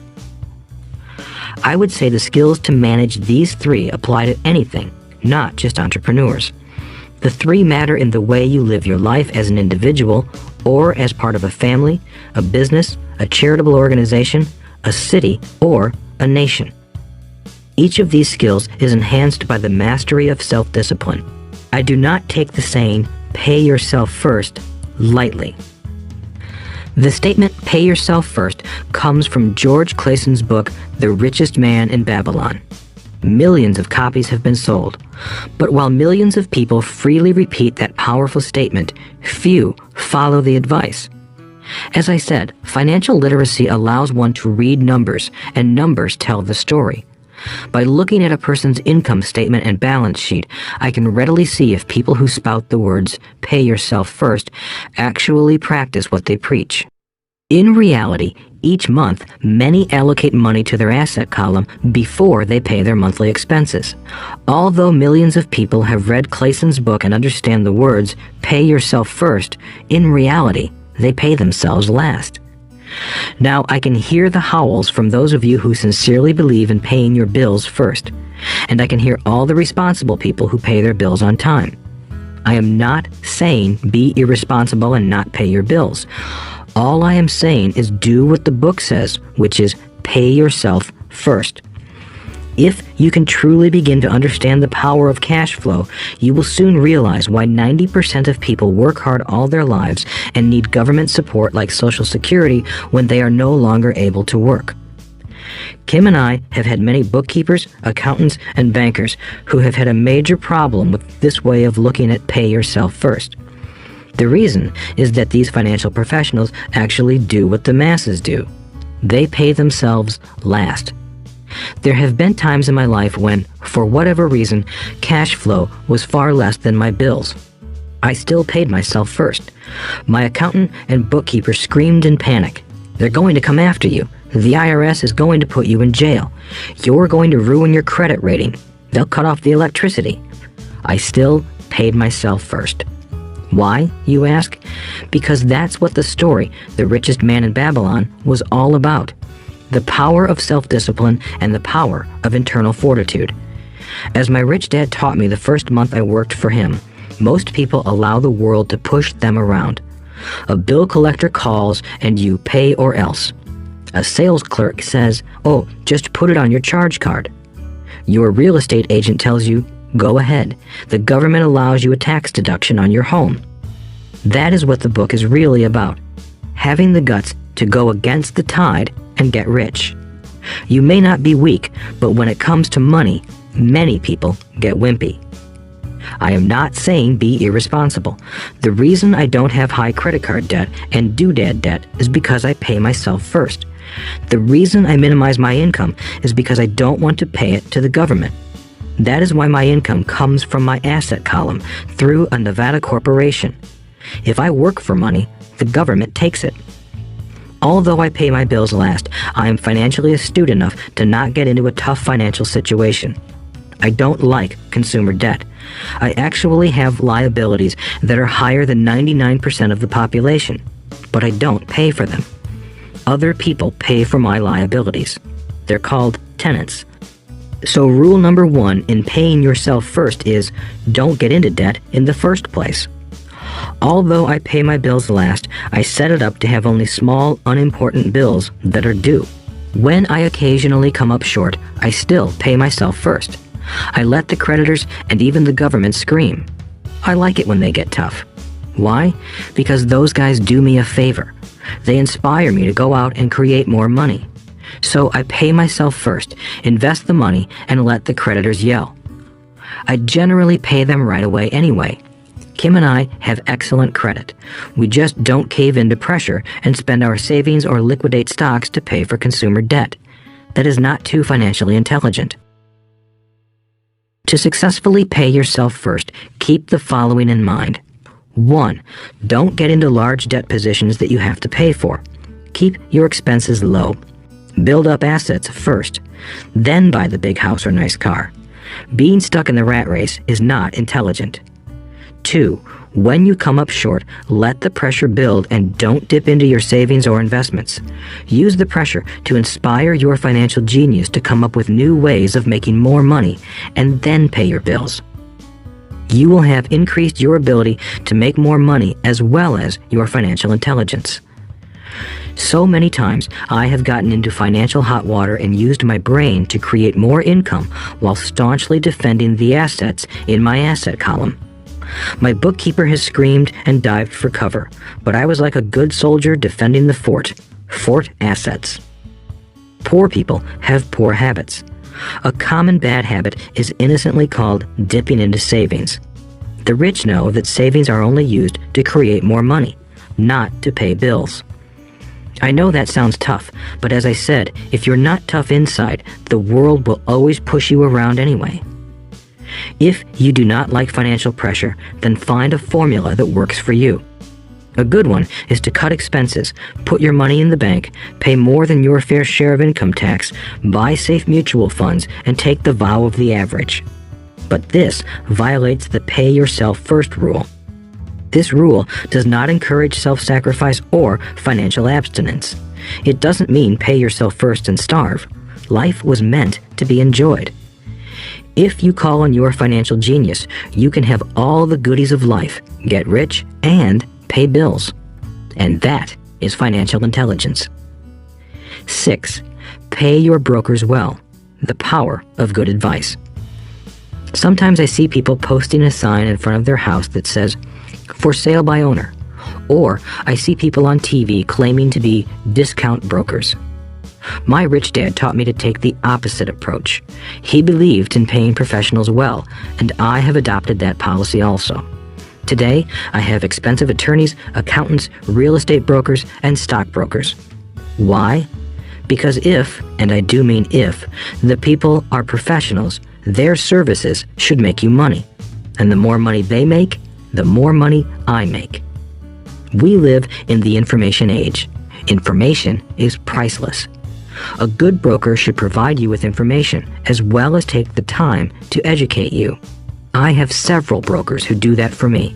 Some taught me when I had little or no money, and I am still with them today. What I pay a broker is tiny in comparison with what kind of money I can make because of the information they provide. I love it when my real estate broker or stockbroker makes a lot of money because that usually means I made a lot of money. A good broker saves me time in addition to making me money. like when I bought the vacant land for $9,000 and sold it immediately for over $25,000 so I could buy my Porsche quicker. A broker is my eyes and ears in the market. They're there every day, so I do not have to be. I'd rather play golf. People who sell their house on their own must not value their time much. Why would I want to save a few bucks when I could use that time to make more money or spend it with those I love? What I find funny is that so many poor and middle-class people insist on tipping restaurant help 15 to 20%, even for bad service, but complain about paying a broker 3 to 7%. They enjoy tipping people in the expense column and stiffing people in the asset column. That is not financially intelligent. Keep in mind that not all brokers are created equal. Unfortunately, most brokers are only salespeople. They sell, but they themselves own little or no real estate. There is a tremendous difference between a broker who sells houses and a broker who sells investments. The same is true for stock, bond, mutual fund, and insurance, brokers who call themselves financial planners. When I interview any paid professional, I first find out how much property or stocks they personally own and what percentage they pay in taxes. And that applies to my tax attorney as well as my accountant. I have an accountant who minds his own business. His profession is accounting, but his business is real estate. I used to have an accountant who was a small business accountant, but he had no real estate. I switched because we did not love the same business. Find a broker who has your best interests at heart. Many brokers will spend the time educating you, and they could be the best asset you find. Just be fair, and most of them will be fair to you. If all you can think about is cutting their commissions, then why should they want to help you? It's just simple logic. As I said earlier, one of the management skills is the management of people. Many people only manage people they feel smarter than and they have power over. Many middle managers remain middle managers, failing to get promoted because they know how to work with people below them, but not with people above them. The real skill is to manage and reward the people who are smarter than you in some technical area. That is why companies have a board of directors. You should have one too. That is financial intelligence. 7. Be an Indian giver. The power of getting something for nothing. When the first European settlers came to America, they were taken aback by a cultural practice some American Indians had. For example, if a settler was cold, the Indian would give the person a blanket. Mistaking it for a gift, the settler was often offended when the Indian asked for it back. The Indians also got upset when they realized that settlers did not want to give it back. That is where the term Indian giver came from, a simple cultural misunderstanding. In the world of the asset column, being an Indian giver is vital to wealth.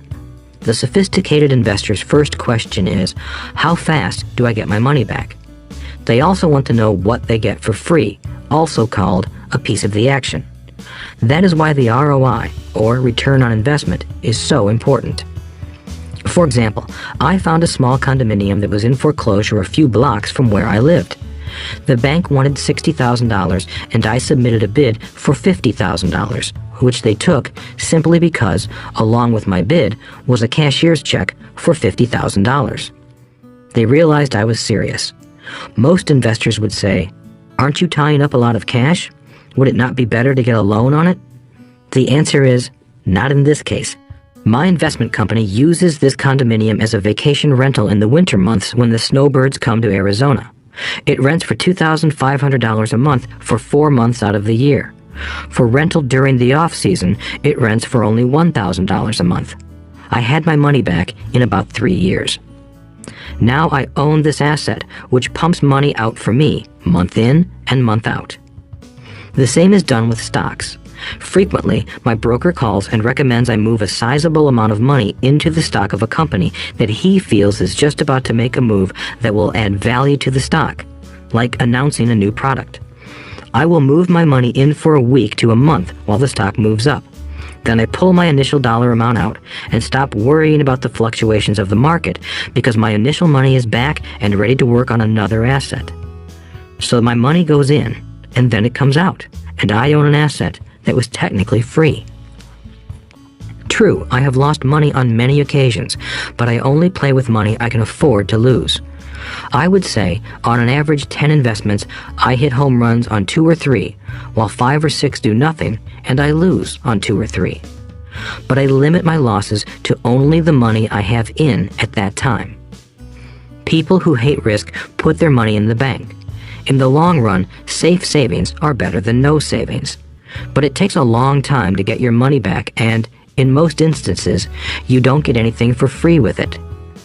On every one of my investments, there must be an upside, something for free, like a condominium, a mini storage, a piece of free land, a house, stock shares, or an office building. And there must be limited risk, or a low-risk idea.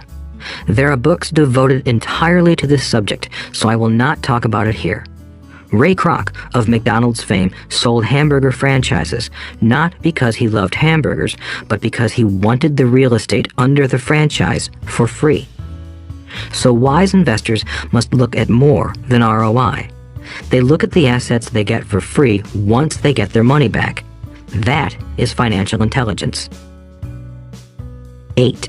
Use assets to buy luxuries. The power of focus. A friend's child has been developing a nasty habit of burning a hole in his pocket. Just 16, he wanted his own car. The excuse? All his friends' parents gave their kids cars. The child wanted to go into his savings and use it for a down payment. That was when his father called me and then came to see me. Do you think I should let him do it, or should I just buy him a car? I answered, it might relieve the pressure in the short term, but what have you taught him in the long term? Can you use this desire to own a car and inspire your son to learn something? Suddenly, the lights went on and he hurried home. 2 months later, I ran into my friend again. Does your son have his new car? I asked. No, he doesn't, but I gave him $3,000 for the car. I told him to use my money instead of his college money. Well, that's generous of you, I said. Not really. The money came with a hitch. So what was the hitch? I asked. Well, first we played your cash flow game. We then had a long discussion about the wise use of money. After that, I gave him a subscription to the Wall Street Journal and a few books on the stock market. Then what? I asked. What was the catch? I told him that $3,000 was his, but he could not directly buy a car with it. He could use it to find a stockbroker and buy and sell stocks. Once he had made $6,000 with the $3,000, the money would be his for the car, and the $3,000 would go into his college fund. And what are the results? I asked. Well, he got lucky early in his trading, but lost everything a few days later. Then he really got interested. Today, I would say he is down $2,000, but his interest is up. He has read all the books I bought him, and he's gone to the library to get more. He reads the Wall Street Journal voraciously, watching for indicators. He's only got $1,000 left, but his interest and learning are sky high. He knows that if he loses that money, he walks for 2 more years. But he does not seem to care. He even seems uninterested in getting a car because he's found a game that is more fun. What happens if he loses all the money? I asked. We'll cross that bridge when we get to it. I'd rather have him lose everything now than wait till he's our age to risk losing everything. And besides, that is the best $3,000 I've ever spent on his education. What he is learning will serve him for life, and he seems to have gained a new respect for the power of money. As I said earlier, if a person cannot master the power of self-discipline, it is best not to try to get rich. I say this because although the process of developing cash flow from an asset column is easy in theory, what's hard is the mental fortitude to direct money to the correct use. Due to external temptations, it is much easier in today's consumer world to simply blow money out the expense column. With weak mental fortitude, that money flows into the paths of least resistance. That is the cause of poverty and financial struggle. The following example illustrates the financial intelligence needed to direct money to make more money. If we give 100 people $10,000 at the start of the year, I believe that at the end of the year, 80 would have nothing left. In fact, many would have created greater debt by making a down payment on a new car, refrigerator, electronics, or a holiday. 16 would have increased that $10,000 by 5 to 10%. 4 would have increased it to $20,000 or into the millions. We go to school to learn a profession so we can work for money.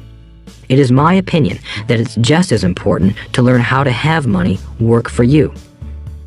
I love my luxuries as much as anyone else. The difference is I don't buy them on credit. It's the keep up with the Joneses trap. When I wanted to buy a Porsche, the easy road would have been to call my banker and get a loan. Instead of choosing to focus in the liability column, I chose to focus in the asset column. As a habit, I use my desire to consume to inspire and motivate my financial genius to invest. Too often today, we focus on borrowing money to get the things we want instead of focusing on creating money. One is easier in the short term, but harder in the long term. It's a bad habit that we as individuals and as a nation have gotten into. Remember, the easy road often becomes hard, and the hard road often becomes easy. The earlier you can train yourself and those you love to be masters of money, the better. Money is a powerful force. Unfortunately, people use the power of money against themselves. If your financial intelligence is low, money will run all over you. It will be smarter than you. If money is smarter than you, you will work for it all your life. To be the master of money, you need to be smarter than it. Then money will do as it is told. It will obey you. Instead of being a slave to it, you will be the master of it. That is financial intelligence. 9. Choose heroes. The power of myth. When I was a kid, I greatly admired Willie Mays, Hank Aaron, and Yogi Berra. They were my heroes, and I wanted to be just like them. I treasured their baseball cards. I knew their stats, the RBIs, the ERAs, their batting averages, how much they got paid, and how they came up from the minor leagues. As a 9-year-old kid, when I stepped up to bat or played first base or catcher, I wasn't me. I pretended I was a famous baseball player. It's one of the most powerful ways we learn, and we often lose that as adults. We lose our heroes. Today, I watch young kids playing basketball near my home. On the court, they're not little Johnny. They're pretending to be their favorite basketball hero. Copying or emulating heroes is true power learning. I have new heroes as I grow older. I have golf heroes, and I copy their swings and do my best to read everything I can about them. I also have heroes such as Donald Trump, Warren Buffett, Peter Lynch, George Soros, and Jim Rogers. I know their stats just like I knew the ERAs and RBIs of my childhood baseball heroes. I follow what Warren Buffett invests in, and I read anything I can about his point of view on the market and how he chooses stocks. And I read about Donald Trump, trying to find out how he negotiates and puts deals together. Just as I was not me when I was up to bat, when I'm in the market or I'm negotiating a deal, I am subconsciously acting with the bravado of Trump. Or, when analyzing a trend, I look at it as though Warren Buffett were doing it. By having heroes, we tap into a tremendous source of raw genius. But heroes do more than simply inspire us. Heroes make things look easy. Making it look easy convinces us to want to be just like them. If they can do it, so can I. When it comes to investing, too many people make it sound hard. Instead, find heroes who make it look easy. 10. Teach and you shall receive. The power of giving. Both of my dads were teachers. My rich dad taught me a lesson I have carried all my life, the necessity of being charitable or giving. My educated dad gave a lot of his time and knowledge, but almost never gave away money. He usually said that he would give when he had some extra money, but of course, there was rarely any extra. My rich dad gave money as well as education. He believed firmly in tithing. If you want something, you first need to give, he would always say. When he was short of money, he gave money to his church or to his favorite charity. If I could leave one single idea with you, it is that idea. Whenever you feel short or in need of something, give what you want first, and it will come back in buckets. That is true for money, a smile, love, or friendship. I know it is often the last thing a person may want to do, but it has always worked for me. I trust that the principle of reciprocity is true, and I give what I want. I want money, so I give money, and it comes back in multiples. I want sales, so I help someone else sell something, and sales come to me. I want contacts, and I help someone else get contacts. Like magic, contacts come to me. I heard a saying years ago that went, "God does not need to receive, but humans need to give." My rich dad would often say, poor people are more greedy than rich people. He would explain that if a person was rich, that person was providing something that other people wanted. In my life, whenever I have felt needy or short of money or short of help, I simply went out or found in my heart what I wanted and decided to give it first. And when I gave, it always came back. It reminds me of the story of the guy sitting with firewood in his arms on a cold, freezing night. He is yelling at the pot-bellied stove, "When you give me some heat, then I'll put some wood in you."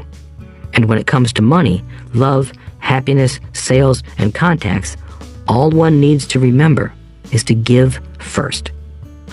Often, just the process of thinking of what I want and how I could give that to someone else breaks free a torrent of bounty.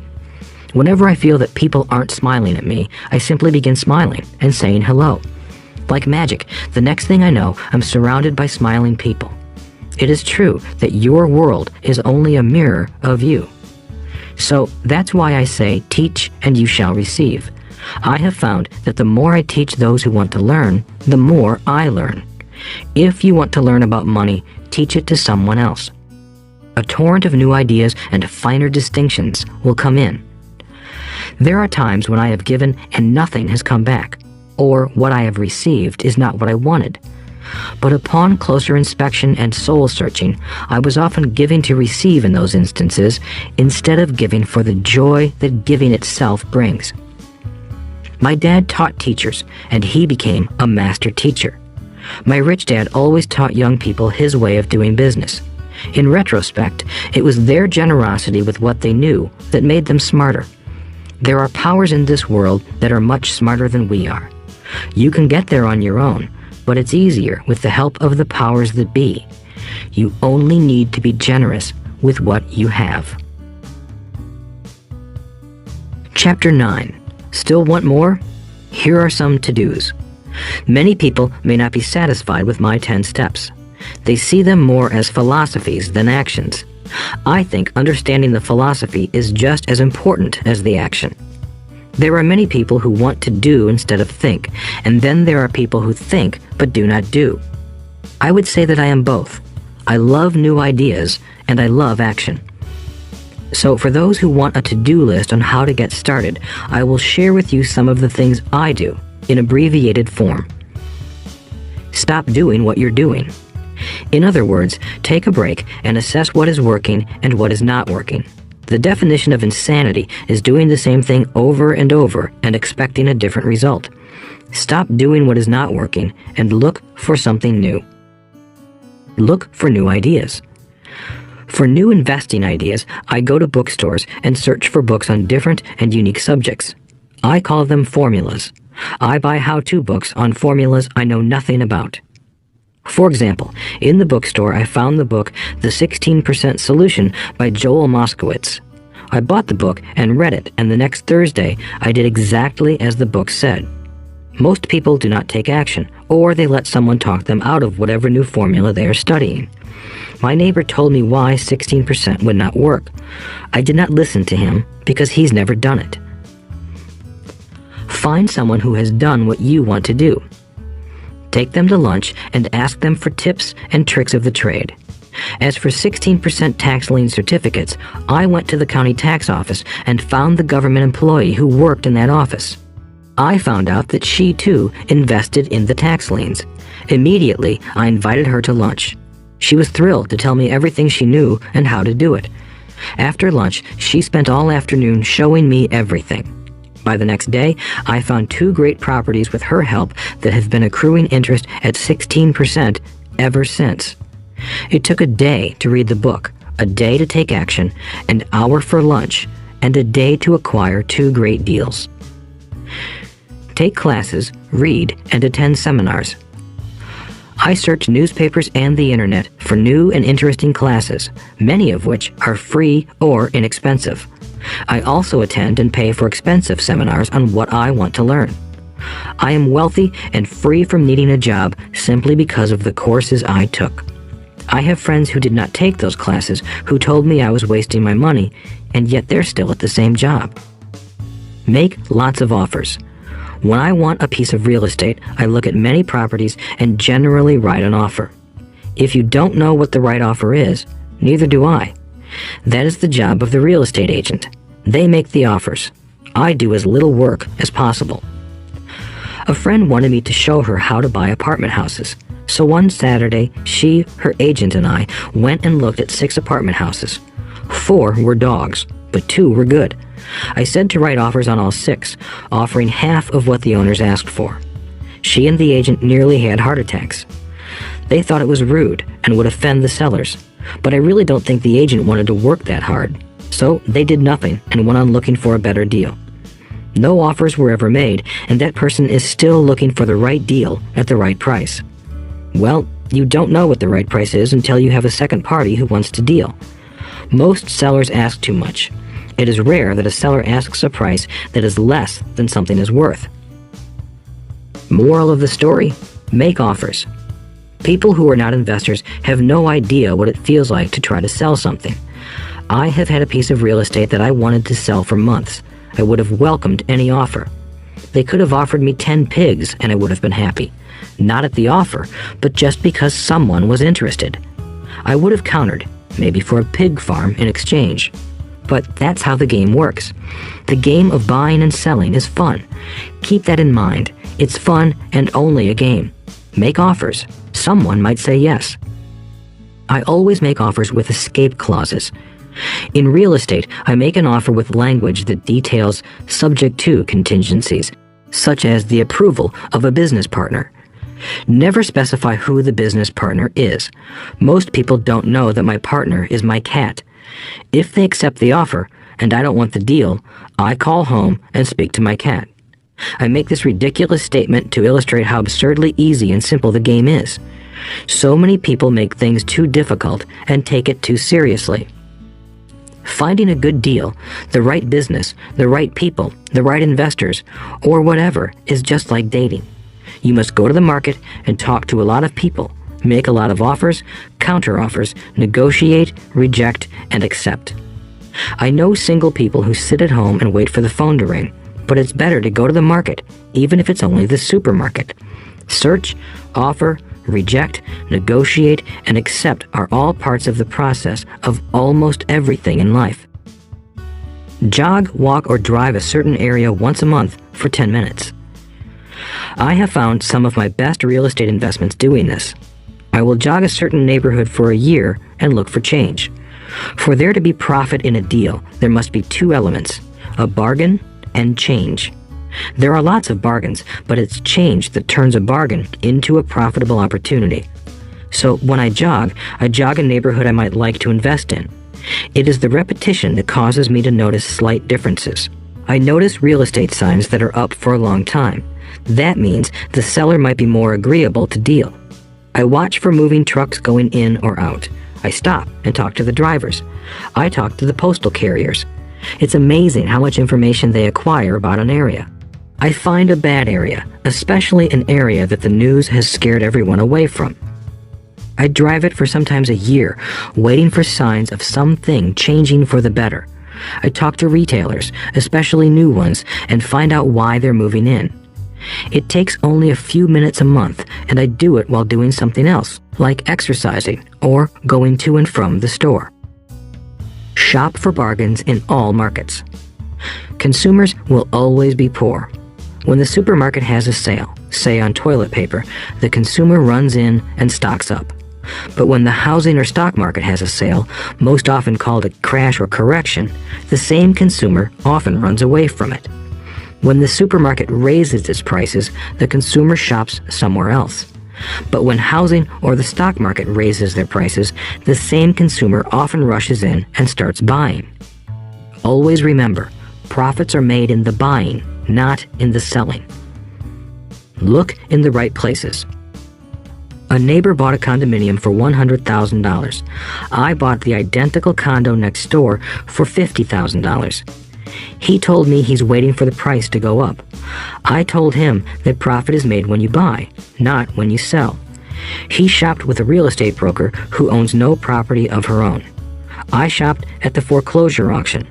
I paid $500 for a class on how to do this. My neighbor thought that the $500 for a real estate investment class was too expensive. He said he could not afford the money or the time.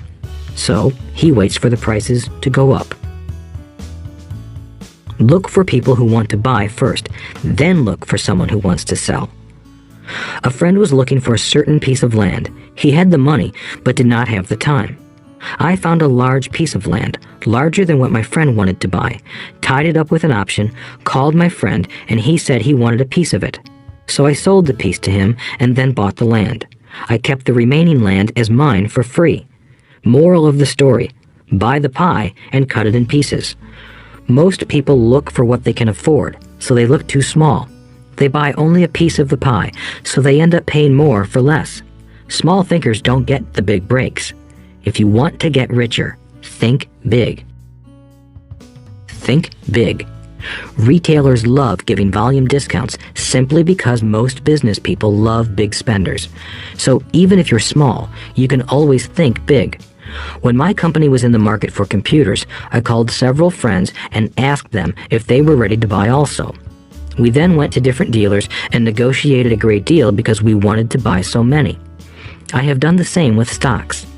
Small people remain small because they think small, act alone, or don't act at all. Learn from history. All the big companies on the stock exchange started out as small companies. Colonel Sanders did not get rich until after he lost everything in his 60s. Bill Gates was one of the richest men in the world before he was 30. Action always beats inaction. These are just a few of the things I have done and continue to do to recognize opportunities. The important words are have done and do. As repeated many times throughout this audiobook, you must take action before you can receive the financial rewards. Act now. Final thoughts. I would like to share some final thoughts with you. The main reason I wrote this book, and the reason it has remained a bestseller since 2000, was to share insights into how increased financial intelligence can be used to solve many of life's common problems. Without financial training, we all too often use the standard formulas to get through life. Work hard, save, borrow, and pay excessive taxes. Today, more than ever, we need better information.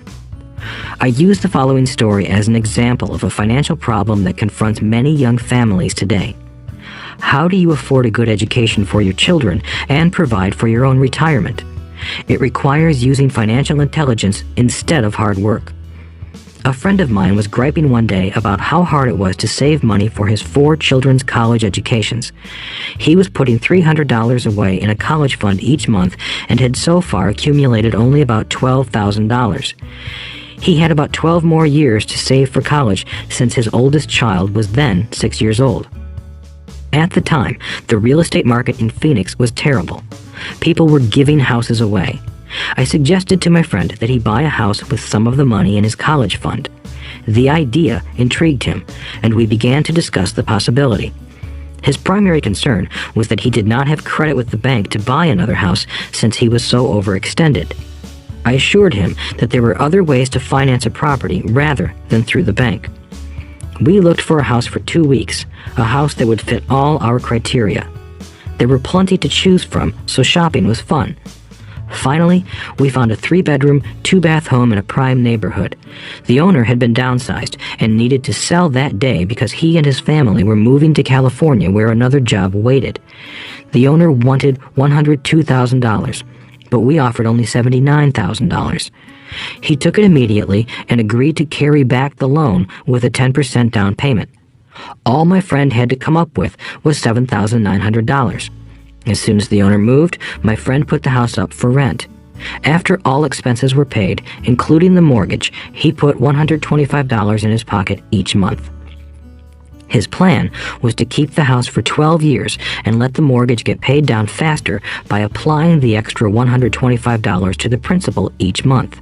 We figured that in 12 years, a large portion of the mortgage would be paid off and he could possibly be clearing $800 a month by the time his first child went to college. He could also sell the house if it had appreciated in value. 3 years later, the real estate market greatly improved in Phoenix, and he was offered $156,000 for the same house by the tenant who lived in it. Again, he asked me what I thought. I advised that he sell it, using a 1031 tax-deferred exchange. Suddenly, he had nearly $80,000 to operate with. I called another friend in Austin, Texas, who then moved this tax-deferred capital gain into a mini storage facility. Within 3 months, he began receiving checks for a little less than $1,000 a month, which he then poured back into the college fund. A couple of years later, the mini warehouse sold, and he received a check for nearly $330,000 as proceeds from the sale. He rolled those funds into a new project that would now generate over $3,000 a month in income, again going into the college fund. He is now very confident that his goal will be met easily. It only took $7,900 to start and a little financial intelligence. His children will be able to afford the education they want, and he will then use the underlying asset, wrapped in his legal entity, to pay for his retirement. As a result of this successful investment strategy, he will be able to retire early. Thank you for listening to this audiobook. I hope it has provided some insights into utilizing the power of money to work for you. Today, we need greater financial intelligence to simply survive. The idea that it takes money to make money is the thinking of financially unsophisticated people. It does not mean that they're not intelligent. They have simply not learned the science of money making money. Money is only an idea. If you want more money, simply change your thinking. Every self-made person started small with an idea and then turned it into something big. The same applies to investing. It takes only a few dollars to start and grow it into something big. I meet so many people who spend their lives chasing the big deal or trying to amass a lot of money to get into a big deal. But to me, that is foolish. Too often, I have seen unsophisticated investors put their large nest egg into one deal and lose most of it rapidly. They may have been good workers, but they were not good investors. Education and wisdom about money are important. Start early. Buy a book. Go to a seminar. Practice. Start small. I turned $5,000 cash into a $1 million asset, producing $5,000 a month cash flow in less than 6 years. But I started learning as a kid. I encourage you to learn because it's not that hard. In fact, it's pretty easy once you get the hang of it. I think I have made my message clear. It's what is in your head that determines what is in your hands. Money is only an idea. There is a great book called Think and Grow Rich. The title is not Work Hard and Grow Rich. Learn to have money work hard for you, and your life will be easier and happier. Today, don't play it safe. Play it smart. The 3 incomes. In the world of accounting, there are 3 different types of income. 1, ordinary earned. 2, portfolio. 3, passive. When my poor dad said to me, go to school, get good grades, and find a safe, secure job, he was recommending I work for earned income. When my rich dad said, the rich don't work for money, they have their money work for them, he was talking about passive income and portfolio income. Passive income, in most cases, is income derived from real estate investments. Portfolio income is income derived from paper assets such as stocks and bonds. Portfolio income is the income that makes Bill Gates the richest man in the world, not earned income. Rich Dad used to say, the key to becoming wealthy is the ability to convert earned income into passive income or portfolio income as quickly as possible. He would say, taxes are highest on earned income. The least taxed income is passive income. That is another reason why you want your money working hard for you. The government taxes the income you work hard for more than the income your money works hard for. In my second book, Rich Dad's Cash Flow Quadrant, I explain the 4 different types of people who make up the world of business. They are E, employee, S, self-employed, B, business owner, and I, investor. Most people go to school to learn to be an E or an S. The cash flow quadrant is written about the core differences of these 4 types and how people can change their quadrant. In fact, most of our products are created for people in the B and I quadrants. In Rich Dad's Guide to Investing, book number 3 in the Rich Dad series, I go into more detail on the importance of converting earned income into passive and portfolio income. Rich Dad used to say, all a real investor does is convert earned income into passive and portfolio income. If you know what you're doing, investing is not risky. It's just common sense. The key to financial freedom. The key to financial freedom and great wealth is a person's ability to convert earned income into passive and/or portfolio income. My rich dad spent a lot of time teaching Mike and me this skill. Having this ability is the reason my wife Kim and I are financially free, never needing to work again. We continue to work because we choose to. Today, we own a real estate investment company for passive income and participate in private placements and initial public offerings of stock for portfolio income. We also went back to work to build a financial education company so that we can continue to create and publish books and games. All of our educational products are created to teach the same skills my rich dad taught me, the skills of converting earned income into passive and portfolio income. The games we create are important because they teach what books cannot teach. For example, you would never learn to ride a bicycle by only reading a book. Our cash flow games for adults and cash flow for kids game are designed to teach players the basic investment skills of converting earned income into passive and portfolio income. They also teach the principles of accounting and financial literacy. These games are the only educational products in the world that teach people all of these skills simultaneously. Cashflow 202 is the advanced version of Cashflow 101 and requires the game board from 101 as well as a full understanding of 101 before it can be played. Cashflow 101 and Cashflow for Kids teach the principles of fundamental investing. Cashflow 202 teaches the principles of technical investing. Technical investing involves advanced trading techniques such as short selling, call options, put options, and straddles. A person who understands these advanced techniques is able to make money when the market goes up, as well as when the market comes down. As my rich dad would say, a real investor makes money in an up market and a down market. That is why they make so much money. One of the reasons they make more money is simply because they have more self-confidence. Rich Dad would say they have more self-confidence because they are less afraid of losing. In other words, the average investor does not make as much money because they are so afraid of losing money. The average investor does not know how to protect themselves from losses, and that is what Cashflow 202 teaches. Average investors think investing is risky because they have not been formally trained to be professional investors. As Warren Buffett, America's richest investor, says, risk comes from not knowing what you're doing. My board games teach the simple basics of fundamental investing and technical investing while people are having fun. I occasionally hear someone say, your educational games are expensive, which poses the question of ROI, the return on investment, or the value returned for the price paid. I nod my head and reply, yes, they may be expensive, especially when compared to entertainment board games. But my games are not as expensive as a college education, working hard all your life for earned income, paying excessive taxes, and then living in terror of losing all of your money in the investment markets. When someone walks away mumbling about the price, I can hear my rich dad saying, if you want to be rich, you must know what kind of income to work hard for, how to keep it, and how to protect it from loss. That is the key to great wealth.